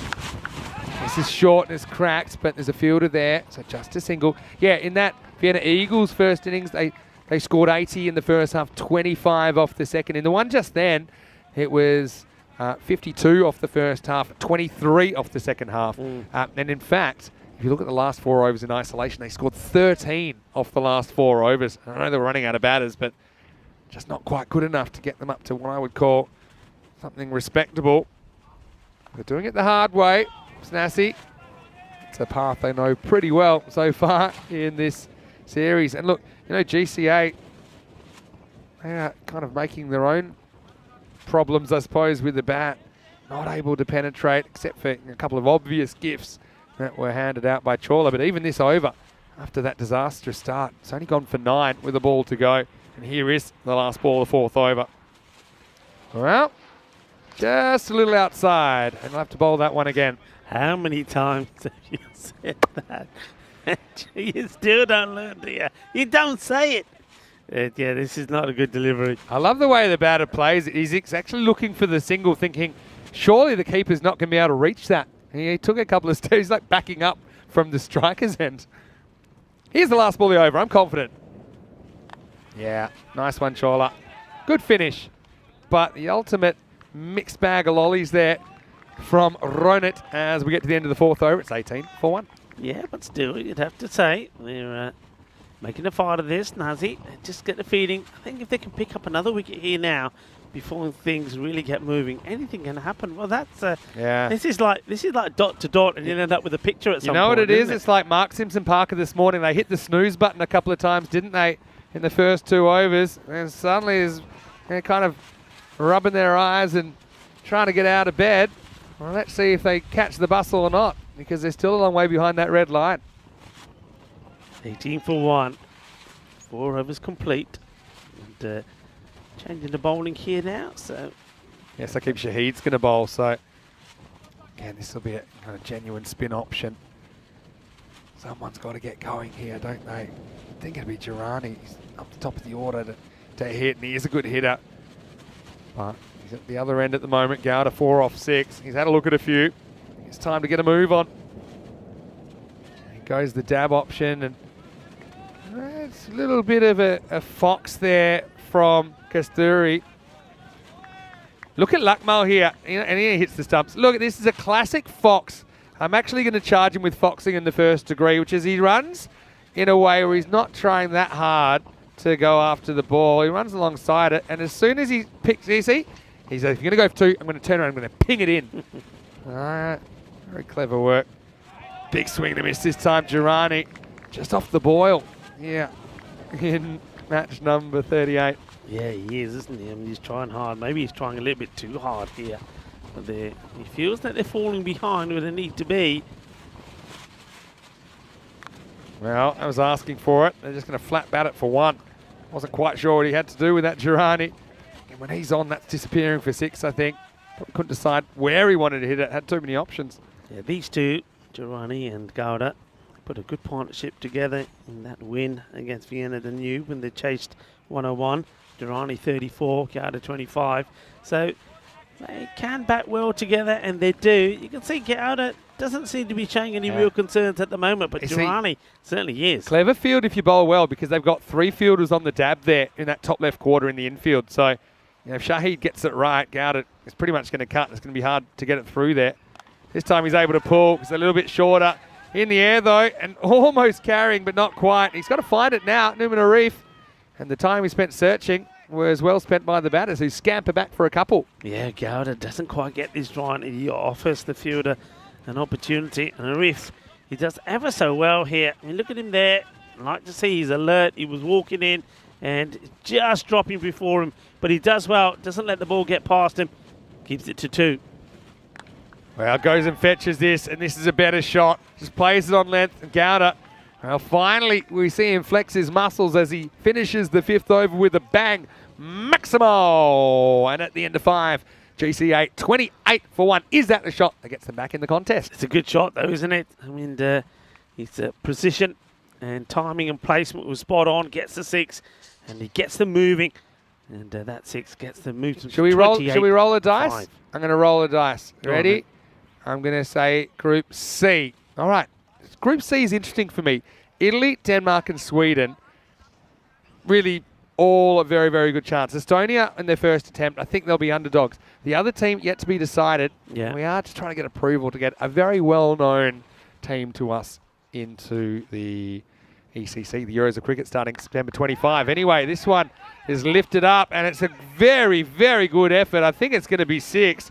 There he is, but he had a play on that ball. I don't think that he would have landed in the field of play, but I think that Gelzai was hoping he could at least stop it going for 6, but instead, Maximo, that's back-to-back 6s for Grants. Yeah, fantastic effort. Well. And, I don't know where he initially made contact with it. Looking at him there, if he ends up over there, surely he's trying to catch this outside the field of play. Yeah, we couldn't really see where he took off from there. This one was angled down the leg side, but kind of cramps Girani. He'll get away with a leg by. Yes, I mean, the rate required, yes, it has gone up, but it's nothing astronomical. It's around about the 9 and over or so. Right, that's one that, again, should have been a wide, but he gets in trouble and gloves it into nowhere. Zizi, the new bowler, here in the 6th. Hello to Siraj as well. He's been lurking. Say, way to throw MSP under the bus there. Yeah, well, you know, got to keep him honest. Didn't Siraj bowl a good over yesterday, though, for the NSCC? Hello, Siraj. Well done, your newfound notoriety. That one just pushed.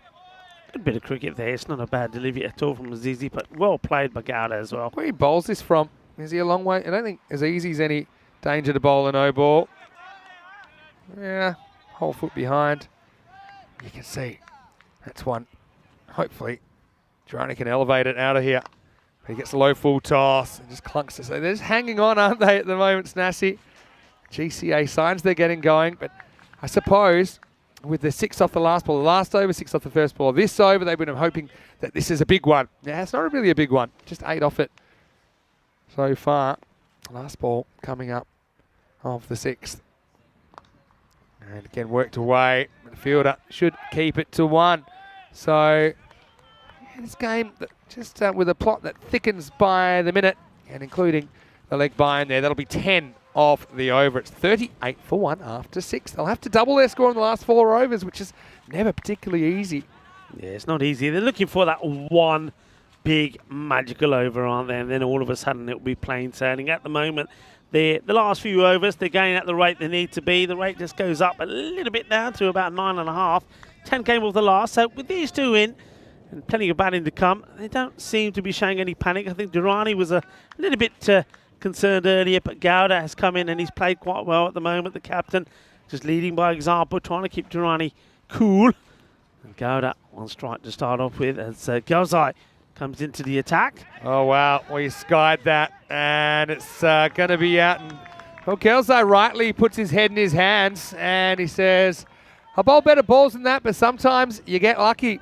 Again, it's a short ball, and Gowda, again, I actually think I saw him lick his lips twice before he swings at this, but he skies it, goes about 2 meters backwards. Have a look at that. And, yeah, just late on it. And, well, yeah, like I said, Gelzai, equal parts excited but embarrassed. It is the second wicket to fall, 38 for 2. Yeah, well, I was just saying that Gowda, the captain, looked pretty calm and didn't look flustered at all. And then when he plays that shot, I think it was there for it. His eyes lit up, and all he does, he ends up giving a chance, and makes no mistake. Hamid Safi, well, this is the kind of bull in the china shop coming in now, because he isn't going to muck around. If he comes off, they win. Simple as that. Snassi needs to see the back of him, and if he bowls that same ball to Safi, I fear that might be the last time we see that ball today. First one just a bit pitched up. Safi tries. Can't get it back past the bowler. Doing a really good job of holding here. Snassi, but cannot last. Tossed up. He goes with it and he gets the journey. Maximal! Well, predictably, Safi off the mark with 6, and it's game on here at the Sabang Cricket Ground. He goes big. Boom. Shakalagya. Yeah, you said it. This guy, he can wallop the ball to all parts of the ground. And, well, that's the first of many he'll be thinking. Dave's talking about a game between Cricket Stars and Kings 11. But what about the Cricket Stars Trentino Aquila, where there were 2 massive collapses? So I've seen a lot of tape being used. Well, tape on the shoes. Tape on the shoes here to have well, you know when the shoes, the top front bit comes off, so it starts looking like it's a puppet that's talking. That's one way to deal with that. Well, maybe he's thinking I'm not getting wet feet. So he's maybe he did that when he was going in the wheat fields. Crunches this, and it's put down. But I mean, it is stopped. So there's that. And Safi, well, he could have got 6, could have got out. It's neither. It's a single. Gets him to the other end. Yeah, Azizi is the fielder. This was hit pretty hard, and you're right. It makes a stop. I mean, it was going from 6 from there on in. So I suppose he saved 5 runs. Yeah, you'd see the back of him, though. And this is Durrani. He's just never hit his straps in this innings. Yeah, so that game that finished in a golden ball, I think it was golden ball 45, Cricket Stars versus Trentino Aquila. Trentino Aquila in their innings, they lost 8 for 13 to finish the innings, and they made 84. And then Cricket Stars, they lost 8 for 17, and they also made 84. It was tale of 2 collapses, but right now this one just gets a little bit leg stumpage from Gelzai Durrani. Well, rightly so. He whacks him away to the leg side boundary. So things starting to come together for GCA at the end of the over. And, well, is it the end of the over? In fact, it's not. It's 49 now with the ball to go. Yeah, it's not a good delivery down the leg side, and Durrani goes down on one knee as he puts it away, as you'd expect him to do so. It looks like somebody else has got a bit of a tingle. Maybe it's Very Andrus. early call from Andrus. He likes the golden ball here. Well, you know, it's their first day here. Our week 2 crew from spring. And it's Rivas' first day ever at the cricket. So what better way to welcome him in than with a golden ball. Yeah, absolutely. Well, look, we've put it up there. A few people may be new to the golden ball. It's an opportunity to explain to the newbies what it is. Well, if it's tied, the batters get one more chance to bat. They get one more lead delivery. If they score 2 or more, the batting team wins. If they don't, the fielding team wins. It's really simple. Very simple. Had 46 Yeah, 46 of them now. Any batter that has not been out can face the ball. If you're out, and any you're bowler out. can bowl it. Yep, that's true. So And we still have never seen a wide or a no ball. Yeah, 46. That's how many we've had. So I was talking about golden ball 45. That was Cricket Stars. yeah, that's what Against surprises me. Quilla. Never been a We had a wide couple that or would have been extra. wides, but they've been spoiled. Yeah. It actually happened in the golden ball I'm talking about right there in 45. Anyway, 3 overs to go. This is up. It's in the air, and it's out of here. Maximo Durrani is hovered, hasn't he? And he's so capable of hitting the big shots. He starts the 8th with one, and as easy goes the distance. 6 over extra comer. Yeah, well, what a shot this is. I mean, look how he hits this. I mean, talk about big swing. There's no big swing there at all. That's all bottom had, and that bat doesn't even get over anywhere near his shoulder. What a hit. There's a risk in trying to defend 70s. I mean, even with an amazing start, one big over makes the score look little. Now, this is another one which won't quite carry, but does find the fielder. Just one, and so they've got it down to about a run a ball now. I don't know. Like I said, you've got to get Safi. Problem is Durrani seems to have kind of woken up as well, and that's trouble for Snassi, searching for their first win. And this is launched, going, gone. Maximo, well, Safi does it again. And look, considering how this inning started, I'm a little bit surprised they didn't kind of throw him out there after the first wicket. Be certainly making up for lost time. 6 gets them even closer, and now it's down below that run of ball. Bolt's on a much shot, Maria. And I like the way he holds the post with the camera as well. Yeah, well, he asked him the question, and the answer comes pretty loudly from Safi, who catches Durrani now. And, well, just like that, well, I think this one's on borrowed time because they're up into the 70s already. They only need 5 more to win, and we're not even at the end of the 8th over. Zabardast. Posing me kare ke kitte hai photo khichan wali. Meri photo bhi khich de. Click, click, click. Uh-oh. Well, there's the bouncer. It might work out. Well, good luck catching it zombie style. And he almost does. It's good backing up. Arif will make sure it's just one. I thought that was an error from Azizi, but I think it was on purpose. That he's just going, you know what? Hit this. Yeah, it almost palms it on to the incoming fielder. Watch, not far off. Oh, yeah, it just needed more palmage, and it would have probably bounced up for Newman Arif. Whoa. Well, Andrus once again way off with that golden ball prediction. Ever since he put it up, we'll get the one. They went ballistic. Yeah, and they have. They've just gone and taken well, that has become a supersonic over. Well, 29 come off it, so not quite supersonic from that spell there of Azizi. Well, GCA, we're seeing them for the first time today. We'll see them again in the following match, match number 39. That's going to be against the Vienna Eagles. Eagles just seem like too good a team to be 2-4. And I think the Eagles have to be pretty much perfect to have a chance at making the finals from here. So the news from the toss is that Gratz won the toss, elected to bowl. So very much like the game you're watching right now. And that game is coming away in 40 minutes' time right here on the European Cricket Network. Ali Murtaza and Abdul Subor coming into the side for the Eagles. But yeah, watch out for their big hitting openers, Karen Beer and Kumud. But you'll have to wait, like I said, about 40 minutes before they'll hit the park. Right, 4 to win now, just like that. Now, look, they bring back Wijasekara, but the game's pretty much beyond their grasp now. Remember, they could have brought him back in the 4th. They didn't. You only conceded 1. Probably that's where you can trace the start of the resurgence. They had him 7 for 1, didn't they? Had him 7 for 1, and Divith, you would have thought he would have come back to bowl, but they didn't use him. He only went for 1 off his first. Pretty well bowled. Dug out. Get a single. That's a third of the runs they need. So yeah, we'll have probably an extended break here. Gives us a chance to maybe have something from the snack table, but still 2 matches to go. And probably the best thing is the sun's out, even though the wind's on. And yeah, I promise I'll get up the tower. All right? I'll spend the first 30, 35 minutes praying of the break. I'll get up there. Anyway, this one's up there as well. Fielder has time to camp, and he drops the catch. And I've probably got time for 2, even though they walked the first. But then the walk becomes pretty much a stationary setup of camp from Safi, who says, nah, the scores are tied. I want the chance to win the game, I think. Could have come back from the winning run. Safi, I think, has more in mind here against Wijesakera. 75-75.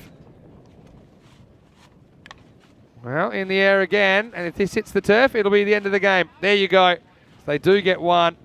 They probably want to go for two, but that's completely irrelevant because they'll get credited with the single. At that point, the game's over. Safi comes in. We called it at the time, didn't we? Now, if he fires, they win. They win pretty easily, and they do. 28 off 9. Ends up outpacing Durrani in the latter stages. And the final score, Graz Cricket Academy, 76 off 8.3.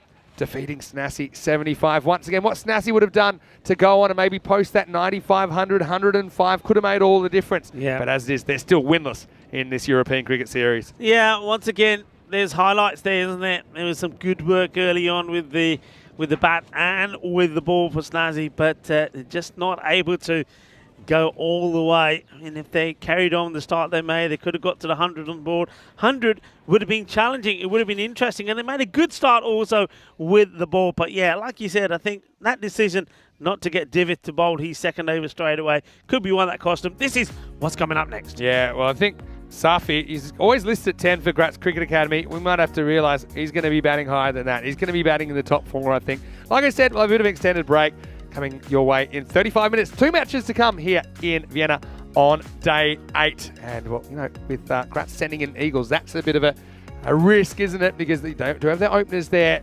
And although they haven't really shown too much in the middle order, you got to get those guys, get them cheaply, I think, if you want to keep it reasonable. Yeah, anyway, let's go back to the highlights I was going to say, Rico, because we know that Graz Cricket Academy had a very, very slow start, but once they got going, they never looked back. Yeah, never looked back. It was a good start, wasn't it? I mean, both Navin and Divith, Wijesakera, started really well. But the change of bowling sort of didn't work. But still, look, they managed to keep it quiet. Only 7 off the power play. And at the halfway point, it was 28 for 1. But I was saying that one big over would change everything. And, well, the man who bought that one big over was again Safi. I remember getting out to ball like that. It might have been even shorter and on the way down when I hit it. So I know exactly how Carter feels because he's thinking how far he's going to hit it. In the end, he hits it straight up. But that just injected Safi, didn't it? And, you know, Durrani, again, after a slow start, he found his mojo a little bit. Yeah, but Safi's a guy, I mean, you might as well throw your aces on the table. No point having him in your back pocket all the time. That game just creeping away from them, so maybe it's a good wicket to lose. Gowda hits the ball that I'm sure was on the way down on the second bounce, straight up in the air. But you have to say, I mean, it was a difficult chance for Azizi, but if he took that catch, he would have got Safi out for 6. That could have made all the difference, you know. So, again, it's they had the opportunity, catch goes down, and as soon as catch goes down, Safi then goes and he really does punish him. Right, bouncer is a surprise option. This was almost an assisted catch, but it kind of went between the hands of Chawla. And, well, in the end, a game that threatened to be close, but it was an empty threat, wasn't it? As Graz Cricket Academy, they get there, and they get there with 1.3 overs to spare, so no balls to spare, as we have a look at the scorecard. 28, Safi ends up top scoring despite just facing 9 balls in the innings. 26 of 19 for Durrani. That's after a pretty slow start. Hamidi, unfortunately, up the top, wasn't able to get too many. Gowda contributed 15. Maybe some positives there for Snassi, just the 2 wides and a no ball as we got halfway through the 9th over. So not giving too many away for free. But I suppose their biggest problem isn't with the ball, it isn't with the field, it's with the bat. They need to find some runs from somewhere. Don't forget, we'll see them taking on the Vienna Eagles in the final game tonight. Yeah, looking at the bowling figures there, I think Navin Wijesakera, what a spell from him, 1 for 5. And Divith, I think they held him back really when they shouldn't have done so. He only went for 5 off the 1.5 overs that he bowled. But expensive there was Azizi. And Azizi was the man that had the opportunity to remove Safi pretty early, but it wasn't to happen. So, again, it's another loss for Snazzy. And as we have a look at the mid-match summary there, I've got to say, well, whatever this tingle you and Andrews have, well, it's catching. You both need to go see a doctor. I actually think it might have been hypothermia. But anyway, we will be back, like I say, in around about half an hour take you into match number 39. And looking forward to that one. If you're tingling now, I Yep. want to see how you're tingling when you go up in the tower. Good luck. Yeah, okay. Yeah, tune in a little bit early if you like in match 39 as well. Like I say, I'll be saying my Hail Marys and sorting out my affairs. But I'll see you in around about 30 minutes with more Fan Code European Cricket Series. You're watching the European Cricket Network.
European Cricket Series is proudly brought to you by HCL Software, Fan Code, and Grizzly Bear Sports.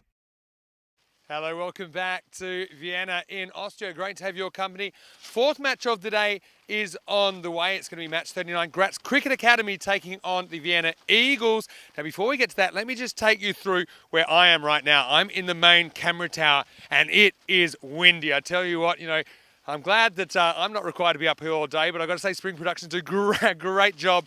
And it's a bit hairy up there. You can have a look out there. This is what they see from this position, and it's a really beautiful place to watch the cricket from, even though it's a little bit windy and I'm going to say scary, but let's just say a little bit unsettling right now up here. Anyway, now, like I said, it's time for match 39. I do have some news from the toss. It's that Graz Cricket Academy, they have won the toss and they're going to field. So that means we'll get to see the Eagles on deck first up. And look, the Eagles, they seem like too good a team to be 2 wins out of 6 matches. Don't forget, they blew the 163 that they made in match 25 against the Pack Riders. So this really does feel like a must win for them. It's hard to see any team with 5 losses making it through to the semi-finals. But anyway, as we know, GCA, they've been a bit hit and miss themselves. You know what, Rico? I'm going to get back on terra firma very shortly. I'm going to go over to you now with the news in the toss for match 39, that it is GCA. They won the toss. They're going to field. All right, hold on. I'm coming down.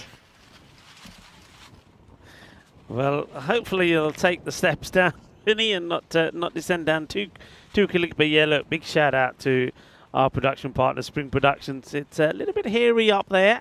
Well, not only is it the wind, as we know, there's quite a few of these grizzly balls that end up in that zone as well. But doing a fantastic job, Spring Productions, around the ground. This match coming up here, Graz Cricket Academy against Vienna Eagles. And as you heard from Vinny, I think it's a big match this for the Eagles. Karanbir Singh and Kumar will once again be key with the bat. They will be, no doubt, opening the batting. But the question is, when they depart, though, both Naveed and Mohammed Hussain have shown that they can hit the ball pretty big. They haven't really been able to put any real partnership together. So much relying on just 2 batters, and you just wonder whether any club can go all the way, can get into final stage just relying on 2 people.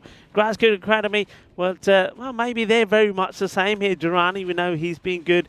We know all about the hitting talents of Hamid Safi. So once again, 2 big players there, and then somebody like Bharat Gowda can also chip in with a few. So you've got 2 teams that are relying quite heavily on maybe 2 or 3 batters. The question is, which one of those are going to click in this one? I think you saw the news or heard from Vinny that Graz Cricket Academy are winning the toss and electing to field first. And I think they're just backing that the likes of Safi can give them the desired effect in the run chase. And Safi, as you see there for Graz Cricket Academy, right up there, top run scorers for them. And that is up to, of course, match number 37. He's on 131. Durrani, 118. Gowda, the captain, 103. Over to the other side, Karanbir Singh, 341 runs to him. And Kumar, 187. And then, as I said, the next batter close to them is Naveed Hussain. So there's a huge difference there. I think also in the last match, Vienna Eagles, they elected to use their bowler, main bowler, the captain himself, Karanbir Singh, a bit later on. I think that's a plan that backfired. I think this time round, I think you're likely to see Karanbir use him and maybe someone like Saeed a bit early on in the innings. So they actually have some desired impetus in the match. I think leaving them too late, if it backfires as it did in the earlier match for them, it doesn't work out well. Of course, that was the match we saw when the Eagles took on Indian Vienna, and though they had Indian Vienna sort of on the run for most of the time, just 1 over before Karanbir bowled, which went magical, and that was Jar bowling it, in fact, and it all went a bit pear-shaped.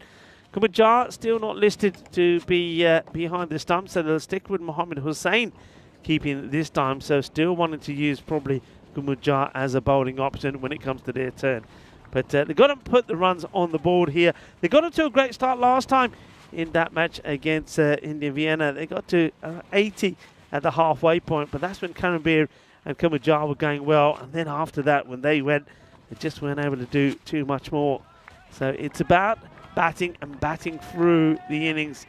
And it's about batting deep as well, and needing one, either the captain Karambir or Kumujar to bat all the way through as well. That's what will be the plan. First up with the ball, it's going to be Shaukat Durrani, key player for Graz. This is up in the air, and will race away to the boundary pretty quickly. A cry of catch, but that goes so quick, doesn't go to hand, goes into a pocket of space. There's going to be 4 runs. And that's the way that Karambir, we know, plays. Not only doesn't want to give the team a good start, but he knows it's pretty key that he tries to bat all the way through. The man who has scored back-to-back 100s in this series. Plays this one defensively and puts the stop sign up pretty quickly to Kumujar. A very warm welcome back to everybody on the chat. Hello, Dave. I hope you're well. And Dave basically saying the same, that basically the likes of these two openers have to go well. Also saying that that Durrani and Jar have the same strike rates. Good observation there. This one's just a little bit too wide, so are we going to have a bit of a run feast here? I'm thinking this could be very similar to that match that we saw with the Eagles against the Pack Riders. Similar thing. This has been lofted, and it will go all the way. Bolle, kinda zona. Shaka Lagia. A couple of steps down the track, then holds his shape, holds the pose as well, as this ball goes flying over that man in the long off area. Big hit. And a nice shot from Karambir Singh. Just waits with bat over his shoulder for the next delivery to come. Durrani. We want a good reply here.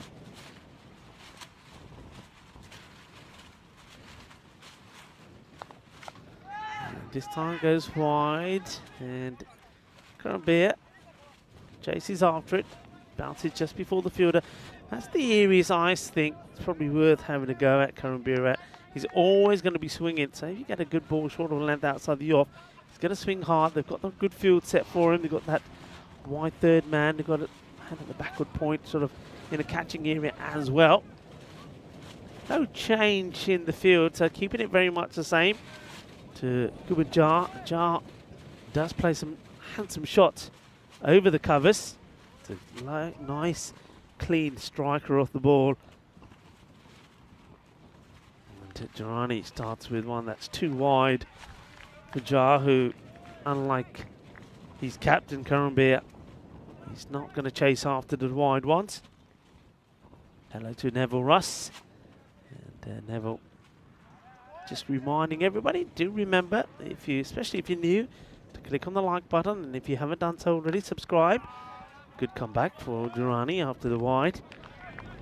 Just gets respected, like Jar. Yeah, so like what you see, spread the word of the European Cricket Network. And between us, let's help this European cricket family we've created to grow bigger and better. Oh, that's a sharp delivery. And there's a bit of bat on this, I believe. So that was a quick one. So here's, yeah, all bat. Will be the end of the over, but really does fire this one in. Durrani bends his back. And, a little paddle onto it. So 14 off the first. And, just have a quick look at what the bat versus ball ward is saying. The computer 109 to 106, very close, but Graz Cricket Academy expecting to get the victory over the Eagles by 3 runs. The difference there is, so you can see there that the average runs for Graz Cricket Academy better. It's more runs for than against, whereas it's not quite the case for the Vienna Eagles. Pandya to bowl over number 2. And well, this is hit hard. And well, we've seen a catch taken by the man in this fielding position before, and that's Rohit Hamidi.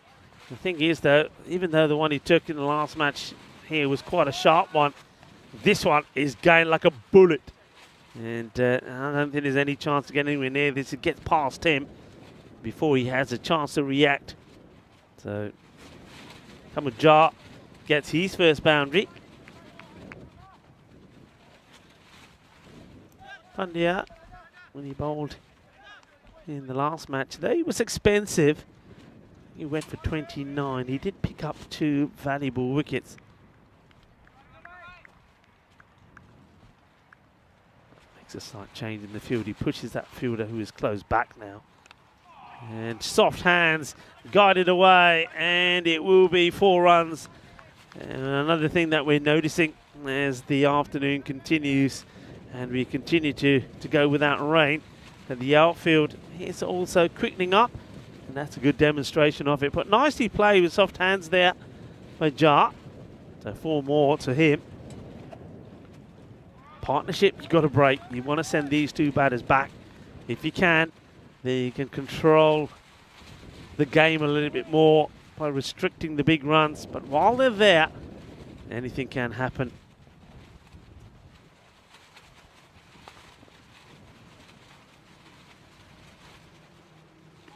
Beats him this time. Bowled, Pandya could come back from the bowler. Let's have a look at this field. So they've got, especially I think to Kamajar, you've got the sweeper back on the offside and long on the boundary. That's your 2 men back.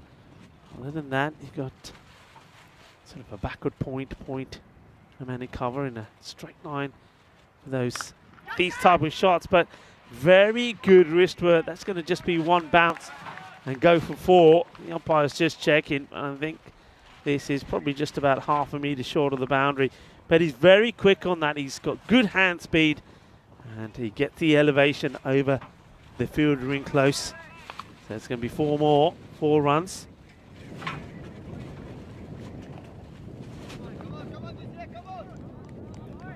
I'm pretty confident this is 4. Let's see here where the ball bounces. The kid actually goes all the way, so there you go. It's manos arriba. 6 carreras.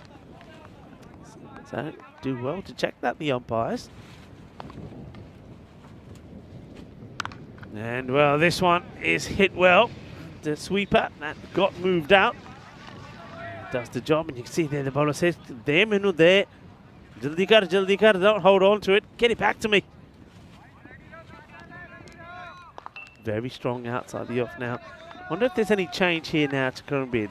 I thought maybe they may push the 3rd man back and bring the man who's at sweeping the offside up, but there's no change here, which I think is a bit risky because Korombid will go chasing after the ball that's wide. And swings, misses, but gets the wide. The umpire thinks long and hard about it. It's umpire Praveen, man in black. In the middle, Praveen and Damindra, who's at square. Siva Krishna is the 3rd umpire, and of course the man in black being very well led by the tournament referee, Tyrone Peters. And it goes up and over, and that sweeper does come into play. Keeps it to a single. So works out well, keeping the field the same end of the over. So Pandya will go for 17. A little bit expensive. And after 2 overs, score 31 without loss. Just have a look at these tables. And yeah, as Vinny said in the introduction, Vienna Eagles, they'll be wondering what they're doing down there. They're a solid side with just 2 wins out of the 6 matches. And they really do need to start to, well, the remaining 4 they've got, trying to pick up as many victories as they can to put them up there with contention. But that means getting results yourselves and other results going your way. Wide delivery. But once again, you see Korombid will always throw the bat at it. So not a bad area to be. Hamid Safi coming in to have a bowl. So Sani good player of the match performance in that victory against Nazi. 28 just of 9 deliveries, and as soon as he went out there, changed the momentum of the match. Short. And it's going to be another wide. So concentrating on that area outside off. I don't mind that at all. He's got a plan in mind. But at the moment, just quite not executing it. See that they have made that change as well, which I like to see. So the third man does go back, but nobody straight. And that's what Curran will be looking to go for. It's the same again. So good areas. That's what you're trying to do. Safi gets that one right. Curran just getting a little bit flustered. I get the feeling I might see him using his feet here, coming down the wicket and looking to hit straight, especially with both men straight inside the circle. So he got mid on, mid off. Let's see if he does. Now he hits it high in the air. It's an opportunity and it goes down. So the trap was set, but Madane not able to hold on to it. So this is a big moment. It's not an easy one. He's having to come around to his right, but gets hands to it, but can't take the catch. So Curran getting dropped on 12. And Madane has the option to send back the Centurion, the double Centurion, you have to say. He scored 200s in the series, 100 not out, and 119. He had chances in those matches to remove him, and they didn't, and he made them pay.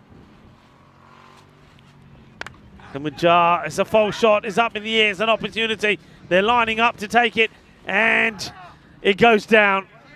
Well, if you watch this again, I will say, I mean, it should be taken, but this does move in the air. Watch where the fielder is.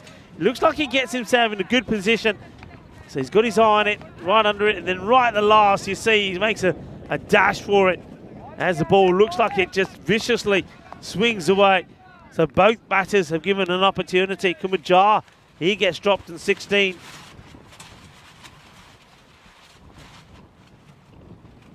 Caribbean, again, it's an ugly swing. Wide is called. Just the judge to have caught something like, but it doesn't move the feet as well. I think that's a tight call. I mean, the umpires have been consistent though. If it catches any part of the line, it will be called. Got to get moving his feet. Gandhi ball down the leg side. This is out on it. A little touch, it would have gone to the boundary, but it will be a wide, so they'll have to be bowled again. Safi, though, it's going to be disappointed, isn't he? He said both batters. Chances that are being put down. And another chance, and this time it will be taken. So, well, he put it down earlier, didn't he? But Manane this time makes no mistake. So Kanavir, he'll go for 13 for 8 balls. So they stick to the plan, and it works. And credit to the bowler as well, Safi, and to the captain. You got to say, Brother Gowda, they set the plan, set the trap, and though it didn't quite materialise the first time of asking, and Kanavir was dropped on 12. He had only one to that before he just finally goes. So they set the trap, and the wicket has been taken. So now I think a lot depends on Kumkut Jar once again. But well done to Safi. Stuck with the task, gets his reward. The new batter now comes out. And it once again going to be Mohammed Hussain.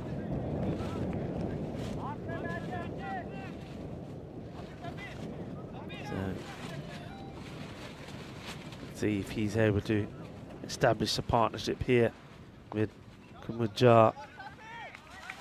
Field now changes. So, and they're asking the question, could be 2 in 2. They like it, and the umpire puts the finger up, so Safi gets another. And Mohammed Hussain will have to go first ball. No issues at all here. Just a little bit of a feather inside edge. And you can see Hamidi. He knows it. He wants it. The bowler knows it and wants it, and eventually the umpire after giving the batter the opportunity to walk, puts the finger up. So it's going to be your first baller for Mohamed Hussain. And just like that, it's a hat-trick time. And also we see Golden Derrick going through the batter.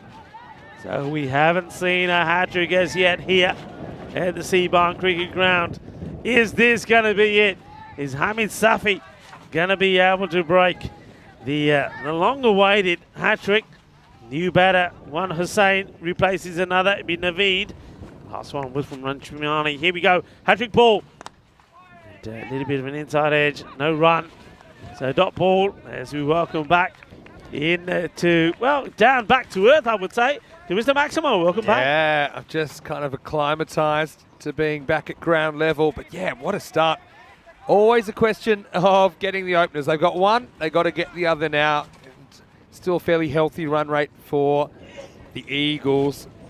But yeah, it's one opportunity missed. Then we saw that one taken, didn't we? And yeah, I think they're very, very happy, Grants, to see the back of Karambir Singh. Just coming around the ground, I can just tell a lot of energy out there for GCA. They know how important this game is. In fact, both teams kind of hanging mid-table, aren't they? And they've got real ambitions of being in the top four. I don't think there's room for both of them, if I'm completely honest. So this has a kind of mini-final feel as Panja comes in the fourth over. It's hit well, and what a pickup. Great bit of fielding this is. So well done. When he picks it up great when he's coming to mark a bullet, but he was able to get the throw in afterwards. So he does good work, followed up by not so good work, but that's a really good stop. Let's check out the steps here. Does he get rid of it in time? Yeah, just. Yeah, well done. Just ejects it before that last foot goes over the boundary. He has a few problems picking it back up, but that was a great one-hand, one-bounce effort, wasn't it, from Rohit Hamidi? Yeah, Hamidi made the good stop, but then if he could have picked it up and got the throw in, he would have definitely, I think, had a shout out for the run out. Yeah, definitely. But anyway, still does well to stop the boundary. Kumar faces up. Great Yorker from Pandya. Pandya's that sort of bowler. I mean, he needs his run up to get to feel his balance and to feel. But by the time he gets to the bowling crease, he almost comes to a standstill. But still, it's all about the end result. And that one was a good one. Yorker length delivery. Yeah, that was right where you want to be. Shah couldn't do anything with that. Here's the follow-up. It's a big swing down the ground. Almost looks like he's one of those. It's a classic example of a batter that if he's flowing and he's playing his shots and he's relying on his timing, he's dangerous. As soon as he starts to try and force the issue and try and hit hard, he gets himself in trouble. Yeah, here's the thing about being in form like Karambir has, like Kumar has over the last few days. Just follow up with that in a second after this ball from Panja. Yeah, right off the end of the bat, this will just be a single. But, it seems so easy, and they make it look so easy when it's going. But, form isn't permanent, right? So it has fluctuations, and so I just feel like that both Karambir and Kumar kind of on the downslope a bit, and it's a weird place to be as a batter because you start to kind of feel your own mortality again, right? And so, I mean, those last couple are probably hittable when he's in form, and he's just clunked them, missed the first one. Got the last ball away for one. But anyway, Hussein's turn now. Well, third man, it's been very busy. But this one almost gets away from him to the boundary. But well done. That's a good misfield because it didn't cost him any runs. You can probably hear everything blowing around. Well, that's where I was about half an hour ago, right up the top in the tower. And yeah, I mean, we're fairly well protected here, but you can just hear from the sound in the effects mics that it's super windy, and I think more or less now it is that orthodox wind that we've seen kind of behind the batter and maybe a bit left to right. It's a good shot, clean through the ball. It will go all the way, and that's where you say dangerous. A slightly quicker delivery, I think, but the hand speed and the execution was lethal. That's when he's at his best. That's what we're talking about, when he's unflustered and when he's just timing the ball, and the result, well, as I say, the proof is in the pudding. I mean, 48 for 2. That's a really good shot. I think the difference there for Kumar is he's not trying too hard, right? He stayed fairly still. He stroked it through. Look, 120 plays pretty well against Grants Cricket Academy, who we have seen kind of struggling a little bit with the bat themselves. They They have had a really good start to the tournament with the bat, scoring high scores, kind of gone off the boil lately. Still averaging, I think, 114 with the bat per 10 overs. Yeah, but let's see if they can do it on the chase. Here's the start of the 5th over. Plays that pretty well. It's pitched up, the full length delivery. Hussain, I think while Kumajai is out there, I think one thing he's looking to do is trying to keep him on strike. Jar, I think he'll relish the opportunity. It's good hitting breeze for the right-hander. Keep your shape. Hit straight, hit well. Oh, this is an edge. This is an edge that goes down, and it's quite a straightforward one. Oh. Hamidi puts it down, and, well, the look on the face of Safi says it all. Yeah, I mean, let's have a look. I mean, it does go low and pretty fast to his right. Let's see the balance here from Hamidi behind the stumps. Caught on his left foot a little bit too long. You know, that's a case of me to be super technical, where it's like he's too square. You need to kind of have your right foot a little bit behind your left to kind of open your body. See how he's quite closed there? So it makes it hard for him to get down and kind of cushion the ball. It was an awkward kind of body position he was in. So, you know, again, that's a little thing, probably just a micro technique thing, but it cost them the wicket of Jar. And let's just see if that ends up costing them a lot more. Yeah, Jar knows that he's key here. This is hit pretty well, and it will go all the way. Balle, and Jar, well, after trying to force the ball before, this time he goes back to his natural timing, hits it clean, and it stays hit, goes all the way. 50 on the board now, and 55 for 2. Well, it's already started to cost them, hasn't it? I mean, Safi really should have had 3 for, and he should have had Jar sitting on the bench, but instead he's still there. He's still able to hurt Grants. This one just into the deck. No runs there. Safi trying hard. You know, for all the keepers out there, I know it's hard to get, you know, keeper advice because there's not many of us, you know, proportionally. But yeah, what I mean is, you know how the batter might have an open stance where they're kind of halfway between front on and side on. Yeah, that's the kind of position I'd have to a right-hander, and that'd be the opposite to a left-hander. Because then those outside edges, you're just in a better position to kind of track it with your eyes rather than have to go from a full, like, square on front on position with your chest facing the bowler to then have to move sideways. It's quite difficult, and that's where he got tied up then, Hamidi. Anyway, end of the 5th over, Safi ends up with pretty respectable figures of 2 for 15, 56 for 2 after 5. Well, if anyone else wants any other advice on wicket keeping or life or, you know, whatever you like, why don't you send me a message at Mr. Maximo? You can get me on Instagram in particular, but you can try me on any platform. And Rico, I'm sure your inbox is always full, at Rico Full. And Facebook, rico.full.1. And don't forget, at European Cricket, great place to go. I think there's going to be even more viral potential on our social media pages after this Austrian trip, because we've had an all-run 5, we've had all kinds of things going on. And we always love to engage with our viewers. Let's get into the second half of this innings. And so, you're on track for that kind of 110, 112, and that plays pretty well. Sohail comes on for the first time in the 6th. And Jar, well, like I said, he's on borrowed time after that, I suppose, regulation, but slightly difficult keeper drop. Let's see what he can do in the second half of this innings. Sohail, nice start. Gets respected by Jar, who just wants to have a look at him. Shirts the players, and the shaking of the camera will tell you it is very blustery. This one will go away to a man who's been very busy in the 3rd man position. Madane once again. Yeah, I mean, Madana's pretty much brought his own ball, hasn't he? He's had a lot of it. And every time he gives it back, it seems temporary. A lot of balls are flown in that position. Hussain, what can he do? Well, this one has been whipped away, and I think it probably goes all the way. It does. And the umpire puts him up in the air like he just don't care as it sails away. So this is what Jar needs. He needs something like Naveed also to hit a few balls. He doesn't want all the pressure on him. And Naveed, well, doesn't oblige. The thing is, though, we've seen Naveed do this before. And some of the other batters, really, for the Eagles, where they've played 1 or 2 shots and then get out. Somebody's got to stick around and get a partnership going here with Jar. It's a bad line from Sohail. Been pretty good apart from that. Wow, he absolutely mullers this and hits it with all his might. And it's going to be another 6 back-to-back. Ginna Sona, Ginna Bada Shaka. Wow, this is the one that you read. When you read the coaching manual upside down, this is what you'll find. And you just kind of, I think it's an eyes closed, just absolute horn attempt, and he gets enough of it. And that one goes with a win, 6 runs. Hold up, says Naveed. Let me get ready. Right, I'm ready now. Give me another, he says. Something about Hussain. He's trying again. Okay, and it's going to be 3 out of 3. Bolle. And if Kiriels hasn't got enough problems with balls and the wind, well, this one goes bang right in to the scaffolding. Yeah, well, that was the familiar sound of ball on tower that we heard.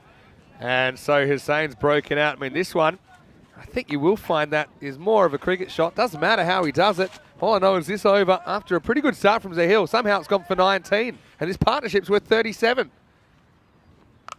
And he ain't done yet. He's going to be 4 on a spin. Ginna Sona, shaka time. And he says, well, never mind 3. I'll go 4 biggies on the spin. So that's 4 sixes on the spin. And this over from Sohail has gone magical. Well, if he hits another one out of there, well, it's going to go supersonic. Well, what are we watching here? I think that actually might be over, thankfully, for Sahil. It's 25 come off that over, and 81 for 2 after 6. And just like that, that run rate right up 135 pace once again. Kumar Jar's been the silent partner lately, hasn't he? But nothing silent about those 4 big hits from Naveed Hussain.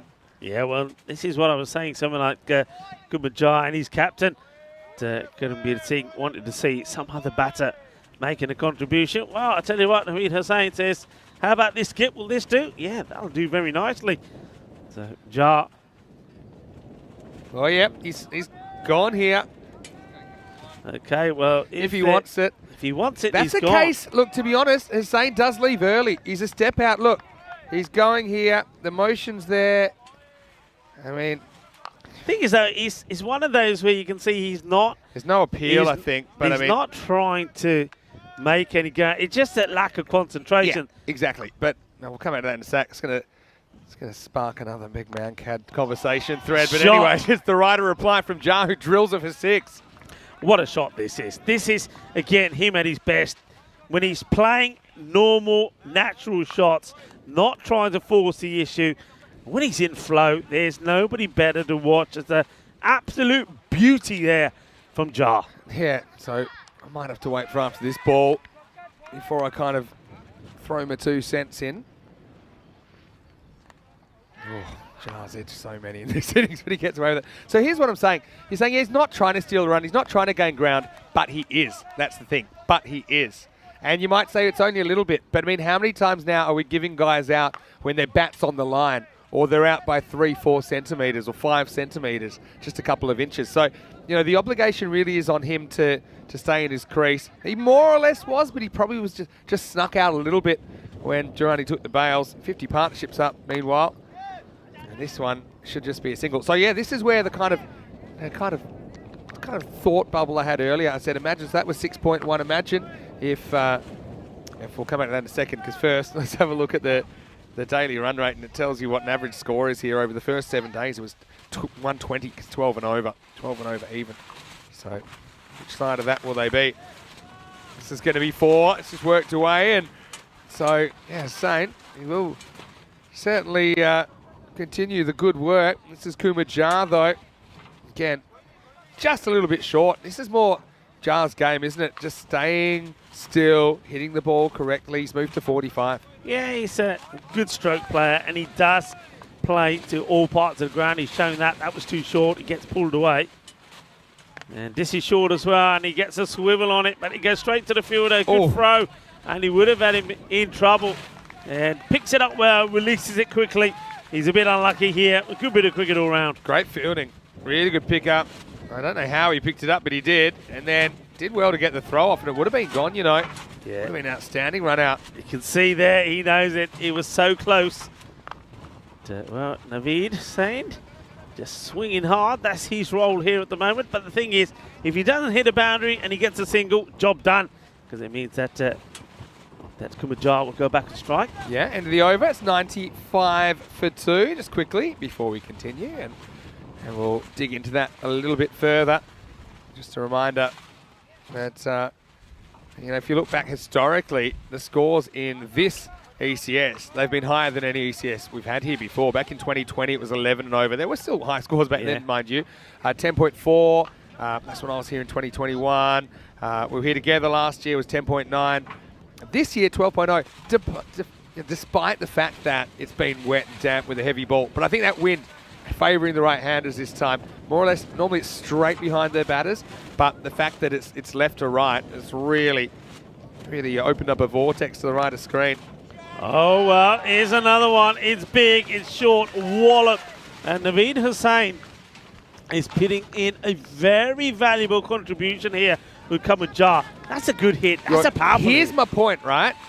If he was run out after 6.1 backing up, what I'm proposing, and I still haven't really dotted the I's and crossed the T's on it, is that he has to leave the field for an over, right? So he couldn't hurt you like this, and he's going to hurt you again, although this is up in the air. Fielder goes a long way, cuts it off. They should get 2. Long throw to the keeper's a pretty good one, but they do get 2.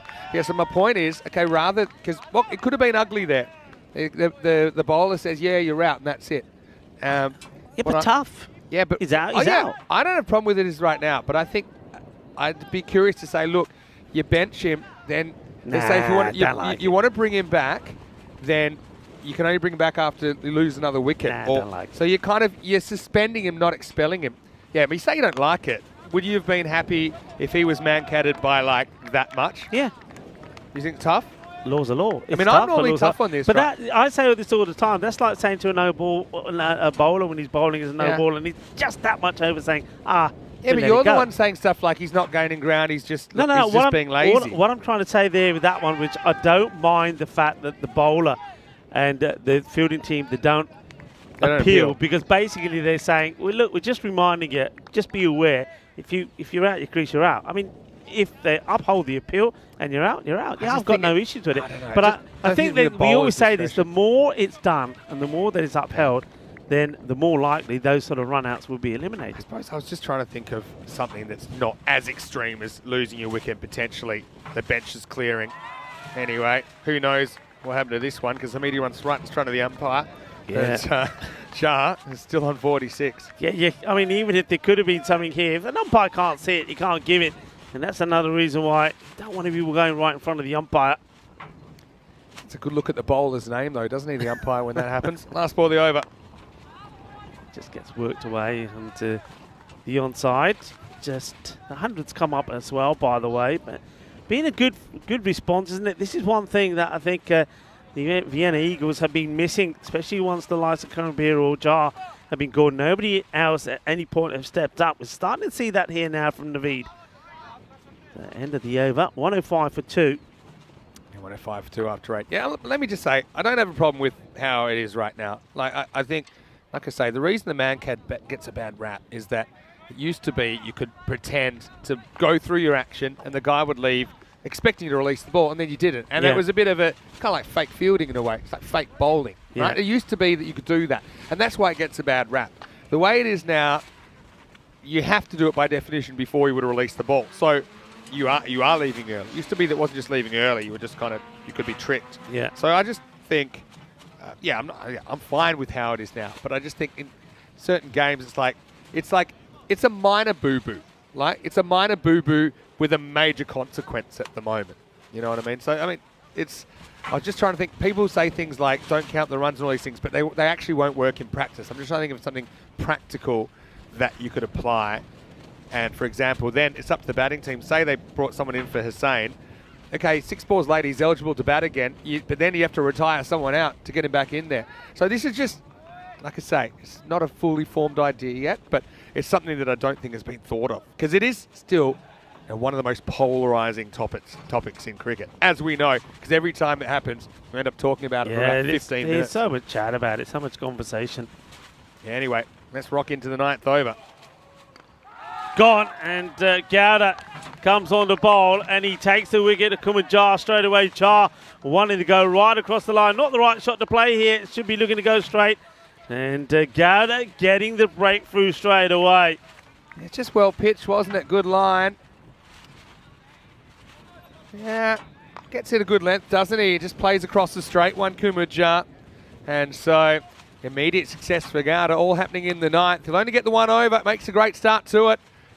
As Jar had a funny little time, but if I had an innings that was hit and miss and I made 47, I'd be pretty happy. It's 105 for 3 in the ninth. Yeah, 47 off the 27 balls that he faces. But what a good delivery that is from Gowda. I tell you what, if he bowls that one again, I think he's likely to pick up more than one or two scalps. And I think this one, hang on a minute. Now, I see that he's still there, in fact. So there's been a call here. It's been called a no ball. So it's not out. So Jar stays out there. Wow. Oh, wow. We're talking about controversy. Well, there's more controversy here at the moment. Yeah. But now he goes down the ground, and this was just going to be a single. So that one was called a no ball, and this one looks like it's been called again. Called for. It's been called for action. Look, let's have a look. And I know that there was some discussion about it the other day.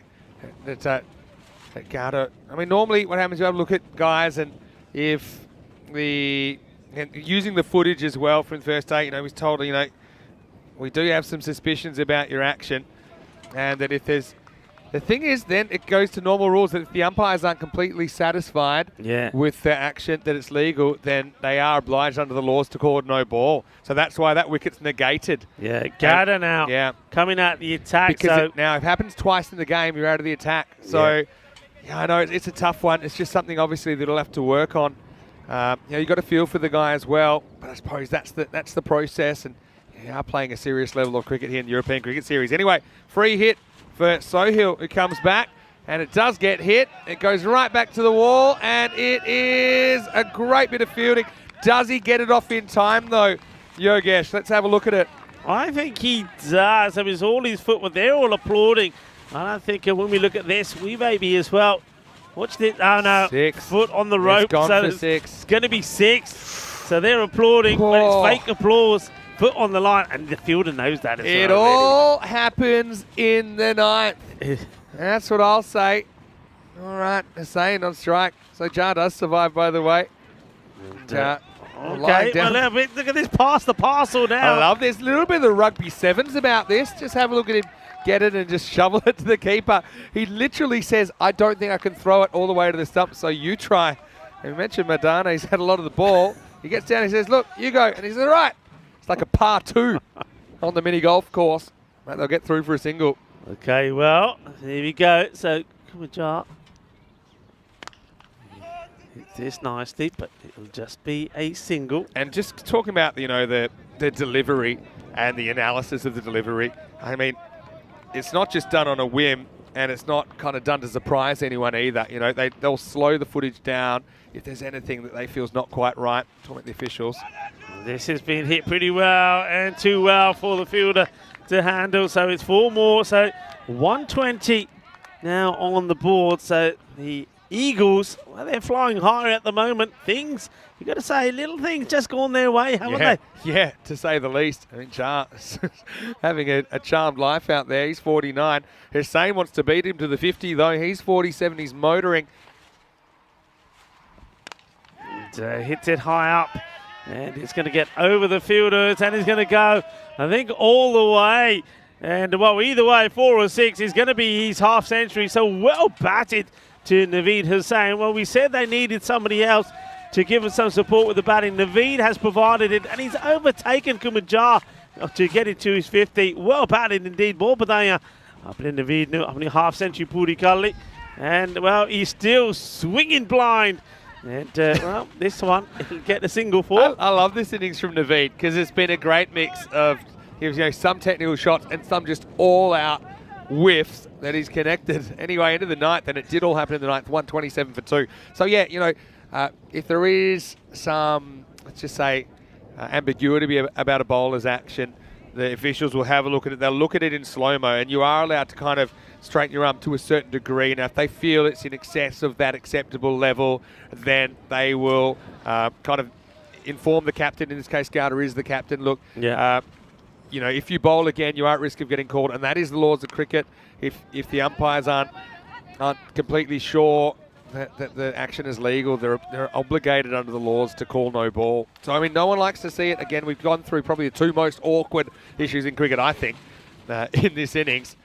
But, I mean, that's the way it's handled. Jar now has a chance to bring up his half-century. Looks like he's kissed the blindy stone before he's batted today. And, well, what a way to do it. This is Kumar Jar at his best.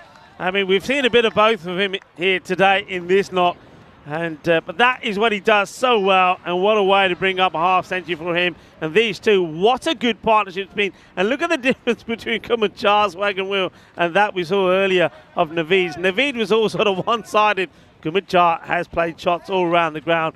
A lovely knock from him. Ball Padaya. Kumar Jar no apne half-century puri gully. And still going strong. Oh, 96 partnership. Goes down the ground. It's not going to carry. So I'm going to take a single. Partnership moves to 97. Yes. And I think I can tell you this, Naveed Hussain is going to be throwing everything at this, including the kitchen sink, to try and get another boundary. Yeah, it was the depth that let him down, I suppose, first up this morning, Eagles. But Hussain's answered the call for someone outside the top two to put on a big knock. Oh, yeah. Look at this. This is a swing and a half. Oh, wow. I mean, I'm not a fan of dislocated shoulders, but wow. He has swung hard at that. Okay, what's going on here? I think I thought it was a no ball signal. It wasn't. It was just, I think, that Hamidi followed through in front of the umpire. Couple to come then. Okay, gets a fair bit of bat on this, and it will go all the way. Bolo, shaba. Well done, congratulations to both the batters. Not had they both brought up their half-centuries, but now with that boundary, they brought the 100 partnership up as well. Well batted. Naveed's having such a great time. He just celebrated his 60, and I haven't seen that before. He's keen for more, and he's going to have one more chance. 141 plus this. Oh, what a shot. It's a shot of the innings to finish it off from Naveed. When Naveed says, yeah, I have been swinging blind, but I can play shots like this as well. You beauty. What a hit that is. That is one of the best shots we've seen of the day as he goes for a big six. And they'll finish on a maximum 147. I mean, like, he's provided such a range of cricketing shots to miscellaneous shots in that innings. But I've loved it. It's been super attacking. Tell you who hasn't loved it is Grant's Cricket Academy. It looked like they might be chasing around the 100, 110. Well, they're in for a rude shock. 148 will be the target. They'll have to hit their highest score of the series. But how about Naveed stealing the show? Well, everyone in disbelief. There's a few little hugs and a bit of how did you do that about that? Well, let's have a look at how they did it. As Madani down there, he was a busy man, wasn't he? And you know, he's a guy, Karen Beer, that you need to get. And if you get him, then you've got a chance. But we mentioned it, a couple of missed opportunities, just a couple of other things going against Grants, and they are chasing a bunch here in match 39. They certainly are, but they did early on stick to the plan to get this man out. And Momandani, he was almost there on this point. Wasn't quite able to do it, but it would go their way eventually. This is one that goes sky up in the air. That's a big moment there, isn't it? That was an opportunity that you want to try and take. He's not able to take it, and that's Kumar Jar getting a bit of a life. Well, he did, but Karen Beard, he got one as well. But that was all he was going to get because Madani was able to get him the second time round. So the plan to get him out was great. And then it was 2 in 2 as Mohammed Hussain, he was out first bowler, and Golden Derek was all over him. But then Kumar Jar, well, a little bit of a hit and miss innings from him. He got going and he needed some support, as we kept saying. And Naveed Hussain, well, support him, didn't he? Play some lovely shots, and it was almost like this the stroke play and the lovely bit of timing of Kumar Jar up against the aggressiveness and the power hitting of Naveed Hussain. It was really two opposite ends of the batting. Naveed just thought, well, whatever comes my way, I'm swinging hard. and I'm going to thump it as far as I can. Whereas Kumachar played some outstanding shots himself. And, well, this is the one where there was the run out, but the fielding side don't uphold it in a way that maybe think they should have done, because Naveed Hussain certainly did make the most of it. But Kumachar, though, even though when he's not at his best, still scoring a half century, 56 of 31 from him. But really, all the talk and the highlights really came from Naveed Hussain, as he absolutely butchered the ball to all parts of the ground, 67 of 22. And the two batters also pulled up their 100 partnership. And that one, well, that was when we thought the wicket had fallen, but no ball was called because of the bowling action. And after 2 attempts, Gowda had to be taken out of the attack, and Sohail came in to try and finish the over off, and not before that over went for 22. And the last over from Hamidi also going for 23 magical overs in that one. Over number 6 from Sohail also went for 25. So you'll see that he went for a bunch of runs. And well, all I'll say is, if you got your young children, when it comes to the bowling figures, take them away, make them look away from the screen, because there were some horrible ones there. And what a way to finish. What a shot right at the end there from Naveed Hussain. Well, he certainly did entertain us. And once again, that's exactly what the cricket has been like here in Austria, I should say, as the runs came thick and fast, and it was exciting stuff as well. Just have a look at that. Karanbir Singh with the captain. It was unlucky third inning for him. He couldn't get going, but Kumachar, what a beautiful innings from him, 56 of 31. But then we saw the bludgeoning of Naveed Hussain, 67 of 22. They get to 147. Well, 147 is a good score. It's a fantastic maximum score in another sport that we know of. But 147 for 2. Also a 100-run partnership between those two as well. I told you, watch out for the bowling figures. There's some pain there. And Asif Sohail, he went for 44. And you saw 29 of Hamidi, as well as 28 and 27 of Durrani and Pandya. 2 wickets, though, from Hamid Safi. What a difference that he made. 2 for 15. So he can stand pretty proud of his efforts. And I think the Vienna Eagles, they'll be pretty proud of their efforts as well. Thing is, though, they've been here before. They've been at a point where they've got good runs on the board and then still end up on the losing side. You just have to think back to the day when they put 163 on the board against the back riders, and the back riders got them with 4 balls to go. That is a record run chase that was set here in Austria. So, though they have got the runs on the board, they do know that there's no need to be complacent. They still got to try and get 3 quick wickets. That's what they'll be thinking. They need to get 3 of the top batters out of Grass Cricket Academy. But they do have the runs on the board. Join me, Rico Full, and Mr. Maximo, Vinny Sandy, when we come back for the conclusion of match number 39. And the question is, are we going to see another spectacular run chase here at the Seabarn Cricket Ground? Join us in 10 minutes' time to find out.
The European Cricket Series is proudly brought to you by HCL Software, Fan Code, and Grizzly Bear Sports.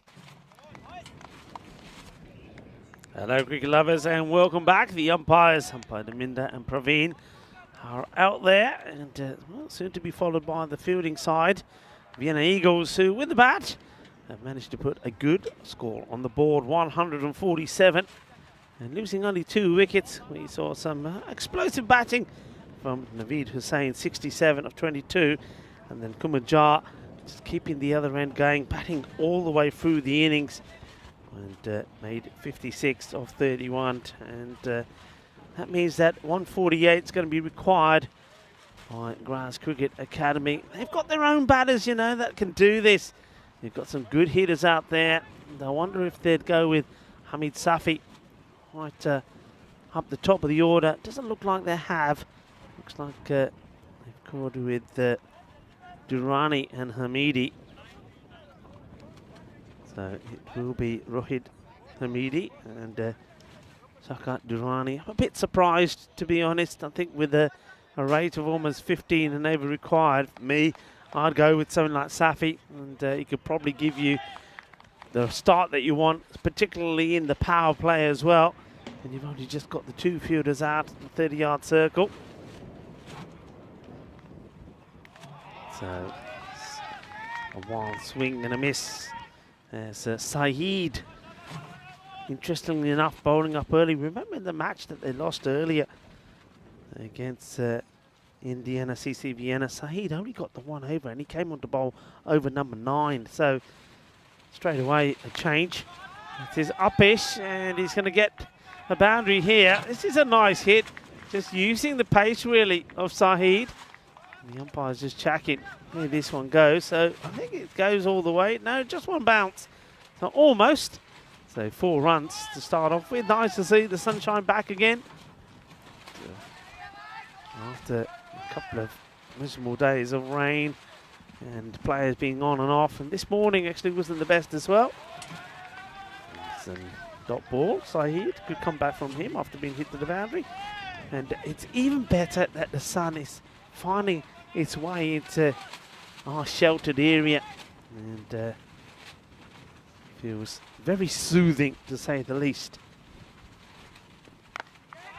Goes for another one. This is up, catchable, and taken on the second attempt by the fielder. And well, there's a man who's everything's going his way at the moment, is Naveed Hussain. Certainly it's his afternoon after smacking the ball to all parts of the ground in that very exciting knock of 67. He then takes this catch. It does pop out, but pops out and pops right back in. So well done to Naveed. And Hamidi, he needed to go big, didn't he? But he just ends up hitting this more up than long. So Hamidi, the wicketkeeper batter, will have to go. And Saeed picking up the wicket, so it's a good choice to open up with Saeed. Gets the breakthrough early. And, welcome back to everybody that's been joining us on the chat. And, a few people probably had a chuckle when I said Australia, not Austria, but you know what? It's a very common error. I've said this before. That so many packages end up going to the wrong place so many times. In fact, there was one well-known package that should have been going to Austria and ended up in Australia on 4 occasions. So many news broadcasting media companies have said the wrong one as well. Another opportunity, and it goes in and out.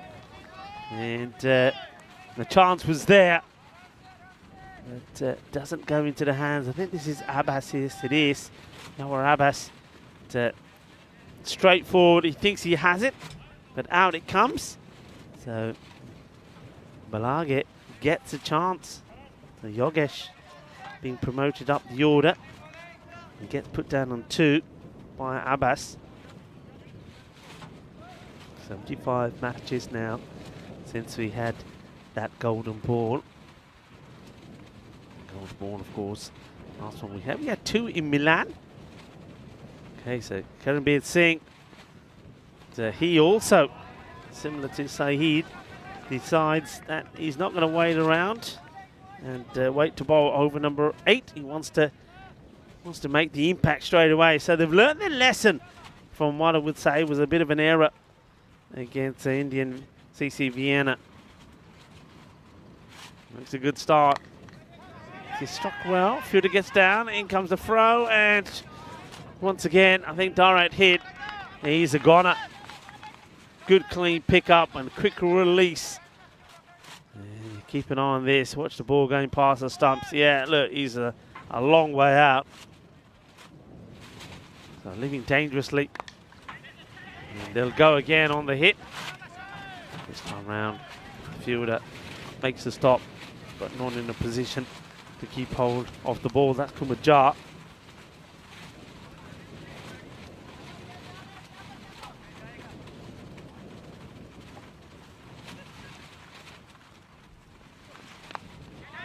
Shot. Worked away. Will it go all the way? Yep, it will. So 4 more. That's what's got to be done here. Durrani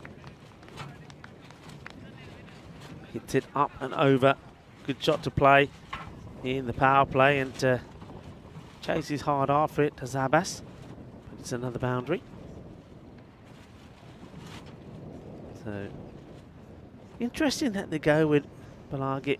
I mean, Balaghi, yeah, he can bat, but he's not a Safi, is he? Bit of conversation about the ball here, and it's a tournament referee almost goes flying as he goes to examine it. Well, we almost saw the end of Tyrone Peters there for a while. Yeah, anyway, he's okay, all smiles, doing a wonderful job. This one, it's a tight call, but it's the correct call. Yeah, big shout out to our crew here as well. Tyrone Peters, of course, I mentioned, doing a great job, as well as Sam Williams, Max Bayer, Nilkesh Patel, Onka, Michael Daub, and Dan Oros. The ECN crew working hard behind the scenes. Better delivery from Karanbir, straight down the middle this time. And Durrani plays and misses again. One of the more competent batters for Graz. They made 26 of 19 in the win earlier against Nazi. But still, there's no Hamid Safi out there, which really does surprise me. And he gets this one well, and it will stay hit. And goes to the boundary. Walloped away, so not the best of finishes. It's a short delivery, and he's onto it pretty quickly. And 6 runs. So I think the umpire a little bit shy to put his hands up in the air there, but that was 6. So this is us having a look at the standings. So Graz Cricket Academy, they're having played 7. This is their 8th match, and they've got 8 points. Vienna Eagles, an opportunity to try and catch up with them, to get the victory here, and then hope other results go their way, and more importantly, results featuring other teams go to their favour. Saeed will continue. Starts with a dot. Their 2 overs. The score was on 19 for 1. Hello to James Stewart. James Stewart just saying, more on that in a moment. This goes up in the air. Was that an error? Well, no error in this shot as it goes all the way. 6 more. Manos arriba on the arbitro. 6 más. Yeah, he was saying, was that an error or just wishful thinking? Well, I've never been to Australia. Wouldn't mind. If when they book you my flight to come to Austria next time, that they type in Australia instead. So I'm sure there's a good bit of cricket that happens there as well. So Yorker on the leg stick, and get the run.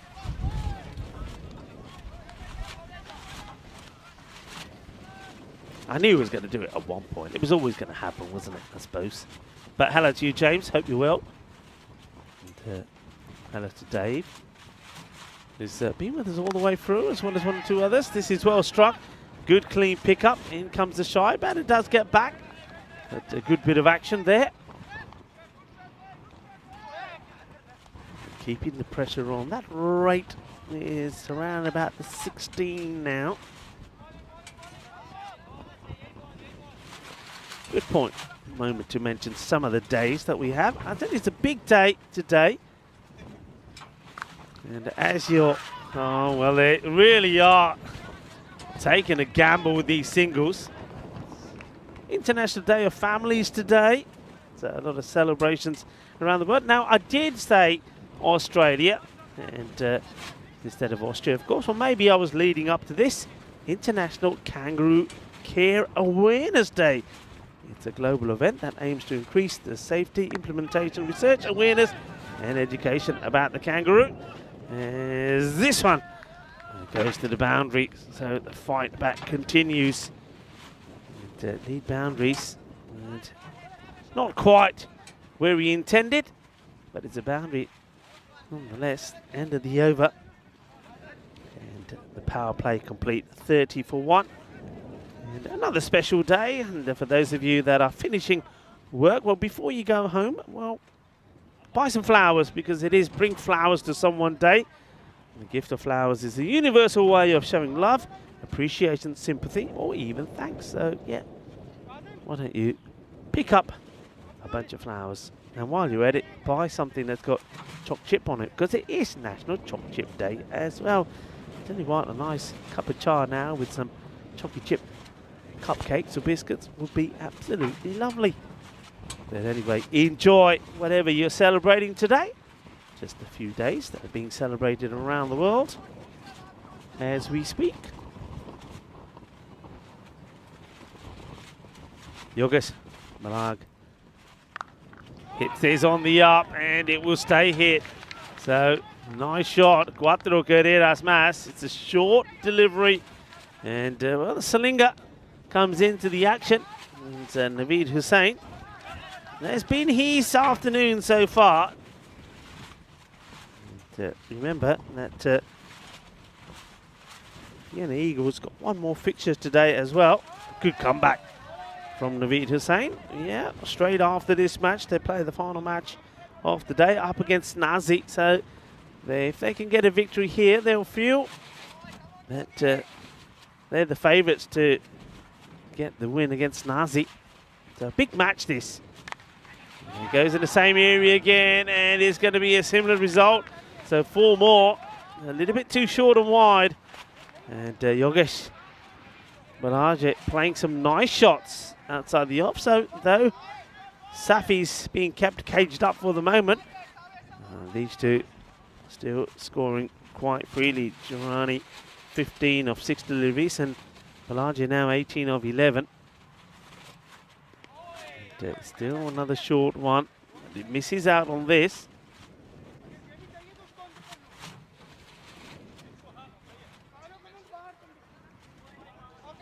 Thank you very much to some of the compliments coming from the chat, and I'm loving it as well. Thank you, James. Very nice of you.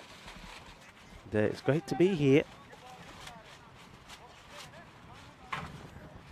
So it's sort of been dot four at the moment. So will this one go to the boundary? And, well, gets a swivel on it, but misses out. So a couple of short ones that Naveed has got away with. Don't worry, he says, don't worry.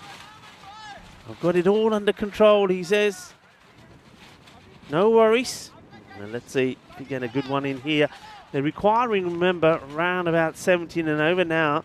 So this, even though there's been 2 boundaries from it, has been a good over. And this time, shot in the same area outside to the offside, but to the fielder, it'll just be a single. So 9 come off the over. And after 4 overs, it is 39 for 1. So at the moment, Vienna Eagles well in control of this one as we welcome back Mr. Maximo. Yeah, good to be back. You can see, I mean, they're behind, but they're not that far behind where the Eagles were. I suppose the only issue they had was that Naveed Hussain just lit it up, didn't he, during the second half. And you can see that the 2 wickets on the gold line there. They wouldn't take another one, even though they thought they did. It didn't work out that way. A lot to get, and we've just snuck up past the point of no return as well, past the 18 and over. What's your thinking on this with Safi? I mean, doesn't make any sense to me how when you've got a run chase where you're starting off needing around about 15 and over, that you don't use somebody who can blast the ball all over the place. Yeah, I think you got to go with your match winner, especially in such an important match. It's a close one. Probably an umpire's call here about whether this is completely inside or maybe just grazing the line. Yeah, for me, it's probably just wide. Just. But, I mean, in real time, you can see why the umpire could give it either way. Yeah, Murtaza. Here's the bowler. I think Murtaza comes in here. It's almost easier with the slow motion replay. Well, this one has been clobbered. But I'm looking at, I mean, it's going a long way. It's 6 runs. But look at the delivery here. Murtaza tries to get a bit, I think, clever with this one. But I reckon it comes out wrong. I think it's supposed to be the slower one. But he can't release it and he drags it short. I wonder if we see it again. Yeah, it definitely is a strange one. Yeah, it is. Yeah, slightly different action. He's got an unusual action to start with, though, Murtaza. We'd be disappointed he's not able to stop that. It will be a single. I mean, having said that, I mean, Girani, he's a born hitter, but has just kind of gone cold a little bit lately. Balage, I mean, you see that his strike rate's decent as well. But the issue is you need guys going at 200 plus to win this game. I mean, basically, you're looking at 2.5 runs a ball. So, you know, throwing a few extras. You're looking at guys that are going to go 220, 230 strike rate. And Safi's certainly one of those. You don't want to leave him in the tank too long. But this will help because Girani rediscovers his mojo and goes Maximo, takes Murtaza back over his head for 6. Yeah, well, Murtaza, he pitches this one up. And he says, okay, let's see what happens. Well, you can see what happens. It gets thumped. In fact, it gets walloped straight back over his head. Good, clean hit. That's what they need. That's more like it. I mean, this partnership's going at the 2 a ball, I suppose. Problem is now you need 3 a ball. Can they up the ante? Well, it's in the same area this time, and you can see he's disappointed. Here's the batter, because he knows if he's put the one before away, Girani, this one should have gone the distance as well. It's the same ball. Yeah, it's the same ball, but that time he tries to drag it for some reason to the leg side. Same shot. If he'd hit it, I think it would have gone as well. Murtaza's gone for 13. Last ball of the 5th coming up.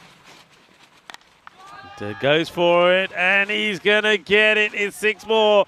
That's such an important one, isn't it? Because by hitting the boundary, hitting the maximum here, it keeps them more or less where they need to be. But they've got to be going at this rate from here on in. Well, that's it. Because, I mean, Safi's going to come in, and you hope he comes off. He did last time, didn't he? But the game's still got to have a pulse when he comes out. Let's have a look as we head into the second half of this innings, 58 for 1. And we talked about the Czech Republic team a little bit earlier. I know we talked a fair bit about the Austrian team. How about the Hungarian team? And a kind of mixture of new faces and a fair bit of experience in there as well. Excited to see Abbas Ghani. Don't think I've seen him before in a Hungarian shirt. And you've got guys like Ali Yilmaz, Ali Farasat down there as well. So obviously with the blinders changing the landscape there, a few of those players creeping into national calculations. Anyway, we come back to the next over, and Naveed comes in. And an attempted hoik is successful. 4 runs, and the boundaries are coming now for Graz Cricket Academy. Yeah, well, Naveed, he went for 2 fours and a single in his last over. And he was like, don't worry, I've got it under control. Well, the slingers first. Goes for a boundary. What's the reply going to be? So the acceleration and the fight back continuing here from Graz. Oh, what's the ball? I thought that might actually spin back from behind the stumps back on. Have a look at this. Yeah, and he chops it hard onto his foot, and then it could have gone anywhere, couldn't it? Yeah, I thought it might have had some spin, like back spin back onto the stumps actually. But anyway, safely made it over, but no run. It's just high up in the air. I think it will plug probably. It does. And they'll come back for a couple. Good running. They get 2. Yeah, I mean, Girani has upped it here. You can see in this partnership is 27 off 9. I mean, that is essentially what you got to do from here on in. It was a huge finish, wasn't it, for Vienna Eagles as well in their first innings. They put up 2 magical overs at the end, 22 and 20. And, well, this is opportunity. It goes down, hits the hands hard off the fielder there. That's Kazim Saeed. But this is a good bit of cricket. I like what the batter's trying to do. I like the bowler. The bowler goes for the stumps, even though there's a lot of movement here. But Malagi gets lucky because Saeed not able to hold on to the catch, so he gets dropped. 32, and then a dot ball. Dot balls like gold dust. They are. But, yeah, just hard to see if they can sustain it for long enough, I suppose. And Safi, he's a wild card. Sitting on the bench. I don't know how you handle it, though. I mean, you just tell these guys to go for it, but if it's not really happening, maybe consider a yank. It's hard to do when you've got a partnership going. That's another dot. So Naveed certainly been, I said this before, his day. And all right, wasn't able to pick up a wicket, but we know he's taken a catch. And he was instrumental with the bat, 67 to 22. So right at the moment, I suppose, unless we see anything explosive and sensational happening from Graz Cricket Academy, you'd say that Naveed Hussain probably has got his hands on the Player of the Match award as we have a look at the scorecard. 6 overs down, 65 for 1. So, a lot of chirpiness out there. You can see that the Vienna Eagles shouting out all sorts of directions now. And Sahil Bharti, not a bad bowler to be coming on here now. We saw him opening early up, the left armour. Comes left arm over, gets the ball pretty full. Outside the off, is high up in the air, opportunity. Fuda comes in and not going to get there. Go on. And the batters should take 2. They will take 2. That's the other thing. Oh, might get more here. Oh, he gets the Tortuga. They'll take on the 3, mainly because they saw him in the shoulder, and this could be gone. Oh, it's a good direct hit. Well, this is going to be exciting. Is it 3 or is it out? I got him out. We'll have to wait and see. I got him out here. I'm calling it. It's a ridiculous one. I mean, it pings him in the shoulder. Yeah. Yeah, he got a proper Tortuga that nailed him. And so, yeah, 2 fielders are going to get the credit for this. One of them just basically threw it for an overthrow. So, yeah, have a look at this. I reckon he hasn't made it. Firstly, let's see what happens out here. Who drops it firstly? That's Murtaza. Oh, no, he's the first man to run past it. And then it's Kazim Said. He throws it in, and it just gets past everyone. Oh. Hits him in the chest, and he says, you know what, while I'm here, bang, and here's the money shot coming up. Oh, he's in. Look at that. He's actually poked the bat in and then has withdrawn it. But that's fine, because look, he's in there. But if you go forward a bit, oh, yes, he's in there. So they're going to get a sneaky 3. So good bit of running. They will get a 3. But the thing is, look, see, I didn't know he got the bat down, and actually then he's out momentarily, but it doesn't matter because once he's in, because he's running or diving for his crease, he's established his ground. Gets a dot ball in, so this, a bit this more was gold the dust. next ball, sorry. Well, we're just confirming that. Oh, well. Yeah, because I had him out because I'm like, well, hold on.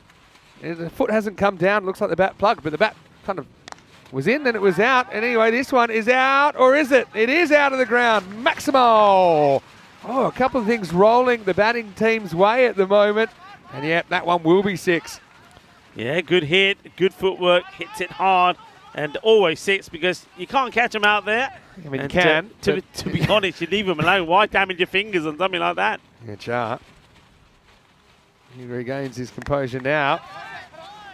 Okay, now this one is catchable. It's another one that goes down well. Oh, boy. They're not doing well with the catching. Ali Murtaza has had 2 opportunities, both of them put down. I mean, meanwhile, though, even with that, I mean, even though it doesn't look great, it's a win for the fielding team because it's only 1. They need 3.5 at the moment.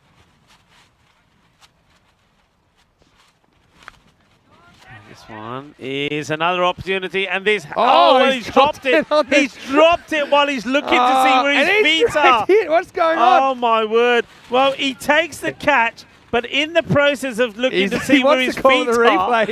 You know he dropped it. You know what? You don't want to call for the replay. I mean, he hasn't stuck the landing from the Romanian judges. See, look. And he say, look, but you know, he's just appealing, I think, on the 3-second rule, and that's fine if you've dropped your sandwich. And then he hits the stumps with an amazing throw. Craziness. Yeah, he just couldn't stand the vibrations of coming back to earth. Well, he can't believe it. Doesn't complete Abbas. the catch because he's not in control of his own movement, essentially, even though he's He's completed the catch. Couldn't stick the landing. Anyway, last pulley over. What an over. Well, there's no way he's going to be caught it. Good luck. Hold on to it, Sunshine. Oh, no, he doesn't. He puts here. it down again. Oh, well. You know, when they're having one of those days, and Abbas, now he's counting his fingers. Oh, well, this is just craziness. I mean, this is now... Here we go. That's first one. First one. Yeah, basically it's a double dribble.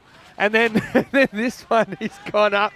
And, well, I got to say, I kind of knew if the first one went down, this one was going down. You know what? Again, it's actually a good result for them. They're good drops in a way. They keep Safi on ice.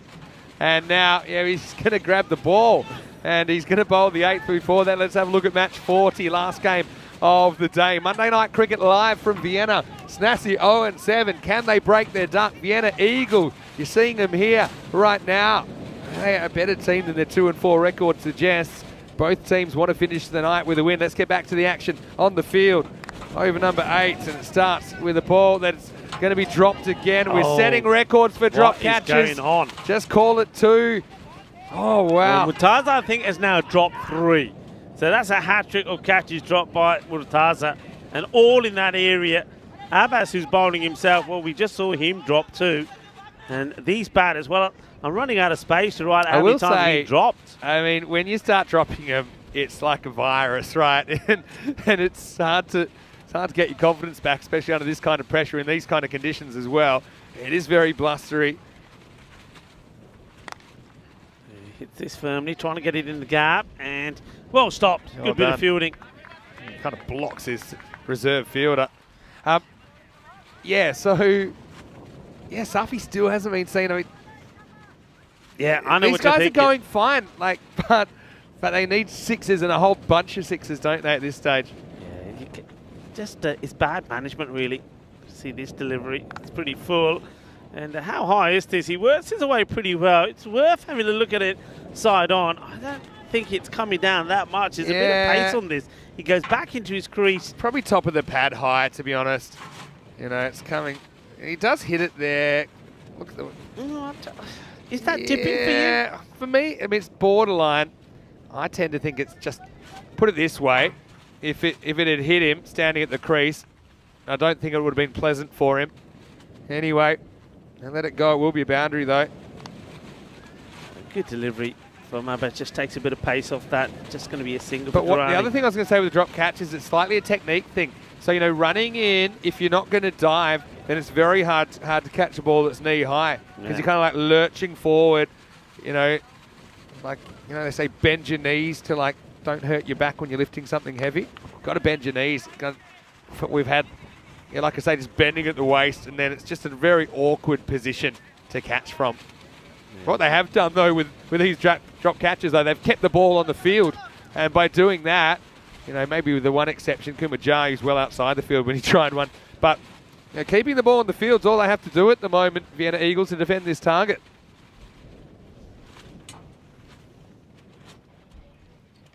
Big swing and a miss, and Abbas. Not a bad over from him. And, under the circumstances when you need magical overs, full stop. Yeah. He only gives 10 away. But yeah, I mean, just look at those drops. I mean, Yorgesh was dropped from 32, 36, 37. Durrani has been dropped from 33 and 34. But not I'm surprised being able to make amends. You're running out of ink there in your little drop catches section. Yeah, so, I mean, what I'll also say is it's very easy to judge fielders that drop catches when you're sitting in the comfort of your living room or whatever you're doing around. I don't even want to know what some of you guys are doing while you're watching this. But I will say, you know, everyone's dropped them at times. And now I think we will have the tactical retirement. They've brought out Safi with, 5 a ball needed. So he's not even at the striker's end. He will be now. But again, it's a case of, you know, retiring out a batter has risks, but there's also risks to inaction. And I think here the game's kind of just spiraled out of control. It's a tough one because it's not like they had terrible strike rates either. They just needed something super duper big. Yeah, but the thing is that they've retired out the batter who was going better than the man that left out there. So, there's Durrani who's gone, but he was doing better than Yorgesh. But Safi, yeah, for me, the guy you're looking at here, I mean, He's got so much to do here. Whether he clicks or not here is besides the point. This guy should be opening and batting. He's lethal. He's brutal. He hits the ball big, and in the power play, he can certainly hurt you. You don't want to die wondering. I mean, we'll be wondering what would happen if Safi had come in earlier. We'll never know. Needs a bunch of sixes. Throws the kitchen sink at it. This doesn't have the journey, Rico. Nah, and it's a good catch. That's been held, and nicely done. And, just holds onto it. So how unlucky is Safi? How unlucky to get caught first ball when you've just seen approximately 92 drop catches in a row, and Safi comes out. Okay, yeah, sure, he skies it. He's got to go at an unprecedented speed. But he's gone almost as quick as he came. Things just not working out for Gratz Cricket Academy in this game at all, as he'll be the third man to fall. It's 88 for 3. Yeah, you see here, just losing his balance, losing his shape. You've got to get the weight into the shot. And, with him falling all over the place, he doesn't. Well done to Saeed. He finally holds on to a catch. And Vienna Eagles get an important wicket. But they will know, I mean, though the contest against Nazi should be more of a straightforward one than this one, they will know that up against teams that are rated the same as them, dropping catches like this is going to cost them matches. That's for sure. They've got lucky here. And it will be Gowda, the captain, that now comes out. He looks to go big straight away. It's in the air, and it's been held. Great catch, and well, there's a man who is having an absolute blinder, isn't he? Is Naveed Hussain takes the catch, and just like that, the man who's had back-to-back centuries, Karanbir Singh, hasn't clicked with the bat today. Well, maybe he's going to make another highlight for himself. Well, he's already on the Hall of Fame for the batters. Can he be on the Hall of the Fame for the bowlers? Because he's now going to be on a hat-trick as we see another golden. I will say this, cricket can be a cruel mistress, Rico. You've come 200 Ks, and you've probably had a game to forget in this one, Bharat Gard, although he's fielded well. Again, these guys must feel so unlucky. I mean, they're even handing him off now, Harlem Globetrotter style. These are guys that couldn't have caught a cold about 5 minutes ago. Anyway, hat-trick coming up, I think, the way things are going for Gratz. Anyway, let's see who we got out there. It's Atef Sohail. Can he do it? And can Abbas, can you imagine if it gets whacked and Abbas takes a one-handed jalebi catch? That would really rub it in. And drops it in the landing. Well, that's possible. Here we go.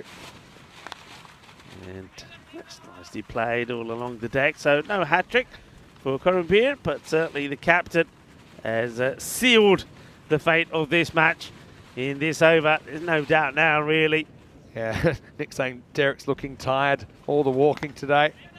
I will say that, I mean, Santos saying, I mean, everyone drops catches, but not so many at once. I actually think you're more likely to drop catches in a row than just normal. You know, because once it starts to enter your mind, you have some negative thoughts entering your mind. I just think you're more likely. It's like form, isn't it? It's like good form, bad form. When you're catching everything, and when you're not, you're not. Slower delivery, gets worked away to mid-wicket. Should be just the one, it will be. And one thing is, though, you have to say, the way the Vienna Eagles have managed the bowling here, so much better. They learnt, didn't they, from the little errors that they made against Vienna CC, or Indian Vienna CC, beg your pardon. For the mistakes they made there, they learnt quickly. They opted with Saeed and Karanbir early on just to get them settled down. They used the likes of Naveed in the middle there, and Bharti as well. And then Singh coming back to bowl this one. It's been a better performance, more polished from Vienna Eagles. And having another batter scoring up there as well certainly has made all the difference. And now an opportunity with so many runs needed of the last over for another bowler to turn his arm over. And it's Asurya. And he'll bowl this one. Yeah. Let's see what they can pull out of this.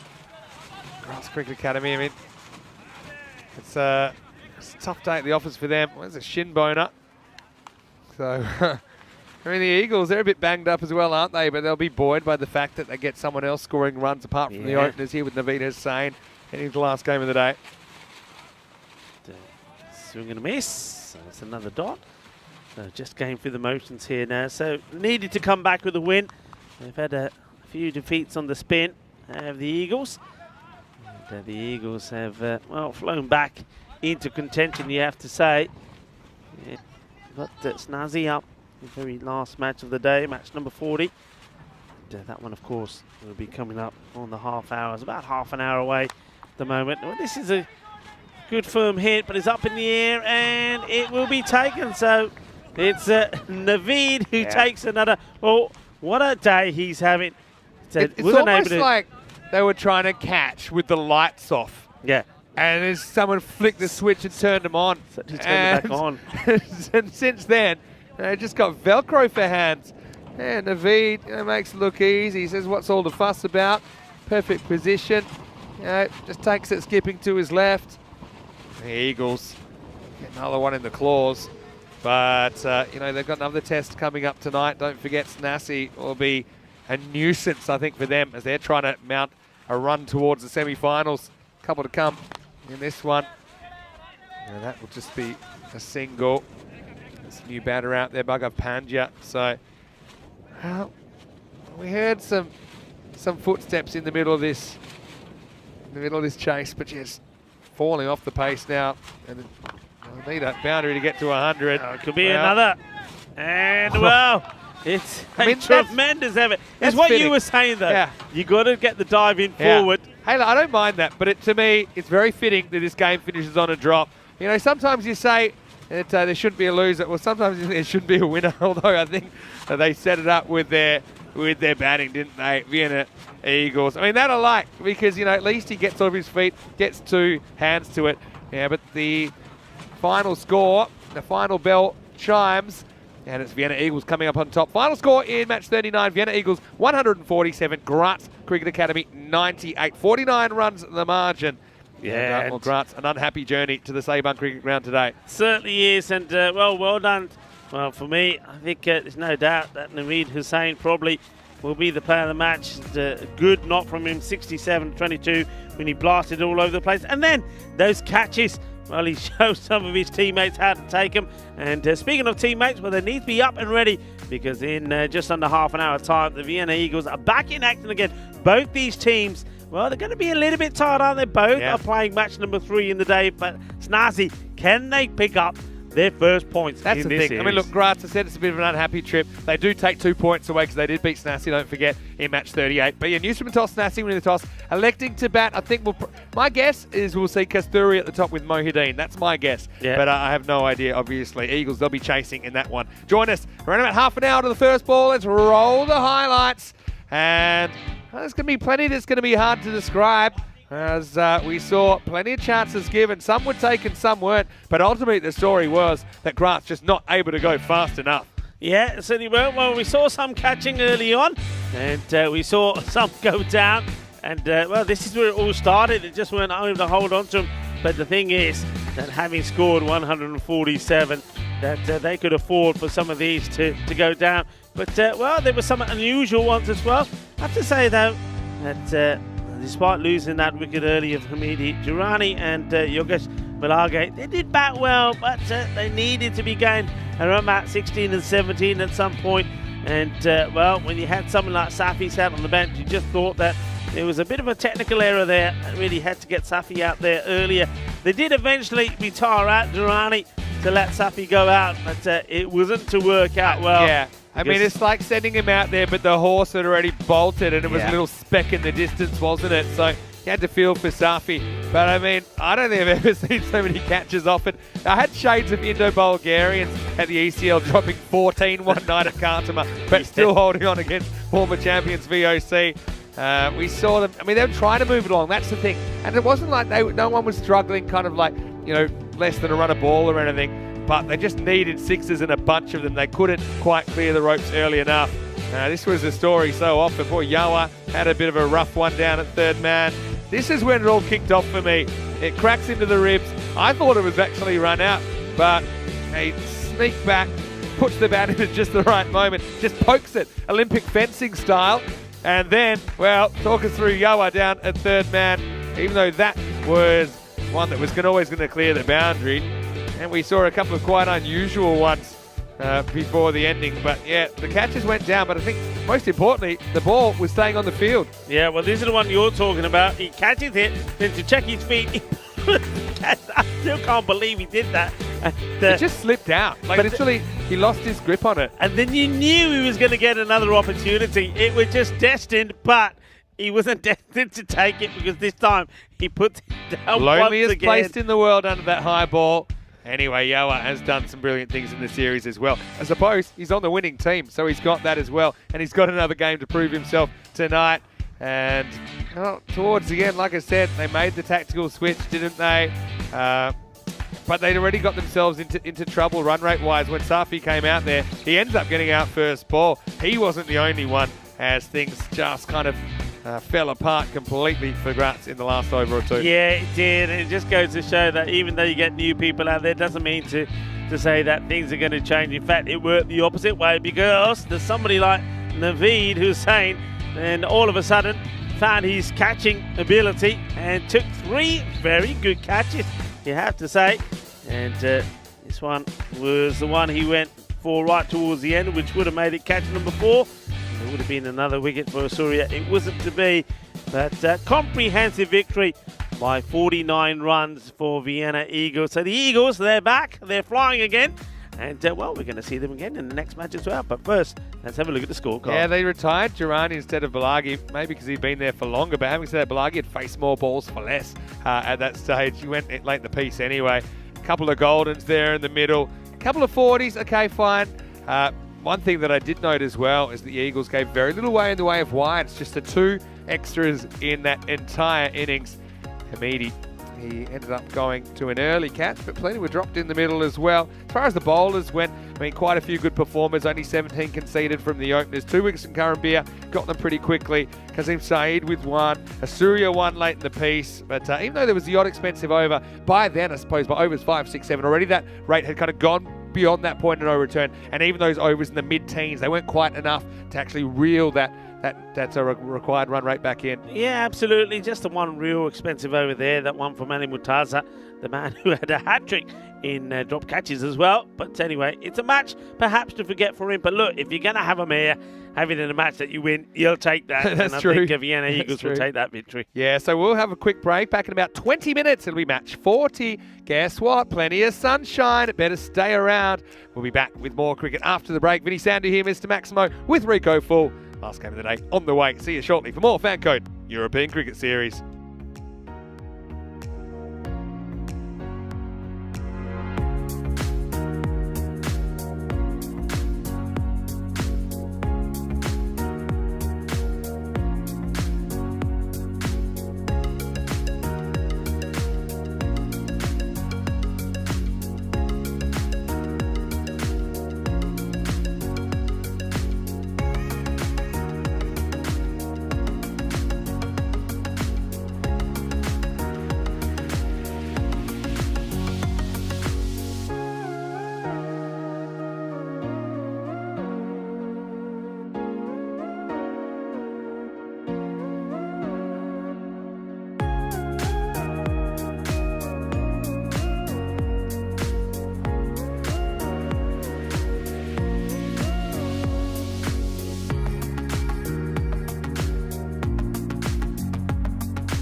European Cricket Series is proudly brought to you by HCL Software, Fan Code, and Grizzly Bear Sports. Hello and welcome back to Vienna. Mr. Maximo with you, Vinny Sandhu for the European Cricket Network. As we roll into the last game of the day, match 40 is on the way and it's going to be Snassi taking on the Vienna Eagles. Big day for both these teams. This is their third match, so maybe a bit of fatigue is kicking in. There's still two teams, I'm sure, they'll be very competitive. Snassi, though, I mean, they have struggled in the series. We know that. Good news is that at the toss a little bit earlier, it was Snassi that won the toss and elected to bat first. So one of their issues here has been putting enough runs on the board. So I did like Kasturi at the top of the order. I thought that he provided something. Just no one's really stuck around long enough today for them to get that kind of 100 plus. We know they've had some good moments with the ball, but they're taking on a Vienna Eagles team. If you thought they were just a two-trick pony, it was with their openers. How about Naveed Hussain last game? He was cracking the ball all around the place. I mean, Jar, even though I don't think he hit him that well, he still was able to register a half century in that previous game. So look, they're showing a little bit more depth. I think that Snassi, though, I mean, they need to put the 100 plus on the board. Where the run's going to come from, I don't know. Maybe Rico Full knows as we get ready for the start of match 40. News from the toss. Snassi winning the toss, having a hit. Over to you, Rico. And let's have some random fun here. Last game of the daytime. Thank you very much to Mr. Maximo. Doing an outstanding job. Deserves a day off. I think we'll give him the day off tomorrow. How about that, since he's worked so hard? And yeah, it's done an amazing job, and it looks amazing out there as well now that the sunshine is out. And I know in that break, everybody took the opportunity to get in the rays because it's turned out to be a very pleasant afternoon. And doesn't it look nice when the sun is shining? Well, there you go, stronger together. I tell you what, all the teams and have been very much stronger together here, representing the Austrian cricket community very well indeed, and they've done a good job. The Vienna Eagles, well, they did a good job in the last match. They got a very good victory, and a victory that they needed and wanted against Graz Cricket Academy, 147-98. But Snassi, they're still waiting for their first victory, and I like the move that they're making here by going with Kasturi and Mohidan up the top of the order. I like them to add to that as well. I like to see Janan Gulzai come in at 3 perhaps, and I know that Navin Wijasagira, the captain, feels that he's probably key in their lineup, but I just think if you don't open with him, I think him coming in at 3, though he's been a little bit more aggressive, that maybe even someone like Sharon Gill could come in before him. I think just got to shake things up a little bit and hope that works for them. In the last match, it was much better from them making those changes. Yes, they did lose wickets quickly, but they still got to 50 at the halfway point there. Power play was probably the best one that they've had so far, with 29 coming from it. So they're starting to make the changes. The thing is, though, could they have a little bit of luck that they need along the way as well? Well, the sun is shining for them. Let's hope that their batters can go out there and get the runs on the board. There's a lot of people that are hoping that Snazzy go well. And, well, some people in the chat, the likes of Tim, Shrug, Kroom in there as well. A lot of activity in the chat. I noticed that that Grizzly, Mr. Grizzly himself, and Jeffrey Maguire was also there earlier. So hello to everybody for tuning in for the final game. Unless Vinny says any random questions that you have, fire them in. And maybe we'll have a little bit of food chat as well as the players make their way out for this match. It's glorious sunshine. And the umpires are out. And so you're getting ready to rock and roll for this one. Vienna Eagles be pretty keen to get another victory under the belt for them. They'll be expecting to do so, you'd have to say, against Nazi. Well, that's what we like to see. There is that change again, so they will go with Lakmal Kasturi opening up with Farhan Mohidan. Liking that. And maybe they can be stronger together, as the European Cricket Network banners suggest there. But, loving that, the banner and the logos of the European Cricket Network and also the Austrian Cricket Federation. As in the previous match, it will be Saeed to open the bowling. Kazim Saeed. I'm looking for a blistering start. If you see the beautiful landscape that surrounds this fantastic Seabarn cricket ground. Here's the first delivery. Short, wide, and put away. And no issues at all. That'll be 4 runs. A little bit of width offered to Kasturi, and he gets this one away straight away. I have to say he was a little bit unlucky in the last match as well. He played some nice shots, and then he found the safe hands of the fielder close. So just get the feeling that one of these batters is due a big score, and if that score comes and they get a bit of support from the other batters, they will get to the 90-100 mark they're looking for. The wide ball from Saeed. Just tries to keep this out of the zone. Gets a good bit of swing. That'd be a good delivery if you can start that on leg, and it does the same. Yeah, haven't got into the 90s yet. The closest that they've got to is an 89 score. So can they do it here?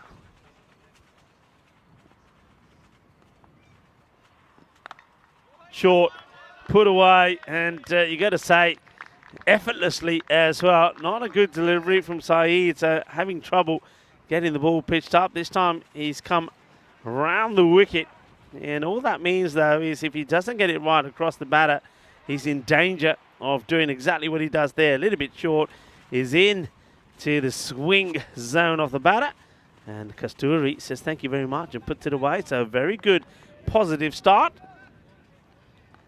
2 boundaries already. Now he goes through the offside. Not too keen on running. And bummed the field arm, firing the ball in at the bowler's end and making him run to get there.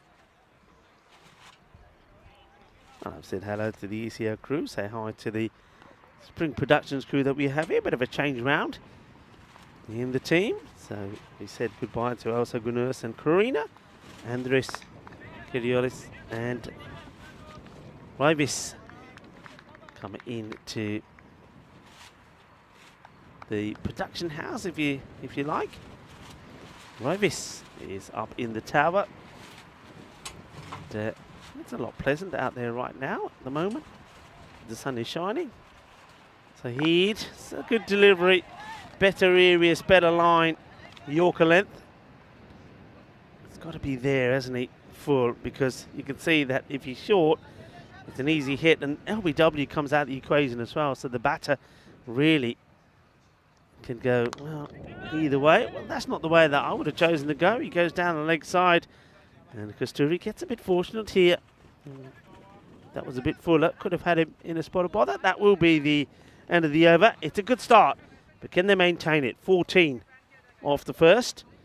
And this is what the bat versus ball wall is saying. Well, I'll tell you what, it's giving Snazzy a big bump up here. Expecting Snazzy to get to a 109 score. But that'll be your first. And Vienna Eagles 106 as Snazzy are being pipped as favourites in this match. And that is really, that's a big surprise for everybody. I mean, somebody knows something that we don't know.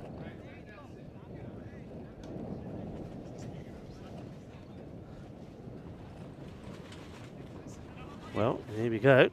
Barty coming on to bowl.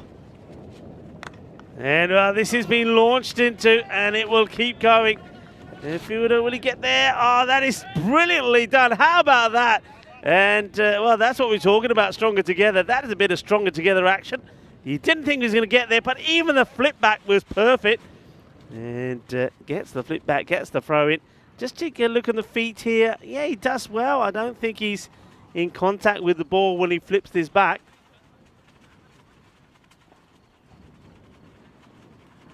Once more. And this one, close one. I think he's toying around with the line here. I think this is, it's a difficult one from the angle of the bowler. You never know when it does go past that line. But sneaks one in. Barty. Now he goes fuller. This is hit very well. Lovely shot. So Curran once again going with a change. I mean, what worked well in the last match was him bowling the second over. Well, he's given this one to Barty. And Barty goes for a boundary here. That's a good shot. So Kasturi really is playing some lovely shots at the moment. Has made his way to 18. Been here before, but he's got to go further. It's got to go bigger. And that's a delightful hit, and it's going to be 4 more, so he's planning to do just that with nobody back there at all. It's a safe shot to play, and Long On's got a long way to come to get to that. So another boundary, 24 on the board, so what a good start this is. Remember that in the last match they got a good start. First over went for 16, but then the third only went, the second, pardon me, only went for a single, and then the third was a productive one as well, which went for around 13, so they're looking to do better this time round, trying to get the best power play that we've seen them have so far. Positive move at the moment. Artie, ball to go, he's gone for 11. And he finishes with a dot. So 2 overs down, 25 on the board. Going at a good rate. Well, it is the sun shining on Snazzy. And is it going to help them get their first points on the board? Davina Danube also haven't won any matches, but they've had, well, 2 matches that were abandoned. So they picked up 2 points.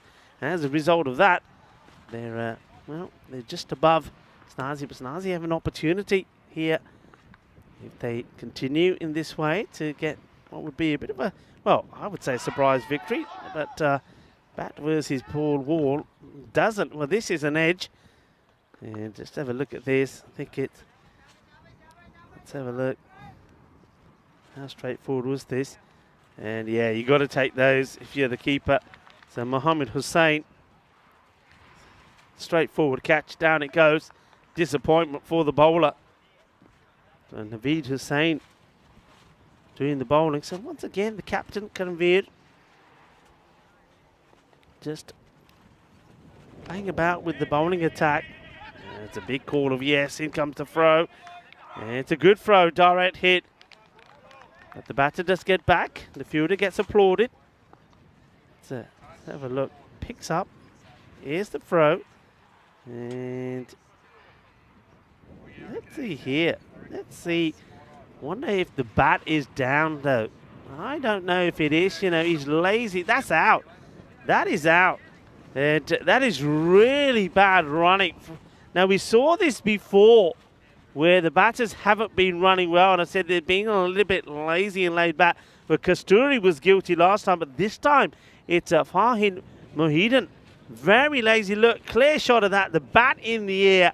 You got to do the basics right, and he doesn't. So they're going to get a run out. And I think nobody's expecting this, you know.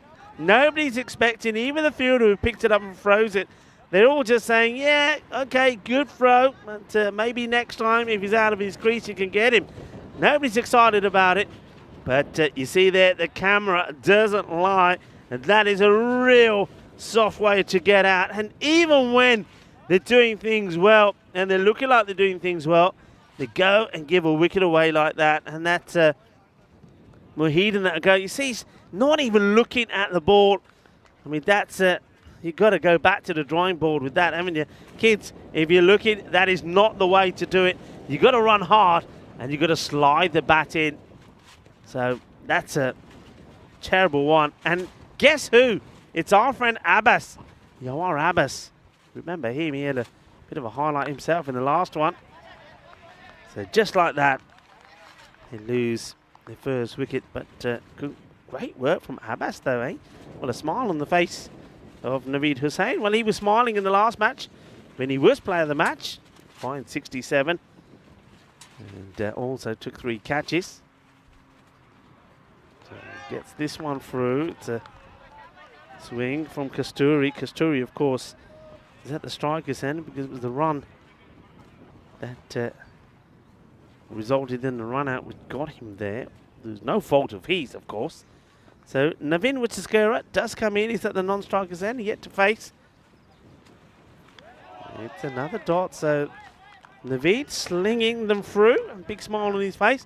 And just remember that Naveen, in the 2 earlier knocks today, he hasn't been able to get off the mark. So we've seen him make a pair already. But I just think here there's other options. Shaman Gill, for example, Gilzai. It's high up in the air. This is safe enough, just out of the reach of the fielder, who makes a ballerina type of effort to get to this. So can't get a hand to it. They'll take two. Here we go, just out of the reach of the captain himself. And it will be 2 runs. It'll also be the end of the over, end of the power play. 28 for 1. They just need to keep going from here as we welcome back into a nice, bright and sunny commentary position for a while. Is Mr. Maximo, Vinny Sandu. Yeah, thanks. It's nice to be back here. Last game of the day. And so, West Nassie, they just need to get a win from somewhere here, don't they? And, I mean, fairly bright power play. The thing is, can they sustain it? That's been the issue all the way through, I suppose, in this series. And so, Vijayasekara, he's a guy, he does look capable of hitting the big shots, hasn't hit them often enough, I suppose, in this series. But the captain loves to step up here, left-hander facing up. What a good over by Naveed Hussain, though. What a day he's having. He absolutely crunched him with the ball. And then how about this guy? What a time in the field. How was that run out he just got from nowhere? No, exactly. Nobody was interested. Nobody thought that he had his man. And Abbas, though, well, maybe it's going to be his time to shine. He bowled very well as well in the last match, I have to say. His variations were pretty good. And, well, Naveen Vijayasekara, he says, you know what? It's time for me to get going. He doesn't want another duck to his name. He swivels on this, hits this really well. And the question is, how far does it go? Well, 4 runs, just bouncing before the boundary. So he's up and running. And he's a talented player. He is. I said this before, that he's adapted, or starting to adapt well to this format. Can he turn it on here with Kasturi and put a big partnership together? Yeah, it's simple for Massey. Get 100 plus on the board and get early wickets. This is another one which Vijayasekara turns on. They got protection back there. Doesn't really get it either.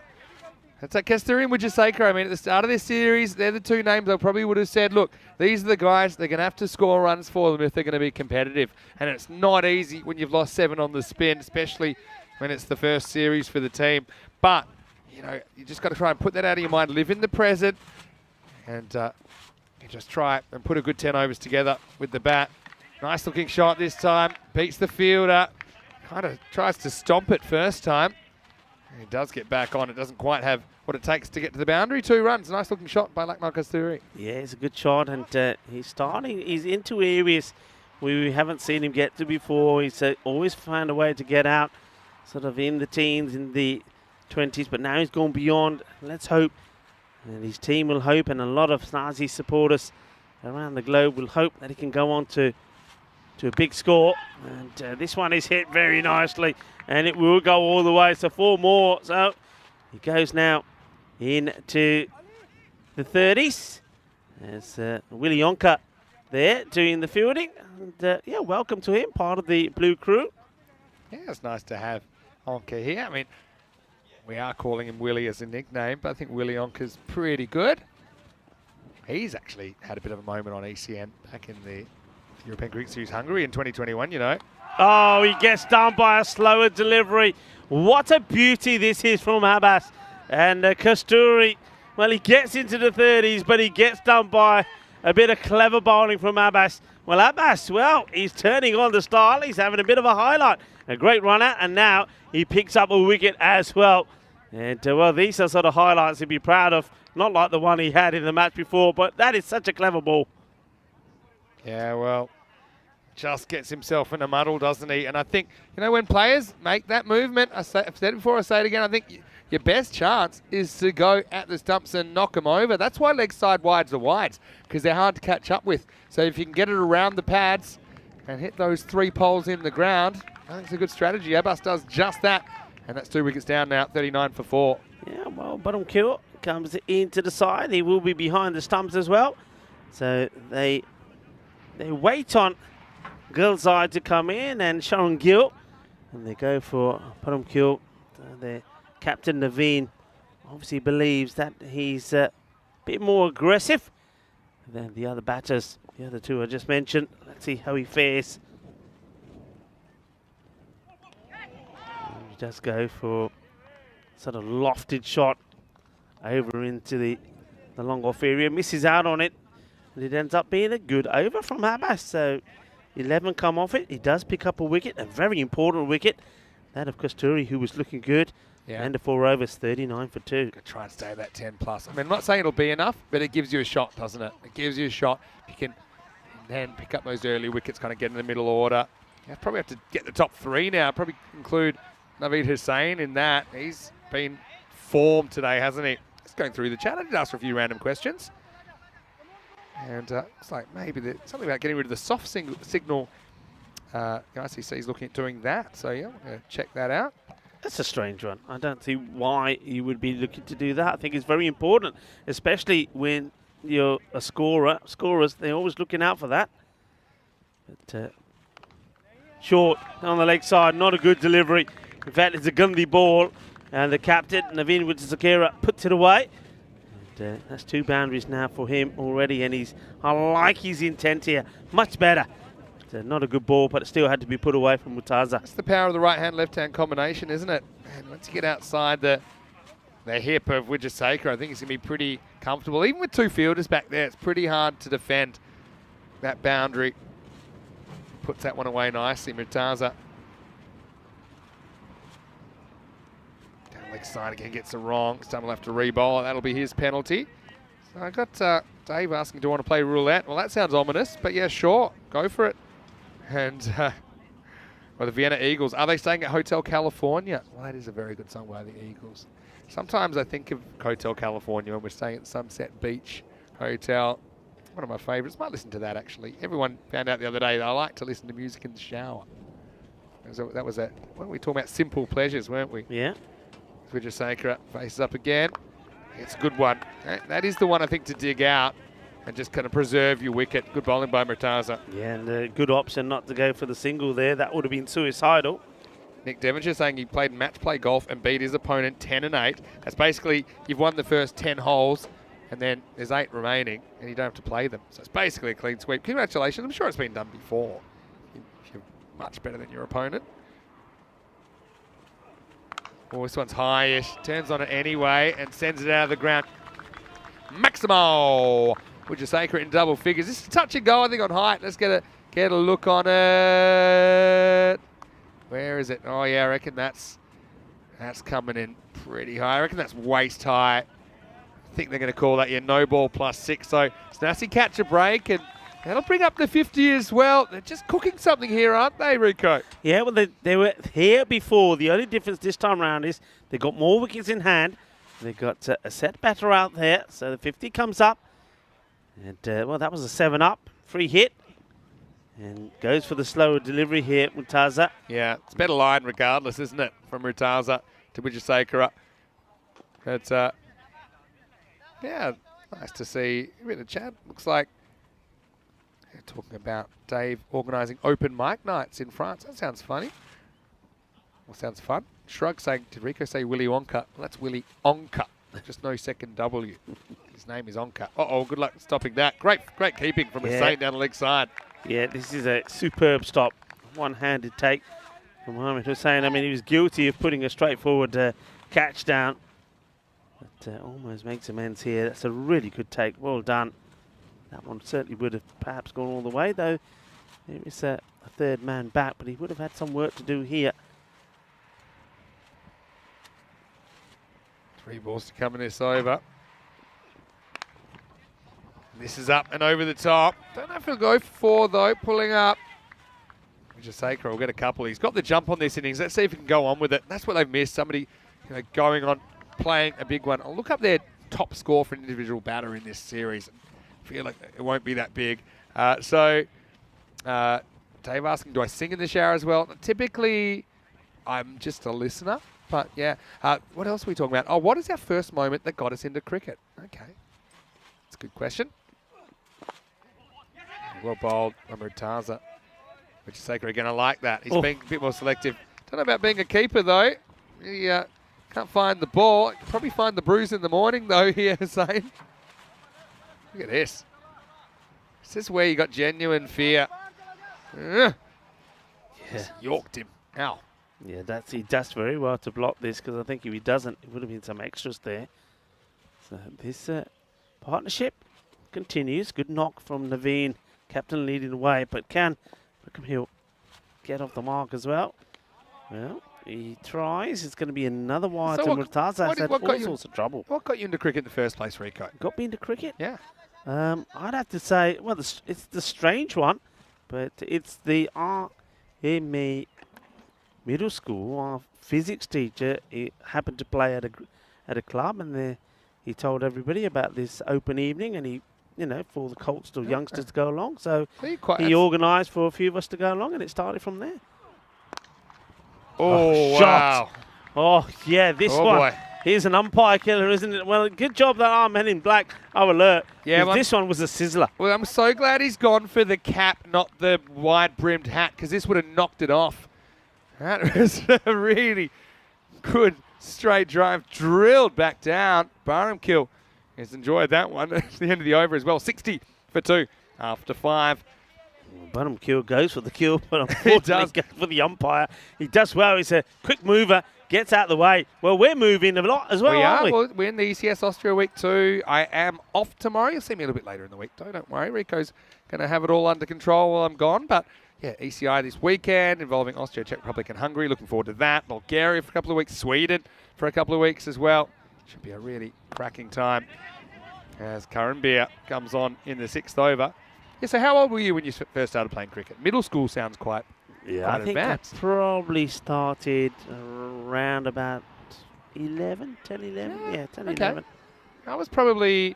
I never really gotten into it. I don't have a family background in cricket, that's the thing. Just like my dad having Indian parents. He was born in Malaysia. Anyway, this is up, and it should be gone, and somehow it's dropped backwards. How?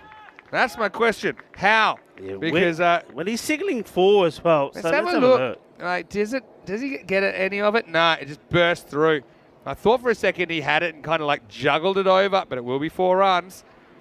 And just a bit of a rough one. Memane is out there. Yeah, so I actually got a book out. We had to get a book out at school. I was just in the 2nd grade, so I was only about 7 years old. And that's where I kind of read about it. All right, high. I think it's going to travel. It does. Maximal. Al Snassi, finally we're seeing something with the bat from them, aren't we? Hey, everyone laughed at the supercomputer predicting that 109 to 106. Well, maybe the 109 is realistic based on what we're seeing at the moment. Yeah, well, they're going at that rate, and Barhamkill is looking to make the most of the opportunity. It's going to be a sink, comes in again, goes for the short one, and this has been whipped away, and will go all the way. Manos arriba, arbitro. Porque eso es 6 carreras. What a shot. Yeah, it's a really good shot. Times it perfectly as well. Bangs it out of here. And Barhamkill is off to the races. 20 off 5. Never mind the 109. And right now they're on 136 pace. Yeah, going very well. I mean, there was the last over from Murtaza. Went magical. And this one from Singh, well, he's 17 off this one already. So are we going to see another magical over here? But, I mean, this is a sort of score that Snazzy are on and around about the 9th, 10th over. Yeah. So you can see the difference. Exactly. Exactly. So, Curran Beer gets short. Gets hit. Now it's not a great ball. Full toss. And this is running away. Gets there. 4 runs. Again, Barhamkill doesn't really middle it, but he uses the pace essentially. So even though it's not quite off the middle of the bat, it still runs away. And, well, 6 and 4. You know what that means, Rico? Yeah, he is hungry for more. Big time. Look, I said this in the last match when they were putting some shots in like this, and I said that when you look at some of the batters and some of the shots that they're playing, you wouldn't think they're a team that have struggled to score runs. Yeah. And they have, though, but they're looking to put that right in this one. Confidence is key.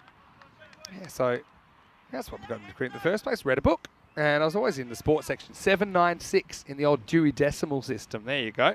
Showing my age now. 82 for 2 after 6. Barhamkill's really moved things along. 25 off 7. Wijasaker 19 off 9. Okay, Mohideen went early. He's an attacking player. Didn't work out. He was run out. That's the way it goes. But he didn't use up a lot of balls while he was there. Okay, what else have we got? With the no soft signal. Again, I'll read up the article about that and get back to you tomorrow or the next day on that. But Dave's saying soon they'll have robots for umpires. I've got to tell you something. I don't mind having robots for umpires. You still need humans to train the robots and interpret the robots. You know what I mean? Like, I think that you look at the stakes these days, As this is up, it's in the air, and it's out of here. Maximo Burhamkill is on an absolute barnstormer here through the middle overs. He's 31 off 8. Incredible stuff. I mean, they've seen 43 of the last 2 overs, and they both went magical. That was Murtaza, 21. We saw Singh go for 22. This is more like it. And, well, Burhamkill, he comes back into the side, and he's making the difference. What a partnership this is.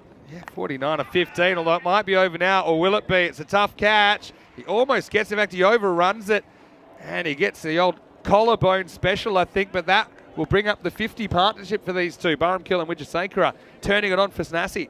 Yeah, they are turning on 50 partnership, or just 16 deliveries.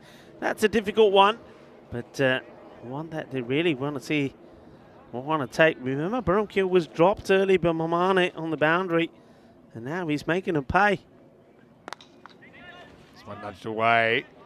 Fielder will cut it off. So, I mean, let's just say in our cricket, you kind of always need to have some sort of soft signal because what if the technology doesn't work or something's blocking the camera or something like that. But ultimately, I don't mind that because the third umpire's got a better view than the main umpire ever had, normally, right? Yeah. With certain exceptions. Hey, listen, big moments. Nazi into the 90s, All first right. time. Don't jinx them. Get another one here. But I'll say, for example, in a test match, the idea was when the ball tracking first came in, for example, that we only want to overturn howlers. We only want to overturn clear mistakes. And the ones that are close will go with what the umpire thinks. But now I think the ball tracking is way more accurate than a human. You know, even though like it may not be 100%, but it's much closer than the human eye, right? Come back to that in a second. Oh, good Yorker. But tell you what, Wijesakara is, he's brought his shovel, hasn't he? He's had to dig a few out, but he's done it pretty well, and he's stayed alive. I think that's important at the moment for Snassi. This is one, yeah, you can eat a dot here because it's a wicket-taking delivery. Yeah, it's a good ball, isn't it, from Saeed? Yeah, so, but here's the unintended effect. You might have the exact same LBW decision. For one team it's given out, for one it's not, based on what the umpire did. And to put the umpire in that situation, you know, perhaps you could argue it's a bit unfair. I think the umpires are now a bit more used to the technology overruling their own judgment, and they don't take it so personally because you want it to be right, essentially. Anyway, 7 overs down, 92 for 2. Let's have a look at what's coming up tomorrow. Well, I'm off for a little bit, but Rico will be here. Pat Riders, well, we'll get to see them. Who could forget their fantastic 164 target achieved? That was against Vienna Eagles. They don't want to remember that. Cricketers will be on tomorrow. That'll be good. Indian CC Vienna, biggest day for them so far. They'll play 3 times. They'll also get to see the defending champions, Donnerstadt and ACT. They'll play their 10th and final match in match 45. Join Rico Full and the Fun Time crew. It's 7 a.m. GMT, 9:30 in Central Europe, 1 p.m. in India. Day 9 on the way, and hopefully some good weather. Yeah, hopefully. Well, let's hope it stays like this. This is beautiful now. Actually, we're both squinting here to try and see what's happening out there in the middle. Not recognising that big yellow ball in the sky, I tell you that much. Well, they're going to go with Jar here. Jar was expensive when we last saw him bowl, so this is a real risk. But they want to take the pace off and see if it works. Oh, opportunity. And there's a great effort from Jar. That smacks his hand hard. It's one of those, they either stick or they don't. That's exactly right. I mean, it doesn't go for any runs, so partial win. But they just need something to break this partnership. And maybe they can roll through Snassi. This one probably would have been a wide, but it'll just be one. Yeah, so I mean, that's why I'm kind of in favour of saying, look, if the ball tracking shows it's out, give it out. And people say, oh, they'll hit my LBWs. But maybe that's one that can go back to the bowler a little bit, you know, because so many things have gone in the batter's favour, I think, in the last 20 years. Bats that are bigger, stronger, kind of more technologically designed. The boundaries coming in, just across the board. His up's in the air, I reckon that's 4. Yeah, good batting. Burhamkill, 37 off 11, and he is standing up for Snassi as they approach 100 for the first time in the ECS. Yeah, I mean, I was going to say before, I think Kasturi's 32 of 18 was probably the highest individual score that we've seen. I think Wijesakara got some scores earlier, but now I believe that this one from Burhamkill surely is. Yeah, I'm going to look it up. I said I was going to, then I got distracted. About a quarter of the innings remaining. 130 pace or so at the moment. Well, he hits it, and he hits it very, very well. Maximo up into the 40s and 100. Well, it might have taken 8 days of action, but Snassi reached the triple digits for the first time. This is a fantastic moment for Snassi. And the first time in their European Cricket Series history that they've gone past 100. So a magical moment. But the thing is, more importantly, is that they're getting runs on the board, which, well, I'm looking. Oh, and the fielder mucks this up. And, well, this is Mutaz, I think, who's having an absolute mare. Remember, he dropped 2 catches in the last one. Well, this one, he seems to have it and throw it over the boundary rope. Well, it just hits the back foot and pops over. He tries to casually retrieve it like no one was watching. Unfortunately, people were. And so, well, they won't get a run here. It's rare. It'll be the end of the 8th over. It's 107 for 2. So, the highest score before this match, before this innings, if you like, from Barhamkill was earlier today, and it was Mohideen who scored 27. So that was the highest score any individual Snazzy batter had made. And you can see why they found it hard to make those 100-plus scores, because you're trying to do it in bits and pieces. Not so easy, especially when you're kind of a new team and everyone's finding their way. But Wichita, I mean, he's played an important role here. He's 22 off 14. Got off to a good start. Now Naveed Hussain coming back. He bowled a really good first over. Here's the 9th.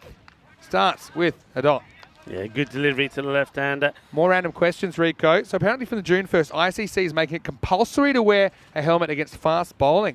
How will this have an effect on ECS games? I don't know, but I suppose that the Brains Trust will work that out. And question is, though, my question on that would be, what's the definition of fast bowling? True. So is there a particular speed? It used to be from when we were playing, it was defined as any time the keeper keeps back. But then again, sometimes you see keepers back to spinners here. No, I just think, I think it'd be good all the time. If you're going to bring it in, I'd say just like in baseball, when I played baseball, there's no option.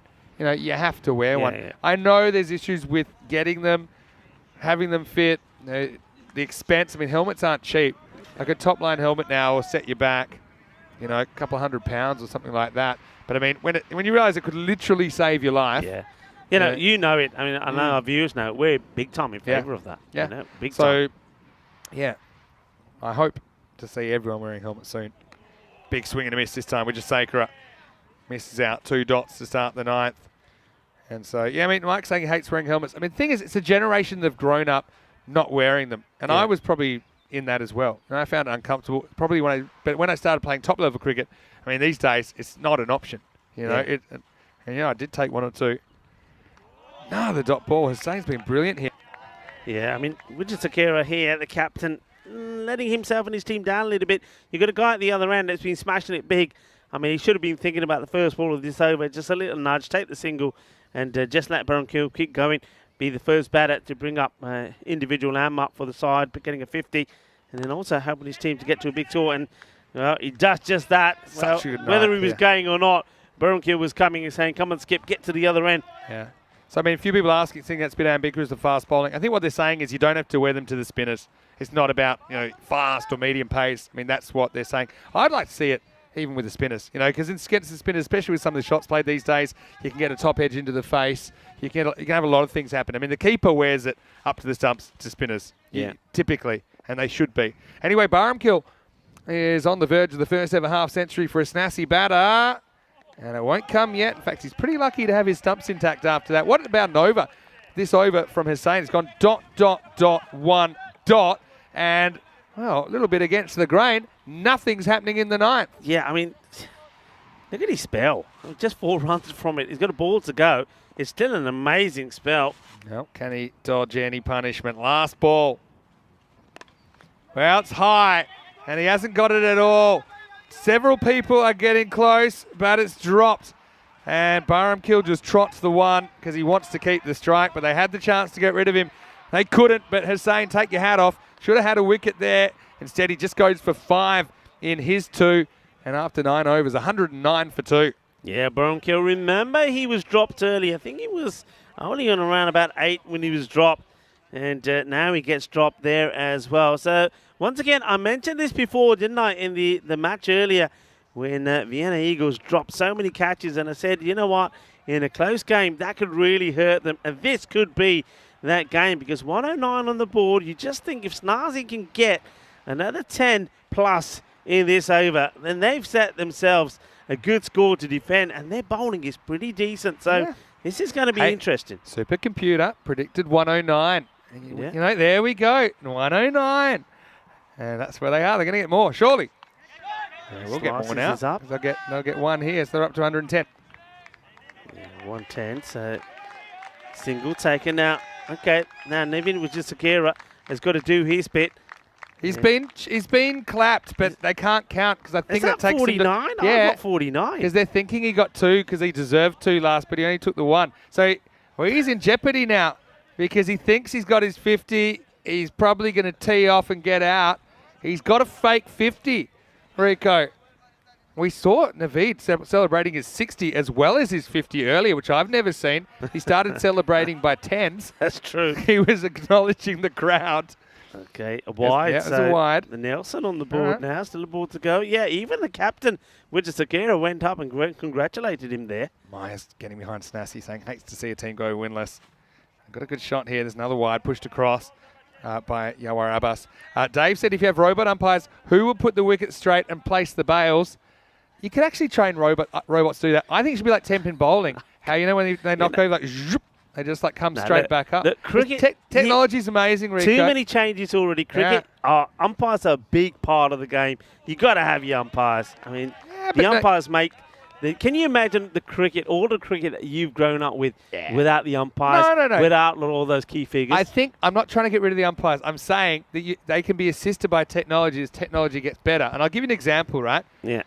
After this ball, Barhamkill might get stranded on 49, and we might get stranded on his fake 50, you know, because Wujisakira is swinging like a rusty gate at the other end now. He's actually got worse in the What's happened to him? He started so hard. Now he's just swinging and missing and dot balls. He's chuffed as you like. He's probably thinking, doesn't probably run myself out trying to get the strike back. Somebody should shout out to him that he's on 49. I reckon. Do the right thing.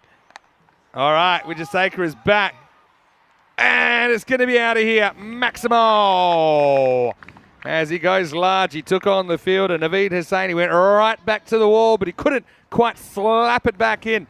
And valuable runs after a few swings and misses. That one was a hit. Yeah, great effort from Naveed. Not the best of deliveries from Abbas. It's short, it's on the legs, swivels on it, puts it away. Just imagine you're wearing a watch, and when an LBW's out, it goes zzz, and you give it out. That's the kind of thing I'm talking about. That's where you're going to become unpopular. It's a good day. It's a good thing you're having a day off tomorrow. Oh, run out. Well, what has he done here? Well, I thought maybe the message had got to him that he was on 49. He's stranded. He started going, then he started running backwards. Yeah, I'm glad he's not run out. So there's an outside chance he might get back on strike. I think he would have got there. I think he's thinking about his captain watch. He would have got there for sure. If he carried on running, he's there. Oh, but then he bails. You know why? He thinks he's on 50. He's protecting his average. But he ain't on 50. Hate to break it to you. I mean, you don't want to get hung up on the milestones. But you're now barring like a wide when they scramble a run or a no ball and they get a 1. Unfortunately, we're going to have our first fake 50 of the series. Can you imagine if he's never scored a 50? He's done everything right. He's acknowledged the crowd. He's probably kissed the badge, the Snassi badge. And our Gelzai's going to steal the last ball, I think. It will be. I mean, we need to get a close-up on his face when he comes and sees the scoreboard. But anyway, Gelzai gets a 1. So it wasn't 109 like the bat versus ball all told us, but 119. I mean, they got runs on the board. Now, that was kind of the first part of the 2-part super plan we came up with. Now, they need to get rid of the top 3 Vienna Eagles, create chances, take chances, and maybe Snassi can get their first win of the series. Yeah, it's a great opportunity. Look, Navin Wujisakira and somebody like Divith Wujisakira have finally got runs on the board to bowl to. We know that they've got good bowling there, so they've given themselves a great opportunity to keep Shahid. Could be very key as well. So well done to Snazzy. Finally, they get runs on the board. It's nice to see those smiles on their faces. Well, Jamil Barakil, he's getting all the congrats, but you know what? When he sits down and when he has a look, he'll realise it's not quite 50. Yeah, well, he's actually 1 short of it. I don't know what the legalities are, but I think he may be forced. He might have an obligation to give back some of those high fives that he received because he didn't quite make it. But what he has done, he's got their highest score of the series. And yeah, it started well, didn't it? I mean, I like the batting order. I know not everything went to plan for Snassi, but one thing I like, the attacking intent. They weren't wasting balls. We saw them, trying to push the running between the wickets as well. But really, you can see that one went down. Eagles probably not their best performance. One thing about the Eagles, and they created something out of nothing there when Abbas was able to run out the big hitting Mohideen. But Eagles have had trouble containing teams. And I suppose the Eagles, they batted first a lot. This time, let's see if their batting holds up under the chase. Yeah, I don't quite understand what the thinking is maybe from the captain. We saw them mess the bowling up against Indian CC Vienna when they changed the bowling. And what they did, they came back with Saeed and with the captain himself opening the bowling. And it worked. And then in this match, they changed it again. Saeed opened, but then Bharti bowled, Naveed bowled, Abbas bowled, Murtaza bowled. That over from Murtaza over 5 went magical. Then the captain came in. I just think the captain once again here, he's got to open the bowling, he's got to keep it tight. I don't think he was expecting quite this fight from Snazzy. And now all of a sudden, they're needing 120 for victory. Well, what it is, it's a good test for Vienna Eagles. I mean, we think they need to be perfect from here if they're going to make the 4, because they've already lost 4 games. It's hard to see teams losing 5 and getting in. Even with the 4 losses, they may need a good net run rate as well. So, I mean, maybe the key is chase this. They want to chase it quickly as well if they could. But the first thing is they kind of just need the points. Otherwise, I think the Eagles, despite playing some really good cricket in this series, they could be on the chopping block. Yeah, big time. And thing is, I reckon, I'm going to make an early call. I think Snazzy are going to get the first victory here. I think Vienna Eagles, they didn't expect to be giving this many runs away. They thought it was going to be around about an 85 sort of chase. It's now 120. That's going to play in their mind. And I think Snazzy maybe are going to get a victory here. And wouldn't that be something sensational? I know a lot of people are going to be tuning in and watching this with some real intent. Can Snazzy do it? Can they get their first ECN points on the board? Well, here's the thing. I mean, everyone thought the Y2K had kicked in on the supercomputer, but it had predicted Snazzy to be 3-run favourites. And look, who knows how that logic works? Us humans can't understand it. But, I mean, this is the case where Vijayasekhar's eventually run out. And I think he thinks, I got my 50. I'm just going to kind of laze around here for a while. So he ends up 49 not out. Oh, it's so rough. And he gets lots of love. And look at him, he's saying, yeah, it's my first 50. Thank you very much. I'll raise my bat. And on a recount, well, I haven't seen such dramatic kind of scenes involving numbers since the 2000 US election went down to, shards in the punch card. But Barham Kill ends up 49 on out of 17, despite thinking he had his 50. Who cares? I suppose they'll take it. 119. Good enough to bowl at, but now you're going to have to silence the opposition. Won't be easy. Wijayasekar at 29-22 was good, although he kind of lost his way towards the end. I also liked the opening assault from Kasturi. I like him at the top of the order. He scored 32 off 18. How good was Hussain? Didn't take a wicket, probably should have, but only conceded 5 of his over. The only wicket to the bowlers in the innings went to Yawa Abbas.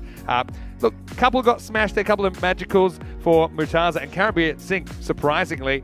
Apart from that, about par for the course. But what it does do, Rico, this game, if you're predicting a bit of a blowout, you got another thing coming because they're going to have to work for it. Eagles will need 120, and I think they need this to stay in the running for the semi-finals. Join us after the break. Vinny Sandu, him is to Maximo with Rico Full back with the final innings of Day 8. Very shortly, you're watching ECN. This is the Fan Code European Cricket Series.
The European Cricket Series is proudly brought to you by HCL Software, Fancode, and Grizzly Bear Sports.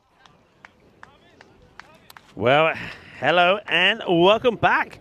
The umpire Shiva Krishna and Dhamindra making their way out into the middle in what could be a very exciting match. Nazi, a team that have struggled with the bat and have not got a victory so far, playing their 8th match in this series, and finally they've got something to shout about with the bat. 119 on the board thanks to a fine knock from Kill. It's 49 he made, and Lakaman Kasturi at the top of the order, 32 of 18, and a good little partnership that was built between Buckham Hill and Navin Wijasakura helped them to get to that score. But now they've got to remove both of these batters pretty quickly. Navin Wijasakura to Karanbir Singh. Singh, no run, down the ground. Snazi, of course, Siva Nataraja, Austrian Sport for Youth. That's what Snazi stands for. A name that they adopted in memory of their founder. Oh, what a moment this could be for them. Looking to bring up their first victory. And this is up in the air and, oh, so close. Gets it in between two fielders. So that's the wicket they need. They need one of these two openers pretty quickly. And the only other man that's made any real contribution for Vienna Eagles with the bat was in the last match they played, Naveed Hussain. And he made 67 of just 22 deliveries in the player of the match performance against Grass Cricket Academy. Kumajar is a classy player. Strokes the ball around to all parts of the ground beautifully. Batted very well in the last match as well. He scored 56-31 in that partnership with Naveed Hussain.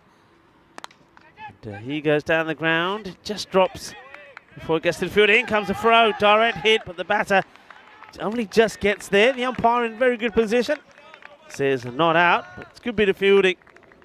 You can see the batter knew he had to be quick, and he was, and slides the bat in and gets home.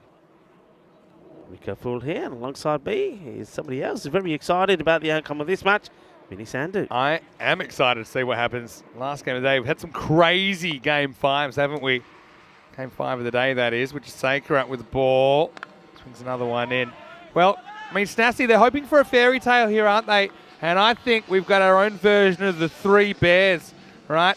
But really, Snassi, they're on a bear hunt, aren't they? You've got 3 big bears they've got to get through if they're going to defend this total. 2 of them are out there. I think Naveed Hussain likely to bat 3. Get through them, you've got a shot. If not, I don't think you do. And this one goes very wrong. Keeper kind of gets yorked. Gets something on it, but still rolling pretty quick.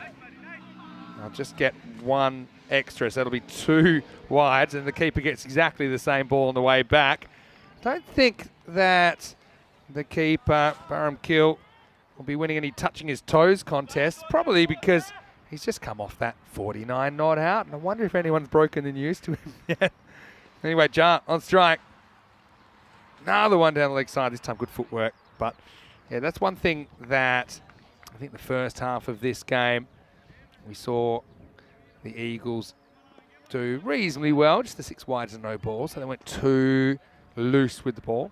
I mean, Naveen does get good in-swing, doesn't he? Normally he's had a good breeze that assists that left to right movement. Worked away, and no run. I mean, Karanbir, certainly you couldn't accuse him of scoring too slow in this series, so you can understand he might just want to pat one back to give a bit of respect. A bit like, I think, Wijasakura when he was batting. I think he was pretty good at keeping the good one out and going after the bad one. Just kind of, when it came to just wild swing at the end, wasn't able to get too many. This one should have been a wide as well, but it comes off the leg, and they won't get a run at all. A little bit of chaos there. I think Snassi, they've got to learn how to win, don't they? There's a bit of tension out there. I mean, it's the first time they've had this many to defend. It's got to trust their skills. End of the first over, and it's a pretty good start for Snassi. The score is 6 without loss. 76 matches since the Golden Ball, Rico. I wonder if this is in the zone as well. We have seen some teams get their first win ever on Golden Balls, but yeah, we've had some close ones last game of the day, haven't we? It's that sort of score, you know. We normally say anything around about sort of the 115. It's not far off. Good over there from Navin Wijasakura, the captain. Maya Patel really getting behind Snassi. Eagles. And this is a super important game for them. This one goes away from Divith Wijesakera. And I think now it's not as windy. He's able to kind of show his natural movement, which is away. You see a little bit of that outswing there. But Eagles, this ain't a dead rubber. And the Eagles, they still have semi-final aspirations. They have 4 matches, including this one. I think they've got to win them all. Yeah, they've got to. Snassi can be the giant killers here. This one goes out as well, but it will be called wide. Just struggling for some control so far. Yeah, that's the difference between Kumajai and someone like Karanbir Singh. Sig would still go after that Jai. He assesses it well. He's a good assessor of the ball. And he decides he'll leave that alone. So you can see a little bit more sort of cautious start, especially from the captain, Karanbir Singh. I think he knows that the last 2 times he's been out there hasn't quite been in the sort of form that we saw him in early in the series, especially nothing like the form he was in when he had those back-to-back hundreds. So he's been just a little bit more careful. I'll throw an extra man on the offside now because he's getting that away movement. And that means the batter tries to go into the gap. It's probably a clever field change because he is getting that right to left curve, right? So he moves another field to the left, so the batter almost makes up his mind, look, there's less people over there. I'm going to go for it that way. That would have been a much easier ball to hit to the left of the screen. It's a disappointing shot there from Jar because he's very good at playing on the offside. There's still a big gap there, and he could have gone uppercut on that. So it's one he's missed out on. That was kind of in his zone, but to lose this shape again. This is a very good start. Pressure building on the Eagles. Well, Dave thinks it might be more like the 3 little pigs and the big bad wolf. I mean, the big bad wolf here, then Snassi haven't won a game, so I don't know how big or bad they are. And the other thing is, I don't see them blowing any houses down yet. So let's see. Wijesakera, apart from that wide, haven't seen any score this over.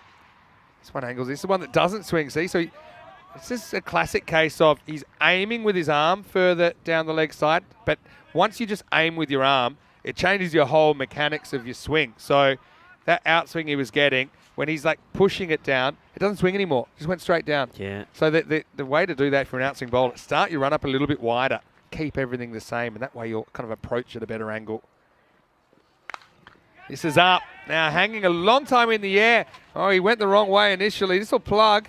And I don't think he ever would have got there, Sima Shagil. But they do get 2. Yeah, he kind of went sideways and then almost had time to stop and ask for directions, and he had to go backwards. As it is, Jar wasn't convincing, but he does get 2. Yeah, it's the perfect start there for Snazzy at the moment. Okay, haven't picked up a wicket, but just have a look at the score. They really are putting the squeeze on. That rate is going upwards. That's well bowled, and that's where he wants to be. That's his office. With Wijesakera. Now, the other question here, remember earlier on, Snassi kept their opponents to 7 in the power play, and normally they have been just going full on Wijesakera brothers for first 4 overs, but they made a change and they kind of lost the momentum. Now, this is one case that if, assuming this one is a good over and then Naveen comes back, that's good over. I think you've got to go back to this bowler, even though, okay, sprayed a couple, but haven't gotten hold of him. The longer you can keep that phase going, then the harder you make it. Already it's up to about 13.4 and over or so, and so it's like you've added 15 runs to your score by pushing that rate up. But yeah, by the time they brought back Divith, the game was pretty much over earlier on today. And another good outswing up, but it gets away from the fielder, and this is going to be 4. So Jar gets a bit lucky. Tell you what, he might want to knock in that outside edge of his bat because it's had a fair pounding today, but it doesn't matter. He gets the first boundary of the innings. Yeah, it's not that far away from the fielder. He's stretching his hand out, the left hand, trying to get to that. But 4 off the last ball from Divith Wijesakera. And only takes him up to 15, though. This is how important this match is. This is what I'm talking. You've already got 2 Eagles. teams on 7 wins. You're not going to catch them if you're the Eagles. But you can get 6 wins. And then you're kind of hoping that teams like Gratz don't get there. Cricketers obviously in the box seat. They basically have 4.5 wins, right? Indian CC Vienna, they're 5.5 out of 6. Even 6, it's hard to see them getting there with 6, but it's possible, right, if some results go their way. Anyway, time for over number 3. It's a good start from Wijesakera. It's of the Naveen variety. Yeah, they're bowling well to Karanbir. Karanbir, if you're full at him, he'll hit you straight down the ground. But outside the off is where the issues are. And the only thing I would change, I would put my third man back because I get the feeling that's where he's going to offer the chance to. Goes after this, flat bat smash, gone, out of here, Maximo. He's bided his time so far. And this time, he had to get this just right because it's one that he plays on length. But again, you see the power of Curran-Beer coming to the fore. Maximo 6 runs. Yeah, just a little bit too short. You can see Curran-Beer is also sneaking forward to it as well. So he gets himself in a good enough position to club that straight back over the bowler. And the fielder's good shot to play in the power play. It's a good shot. See if Wichita can get rid of him. 0 bears captured so far in this innings. Oh, again, swings it in, gets the inside edge of the bat. Curran-Beer gets away with it against the luck factor. It's easy to chop a ball like that on. You know, not really in control of what's happening. Yeah, liking this though. Battle off the two captains. Navin Wijesakira looking to see if he can bring up the first victory for Snazzy. Whereas Curran-Beer looking to keep his team still in the competition. Let's see if they can make finals day. This time they're looking to take the two, and in comes the throw. He's got to be rushing. And, well, yeah, a good arm would have had him in trouble. Yeah, I don't think the 2 was on, if I'm honest. With a more powerful throw at either end, I think could have had a run-out opportunity. Yeah, interesting. Yeah, it was Chug that made a good point at that table, not looking good for Vienna CC. Yeah, that washout hurts them a bit. I think that they wanted more than 1 point out of the last game last night, which turned out to be abandoned after just a couple of overs when the rain set in. Happy it's cleared, though, today. Hopefully you have good luck over the next day or so when I'm off. Hopefully there's good weather, not just for you, but for me as well. I like to go out and do a few things and see a few things. Tyrone Peters did a bit of a rain walk yesterday on his day off, he was saying. Yeah, I opted out of that option. That it was not that sort of weather to go walking around. This is played out to the man at long on, who comes in, keeps it to a single. So this is good at the moment. I want to eliminate the boundary here. So Kumajar is at run ball 7 at the moment. Yes, that's the kind of power play that does keep Snassi in it. But like I say, they haven't removed anybody yet. They need to. Jar just knocks and looks for a single, won't get it. That's a strange shot, isn't it? I mean, it's short, it's going down the leg. You'd expect him to rock back and pull it. And in the end, he just plays it defensively. Yeah, Very strange shot. That probably tells me he was looking to get forward and kind of overcommitted slightly forward, even mentally, you know, looking for something to drive, and it wasn't quite there. And yeah, you've just got to keep your options open. End of the power play. Naveen Wijesakera puts in a good shift, none for 15, 24 without loss. Now let's see who we go to next. They will change the bowler. I'm a little bit surprised, but they are going to another option. Farhan Moeddin is coming on for over number 4. Yeah, they're going with Moeddin this time. Last time round in a similar position, they went for Charwal. That didn't quite go to plan. So Moeddin, can he keep the pressure on here? Yeah, I mean, it's fine. Actually, pardon me, it's not Moeddin. That looks like Sharan Gill that's going to bowl the next over. But I mean, regardless of who it is, they've got to bowl well. You know, that's the thing. Okay, if you get away with it, that's fine. You've still got Devith up your sleeve. And maybe Devith, when the ball's not swinging as much, maybe his accuracy will pick up a bit, even though he didn't go for too many that first over. But you could see he was swinging the ball, but he wasn't always knowing how much it would swing or when it would swing. So spin. Yeah, first one kind of gets big on Curran-Beer. Has a look at it. He sizes him up. It's a risky call. Gill didn't bowl at all in the last match. And I just wonder, I mean, that one, you see again, no intent in the shot. I think it's because it bounced more than he thought, so he didn't want to go after it. This time, something similar. Now we're going to run out chance. Hits, he's gone, he misses. And the trap was laid. The bear walked into it.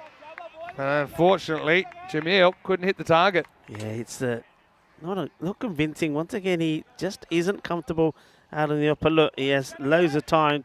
Aims, fires, misses. Life. And you've got to say that's almost like an opportunity, like a drop catch, because you'd expect him to hit him from there. I mean, he wasn't completely balanced when he threw it. Probably doesn't know how much time he's got, because he's just turning around quickly and coming up throwing, isn't he? You err on the side of quick throw in those circumstances. Right, Curran-Beer at the other end. Here's Jar. It goes straight. Does he get it? I think he gets enough. Maximo! Well, change of pace, change of luck. And Kumar Jar sends Gill straight back over his head for 6. And the Eagles trying to get going in this chase. Yeah, cracking shot. And this is why it surprised me when he opted to defend the last ball of the last over, rather than be aggressive and play the pull shot, which he plays very well. He is very competent in playing all those shots. Got to pitch up a little here, Gil. Jar, feel like that's the one that wakes him up. Hits this firmly. We should only get one. Hello to Tim as well. Nice to have you. And Maya getting pretty vocal in the chat. I don't mind that. And Maria saying, well, Shoot McGill plays for the Titans in the IPL and got our very own Gill here. I suppose we do, in a way. Akib Iqbal's in the chat as well. Hello, Akib. Hopefully you're well. What are you doing with your day away from the cricket? Maybe let us know. How's your hair look today as well? I'll see Akib this weekend in the internationals as well. This will be a wide. They won't get an extra run. Can't be as funny. It's kind of like I was saying with Jar. You know, you have your, you know, like getting a one-hit wonder. Not saying they're one-hit wonders, but, you know, when you have fame and then you just start to slip a little bit. That's Karambir right now. You know, he was just on, wasn't he? Everything he touched turned to gold the other day. I'm not saying he's been bad today, but he looks a bit more human today. He was doing some superhuman things the other day. Now, he looks like a very good opening batter, but he still looks like he's having a hard time with some of these deliveries. Hey, this way. He says, yeah, I'll tell you about that because this is in my hitting zone. I'm going to hit it Maximo. Yeah, now, I don't mind the line from Gill. I suppose the length, you know, it's hittable. You can drive it on the way up, and someone as powerful as Karambir is going to take full toll. Yeah, that's where you don't bowl to him. I mean, you bowl there, he'll do that all the time. You've got to get outside the off. Last ball, the fourth. Crack it. Fielder will keep it one. So, again, changing the bowler in the fourth, not working out. I mean, normally I would say, yeah, I don't like bowling your openers out because it limits your options down the stretch. But I think in a game like this, you just feel there's a couple of times that they've handed a bit of momentum back to the batting team after extraordinarily good starts. Anyway, it's 41 for no loss after one. It's also experimental. Yeah. You go with a bowler that didn't use in the last match, so somebody who's going to be a bit cold, a bit rusty. There were other options there, but I mean, 17 come off it. You can see that they're just starting to get the climb in here. The rate required staying around just over the 13 mark. But of course, we know that as long as these two are out there together, that either one of them is more than capable of just going big. And a nice little shot there of Lakmal Kasturi saying to Karambir saying, hey, let's have a feel of that bat. And there he's still having a look at it. You don't want to let go of it now. Good one, yeah. He says, okay, that's not a bad one. Grease up the handle. The oldest trick in the book. Anyway, I keep saying he's a part-time barkeeper and he's cheering for Snassi. That's what he's doing on his day off. Hello to Basit Iqbal as well. How's the hand holding up, Basit? I know he took one. It was quite a nasty one. If there's a little bit of a conference round, like a little tea party out there in the middle. And maybe it's to do with the keeper requiring the helmet. And out it comes. It doesn't get delivered all the way to him. They maybe didn't pay for the extra, the premium delivery. No express delivery there. So, okay, well, it's saying, does this one fit? Somebody's going to have to go and bang him on the head. I don't know. I mean, like, just saving a few steps. Just that's probably 6-7 metres from where it was intended to go. And then he says, oh, okay. Okay, I'll go there then, he says. I don't know. Can you get dropped from being 12th man? And I think that's one of the key skills. Anyway, we're all right. Let's go. It's going to be over number 5. And we'll see some more spin with Gelzar coming out. Just feel if they can dodge a huge over, that's great. That 17 isn't great for Snassi. So this becomes a big one. I think it's a wide just. Don't think this stays completely inside the tram line. Just eyeballing it. Yeah, I'm just looking at this field, Vinny. So you've got, I don't know about this deep extra cover. More on it after this delivery to Karambir. He takes it on, and it is going to be out of here. Maximo. Well, that wasn't a very pleasant sound, and hope they're okay up there. Who we got up there now? Is that Rivas who's up there? Give us a thumbs up if you're okay, Rivas. Anyway, look, he takes on, it's that kind of length. Such a powerful straight hitter, 6 runs. Yeah, Rivas is up there. First time he's doing cricket, so he's doing an outstanding job, but he's probably thinking, nobody told me it was a dangerous ball. Probably doesn't know the thumbs up protocol either. But anyway, yeah, well, 7 off the first. Not the start girls I was looking for. I like the adjustment, but unfortunately, it's going to go the same way. Maximo! Back-to-back. Time for a wheat gallop. You know, the wheat's been growing over the last week. Something some of the viewers have picked up as well. So it's just a slight adjustment in length. So instead of driving it down the ground, he plays on length. And he's got such a good eye. He whacks away for 6 anyway. Yeah, well, 2 big hits. But yeah, going back to that field, I just think if you're gonna get it, it's gonna be in that backward point, third man area. Oh, this is pretty high. How high though? The umpires look at each other. Does it dip enough? Yeah, it Let's does have a look. little bit, but how much? That's my question. It is too high. Too high, yeah. Yeah, I think it still is. You can see that if you put your finger exactly where his hips are, I mean, ask him nicely first, but you'll see it was actually fractionally above. Interesting that he doesn't go to play for it. I mean, he knows it's too high. Yeah. You would think he'd still have a go at it, maybe. get the no ball. That's but true. maybe you think he would take himself off strike. I was scared he might get a single and wouldn't get the free hit. Well, how about that?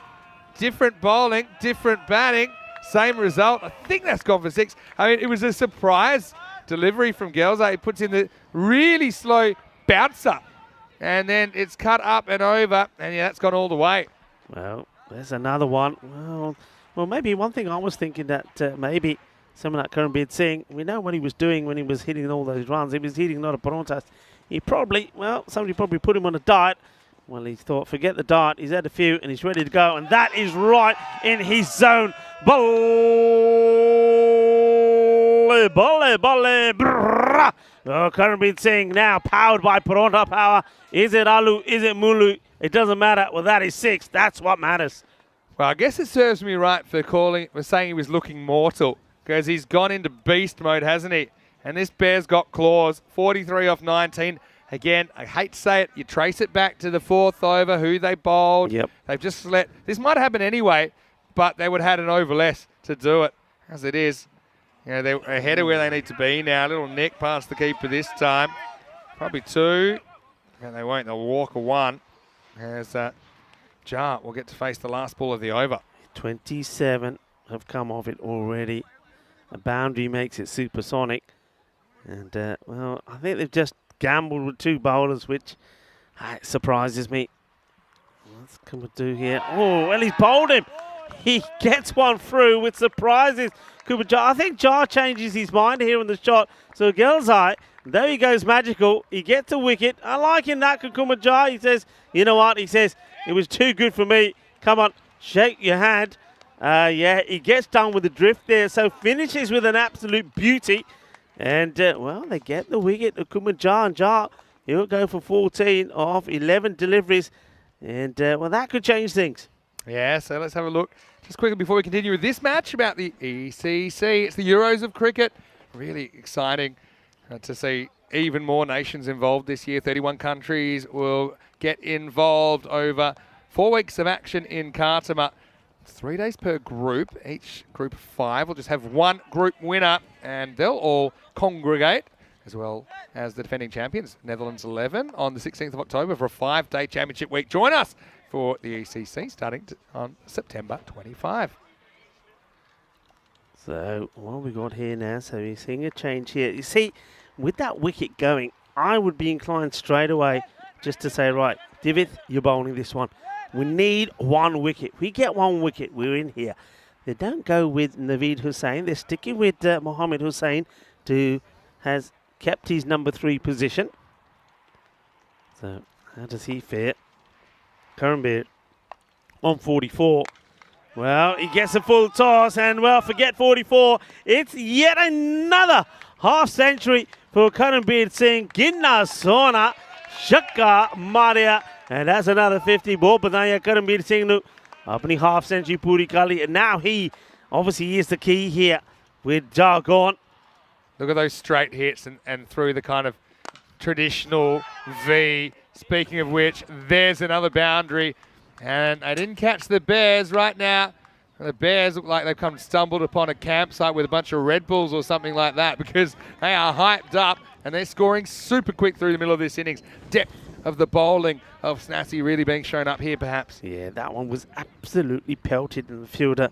I don't think he fancied getting in the way of it. Full toss. He plays it down on the leg side, but doesn't quite get the the timing in this one. They'll take the single. So Mohammed Hussain gets set to face his first delivery. And he's somebody that's keen to get a few runs. We've seen that he has got the ability to hit boundaries, but he hasn't really gone on to make a score as such. But he holds on to this position ahead of Naveed. Can he make it count? Well, he goes for one down the ground, and he gets a 6 himself. So what a way to get off the mark. Manos arriba, arbitro. Well, this is sweet out the middle. Sweeter than a bowl of gulab jambu. 6 runs. And don't forget, this is Mohammed Hussain out there at 3, and not the Hussain we saw scoring. He didn't make too many last time. He's certainly trying to make up for it here as he goes again. This time goes leg side. Long chase. Successful chase out there. And he'll get through, but yeah, just like that. Even after the good start, remember it was up at kind of 13.5 and over. The power of Maximo's to turn innings around, and they've got plenty of 6 hitters, the Eagles. This is full, and they'll just get 1 this time. But that's fine at this rate, because just 8 and over required. You get 1 boundary and over, then you imagine you'll stay ahead of the rate. Yeah, Kroom saying Sig is back. Here he is. And just hits it so well. That's the end of the over. 87 for 1. And still, though, you've got to get that wicket, and I still believe you get Singh out here with 33 still required of the 24 deliveries. Then you're in with a chance, but you got to get him. You got to get him quickly. I think the other batters can come, and yeah, we know that from Naveed Hussain, they can put the score on the board, but they're not consistent performers, not like Singh. Well, Singh, he had a bit of a blip, didn't he, today? The man who scored 2 centuries in this series, 100 not out and 119. Now he's got a 50, and he's looking to keep his team's hopes of making finals day alive with another victory here. Shahid to bowl, and doesn't quite get this right. Chases on for the 2 fielders.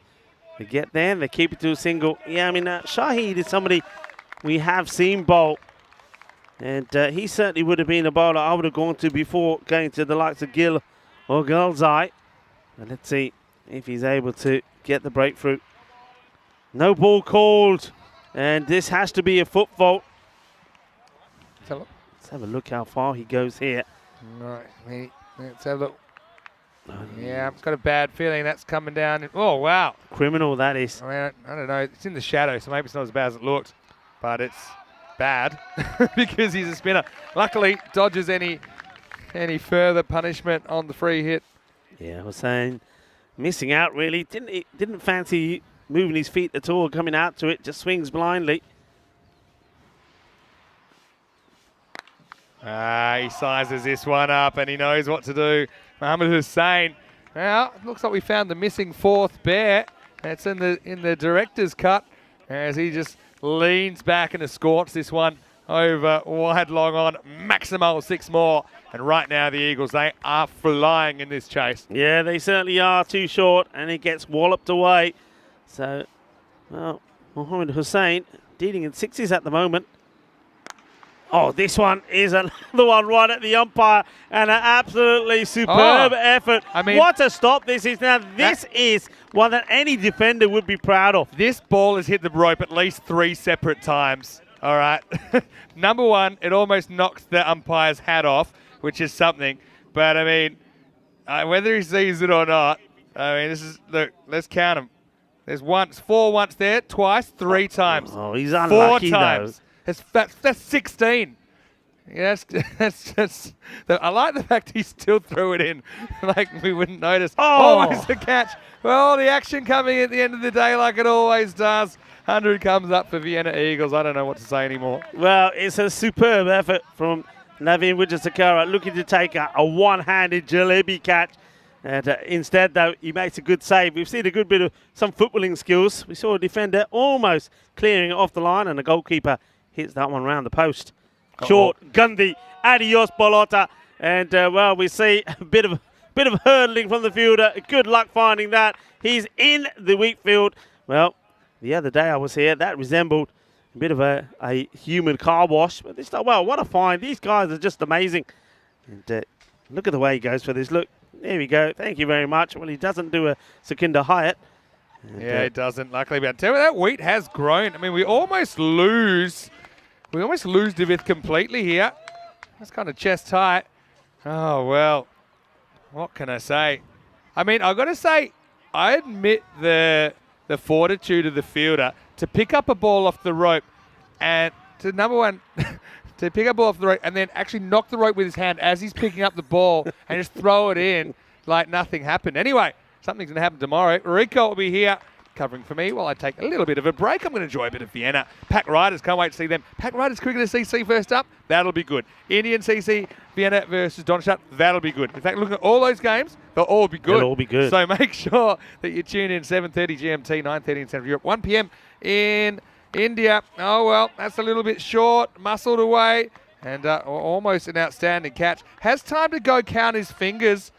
I think that's the 12th man on the field at the moment. It's that Numina Reef that finds himself in the action. I like the way it's a quick count. Yeah, there's two there. If he was throwing with less fingers, he wanted to be aware of it. So he just had a look at them first. Wow, that is Gundy. It's great keeping. Great keeping. I thought the keeper was going to be hit for 6 for a moment. Yeah, Jamil. This is... Yeah, you know, that's... From the other angle. To be honest, that's my favourite bit of cricket all day. He puts himself in the firing line. Uh-oh, that's going as well. I'm not even looking where that's landed. I can tell you it's gone for 6. Maximo Curran-Beer looks to finish things quickly at the moment. I think it's time to start the car because we're almost out of here. 6 more and it's all over. Yeah, well, the fielder does brilliantly well to find this one again as he goes into the wheat field. I like the way he checks and says, it doesn't look like the same ball, but it'll do. The umpires seem to be happy with it. Well, Curran-Beer Singh is going ballistic here. There's been some very good ball retrieval. I mean, that's probably one of the highlights for Snassi, but I suppose that tells you all you need to know. Well, he wants to do it with one shot. Well, he hits this flat, but not go all the way. That'll just be a single. Again, I don't think we've seen David since, have we? Since he bowled that over. They've tried different bowlers every over, but they almost need to bring him back to try and nab that wicket that could maybe bring the game right open. Well, that's asking for trouble, and if you ask for it, you're going to find it. It's taken, but I think it's a no ball. It should be. It looked high. And now I think he's run out. It could be out here, you know. Yeah, he's gone here, I'm pretty sure. Well, he's saying, hey, what are you doing? He's like, well, I'm not out, but you're out, is what he's saying. Why didn't you run? Dear. Let's see. Why do all these things happen after we've already ordered the taxi? Let's have a look on the replay. The feeling that he's going to be on his way back. So, first of all, let's have a look at the delivery. Is it a no ball or not? Yeah, definitely. Good enough. They caught that on the field. I'm happy with that. Now, great catch. And then, bang, hurls it in. Someone yelled at him to hurl it in, and I reckon he's gone here. Oh, yeah, I'm still sticking with my original decision. I think bat's in the air. Here it comes. Oh, yeah, I don't think it's landed yet. Maybe. Let's try and get the best. It's a very tight one. I mean, at the moment, not conclusive. You got it. You can only call it if it's conclusive. And right there. Oh, I don't think it's landed, although from that angle, it looks like it might have. So he might get away with it, you know. I think... I've got my suspicions with that, but they're only suspicions. When I saw it first time, I thought gone, but I think they're gone with umpire's decision. Yeah, I still think it probably was out, but just they don't have the video to conclusively overturn the umpire's decision. No ball called. Well, better be a no ball, otherwise it was caught. Anyway, here we go. What a catch, though. I don't know how many they need because I lost count, but let's bat left-handed, and he does. It's a free hit. Up it goes. This could very well be the winning runs. Maybe not, though. If that's right, 3 off 15 would become 2 off 14. But just disappointment, Snassi, not able to put a whole game together. They put kind of 1.5 games together in 1.5 innings, I should say, in a 2-innings match. All right. Here's Hussain. He wants to finish it, and he will. It's game, set, Maximo, and we're out of here. As Vienna Eagles do it with 13 balls to spare. Oh, they set the bear traps, but the Bears didn't walk in. In fact, the Bears attacked, didn't they? And the final score in match number 40. Vienna Eagles 124 off 7.5 defeat Snassi 119. Well, unfortunately, it's 0-8 for Snassi, and they'll be kind of well, let's just say, more than a little frustrated how that went after they were in a winning position, I think. But they still get 2 more opportunities to register some points. On the other side of the coin, congratulations to the Eagles. Under pressure, they execute the chase and they keep their final chances alive. They may need some results to go their way, but I mean, all you can do from here is win, and that's exactly what they do here. Yeah, and as the people said on the chat, Singh is back, isn't he too? Well, smashing the ball all over the place, and he's going to be probably right up there as one of the close to one of the highest run scorers now. We know that Imran Asif from the Austrian Cricket Tigers, 415 was at the top. But that man there, another 70 to his name. Well, he does hold his bat a lift because unlike Barakil, he actually does get a real 50 as he gets to 70s. But yeah, I just like the way he batted there. Hits big, hits hard. But they didn't do their homework. And one thing you can say about Snazzy is, yeah, much better with the batting. But again, they didn't have to be adventurous with the bowling. Yeah. They get it wrong, don't they? And you can't be in a game like this when somebody like Divit doesn't even bowl his second over. I think they had an opportunity there for a win. It wasn't to happen. Tomorrow, well, Winnie, you're going to have a bit of a break. I hope you enjoy your time in Vienna. You're probably going to go into the heart of the city. I'll be here talking you through the matches. Starting off with Pack Riders. Remember, they're coming back after their historic chase. They're taking on Cricketer CC. That's going to be a really good encounter to start off with. And then Indian CC Vienna, we know they were good here today. They take on Donnerstadt. Donnerstadt, of course, the reigning champions. A lot of good cricket coming. And then also the Austrian Cricket Tigers coming back for the last match against Indian CC Vienna. And remember, ACT, they were sensational the last time we saw them as well. That's their last game, though. So it's their last chance to score some points. All 5 of those are must-watch TV. So we'll join Rico, just like I will be, 7:30 a.m. GMT, 9:30 in Central Europe tomorrow. And that is 1 p.m. in India. All right. Well, get out the popcorn. Get ready. We're going to tell you the story of the last innings of the day. And a good total was set. I mean, it was even more than the supercomputer predicted Snazzy would make. 120 was the total. And, I mean, I like the hustle of Snazzy early. That was the only one that really got away. But they did hold them down the power play. But yeah, this decision to kind of go away from bringing Divis back in the 4th, again, just backfired, didn't it? And that is when the Eagles took control of this chase. Yeah, and it just, we say this so many times. I mean, how key that could have been to get the run out there. But it's the power of hitting sixes is just extraordinary. When you think the power play only brought about 24 runs, but then all of a sudden we saw Gill coming into the attack. Well, he did get attacked over number 4, went for 17. Gilzai as well, getting an attack. Sergio, and the hitting power of Singh when he gets going is just exceptional.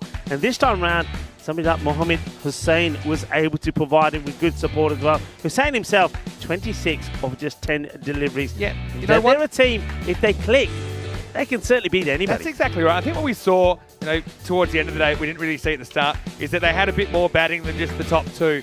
I think that when the top 2 failed earlier, they looked a bit suspect. But I think you see there with the Hussains at 3 and 4. I mean, they do bat a bit deeper than just those openers. But yeah, there was the real 50 that we had in the second innings. And yeah, like I said, it looked like he'd just kind of lost his touch. But he regained it, didn't he? And he looked really, really strong, hitting down the ground. And it's almost like once the pressure was off as well. And yeah, the bowling depth, I suppose I made that point, didn't I? That apart from Wijasekar, they didn't really have the bowling in the middle. And yeah, this one was he's convicted on 4 separate counts of concealing a boundary there. But at the end, of course, the umpires, the men in black, they saw it, they got it right. And unfortunately, Snazzy didn't really. One thing they did do well is they retrieved from the wheat. But when that's one of the positives in the innings, it's been rough. And Divith saying, well, look, you're not going to bowl me. I'll try and contribute another way. And yeah, two retrievals. I don't know how many fantasy points you get for that. But really, even this was chaos. I mean, again, I have my suspicions this was out. Look at it in slow-mo. Super close. Between frames, really. I think the umpires made the right call on that one. Yeah, I mean, with the evidence they got and the right call, and then the batter who was given the opportunity, Mohammed Hussain, finish it off in style with a big 6. Look, I have to say, I mean, it's a very good victory for Vienna Eagles, but again, I think up against tougher opposition, the way they fielded, the chances that they put down would definitely have cost them. So a good victory, but they know, and their captain, Karanbir Singh, will know that when the competition starts to get a little bit tougher, That's it. They've got to be more ruthless in the field. But in the meantime, it's another win for them. So it's a good way to finish their day with those 2 victories. So that's not bad with 2 wins out of the 3 matches that they had here today. 124 for 1. And once again, Karanbir Singh leading the way with 71. Good support from Mohammed Hussain as well, 26 for 10. With the bowling there, I mean, we got to say it. I mean, I don't know what Naveen is thinking. I mean, Griffith with Sakira, just 9 runs from that one over, and he created chances. I'll give you a stat. In the power play, the run rate was 8. And for the rest of the game, it was over 20. Yeah. So, I mean, that kind of says everything you need to know. Look, taking nothing away from the Eagles, though, they batted really well. And Snassi looks a learning curve. It is frustrating. You would say they're getting closer, particularly with the bats and positives there. I mean, I know we're kind of harping on the second half where it all went to water, but they were competitive for over half of that game, probably 13 overs of that game. I think they were probably ahead. Anyway, that's the schedule tomorrow. Once more, you'll see a lot of the top teams, a lot of the teams that are either in the 4 or pushing to be in the 4. So make sure you join us then nice and early. But for now, this is Vinny Sounder here, Mr. Maxim, on behalf of Rico Full, with a quick reminder to subscribe to our YouTube channel, ECN European Cricket Network. Don't forget to follow us on social media at European Cricket, and our website is a great place to visit for all the match previews, stats, standings, everything you might want to know. All the player profiles there as well. Check out Karanbir Singh's profile if you want to see something to get you up and about in the morning. But anyway, from everyone here at the European Cricket Network, the European Cricket family, hope you have a happy and a safe evening. I'll see you in a day or 2. But Rico Full will take you from here. We'll see you tomorrow for more Fan Code European Cricket Series. Hasta mañana. Adiós, mi familia. Hasta mañana. With a swing and a hit, the ball goes flying in the field and it makes his chase. A community playing on the field of dreams, no matter race, sex, color, or age. Stars of the future of European cricket are ready to take the stage. Ball's getting quicker with a kookaburra starting to swing. The keeper in your mind standing just behind, pressure is creeping in. Some give it flight and some give it grip as the ball really starts to spin. But our batsman's alert with the crack of a bat, the ball flies over for 6. Cricketers, European cricketers, share your passion for riding flag with the world. Cricketers, European cricketers, time to cheer and show the world what you got. Master blasters turn on the style. Cricket's a beautiful game. Smiling faces and celebrations as the champions enjoy their fame. European legends breaking records, making their own dreams come true. Watched by millions, European cricketers show the world what they can do. Now picture this, 10 runs needed to win off the last over of the match. Fielders are on fire, sliding and diving, want to take that world-class catch. Tension building as the ball runs in. Will it be short, a yorker or slow? A 6 will win it, 4 to tie into the golden ball we go. Cricketers, European cricketers, share your passion for riding flag with the world. Cricketers, European cricketers, time to cheer and show the world what you got.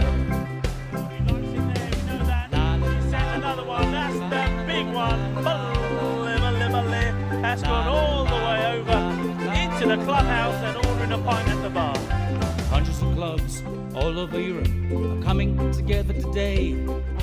Thousands of cricketers want to be stars, show their talents when they play. We've got commentary, action-packed cricket frenzy. You're hooked, you can't deny. Worldwide audience watching to see which team will lift the cup up high. Oh, cricketers, European cricketers, share your passion for riding flag with the world. Cricketers, European cricketers, time to cheer and show the world what you got.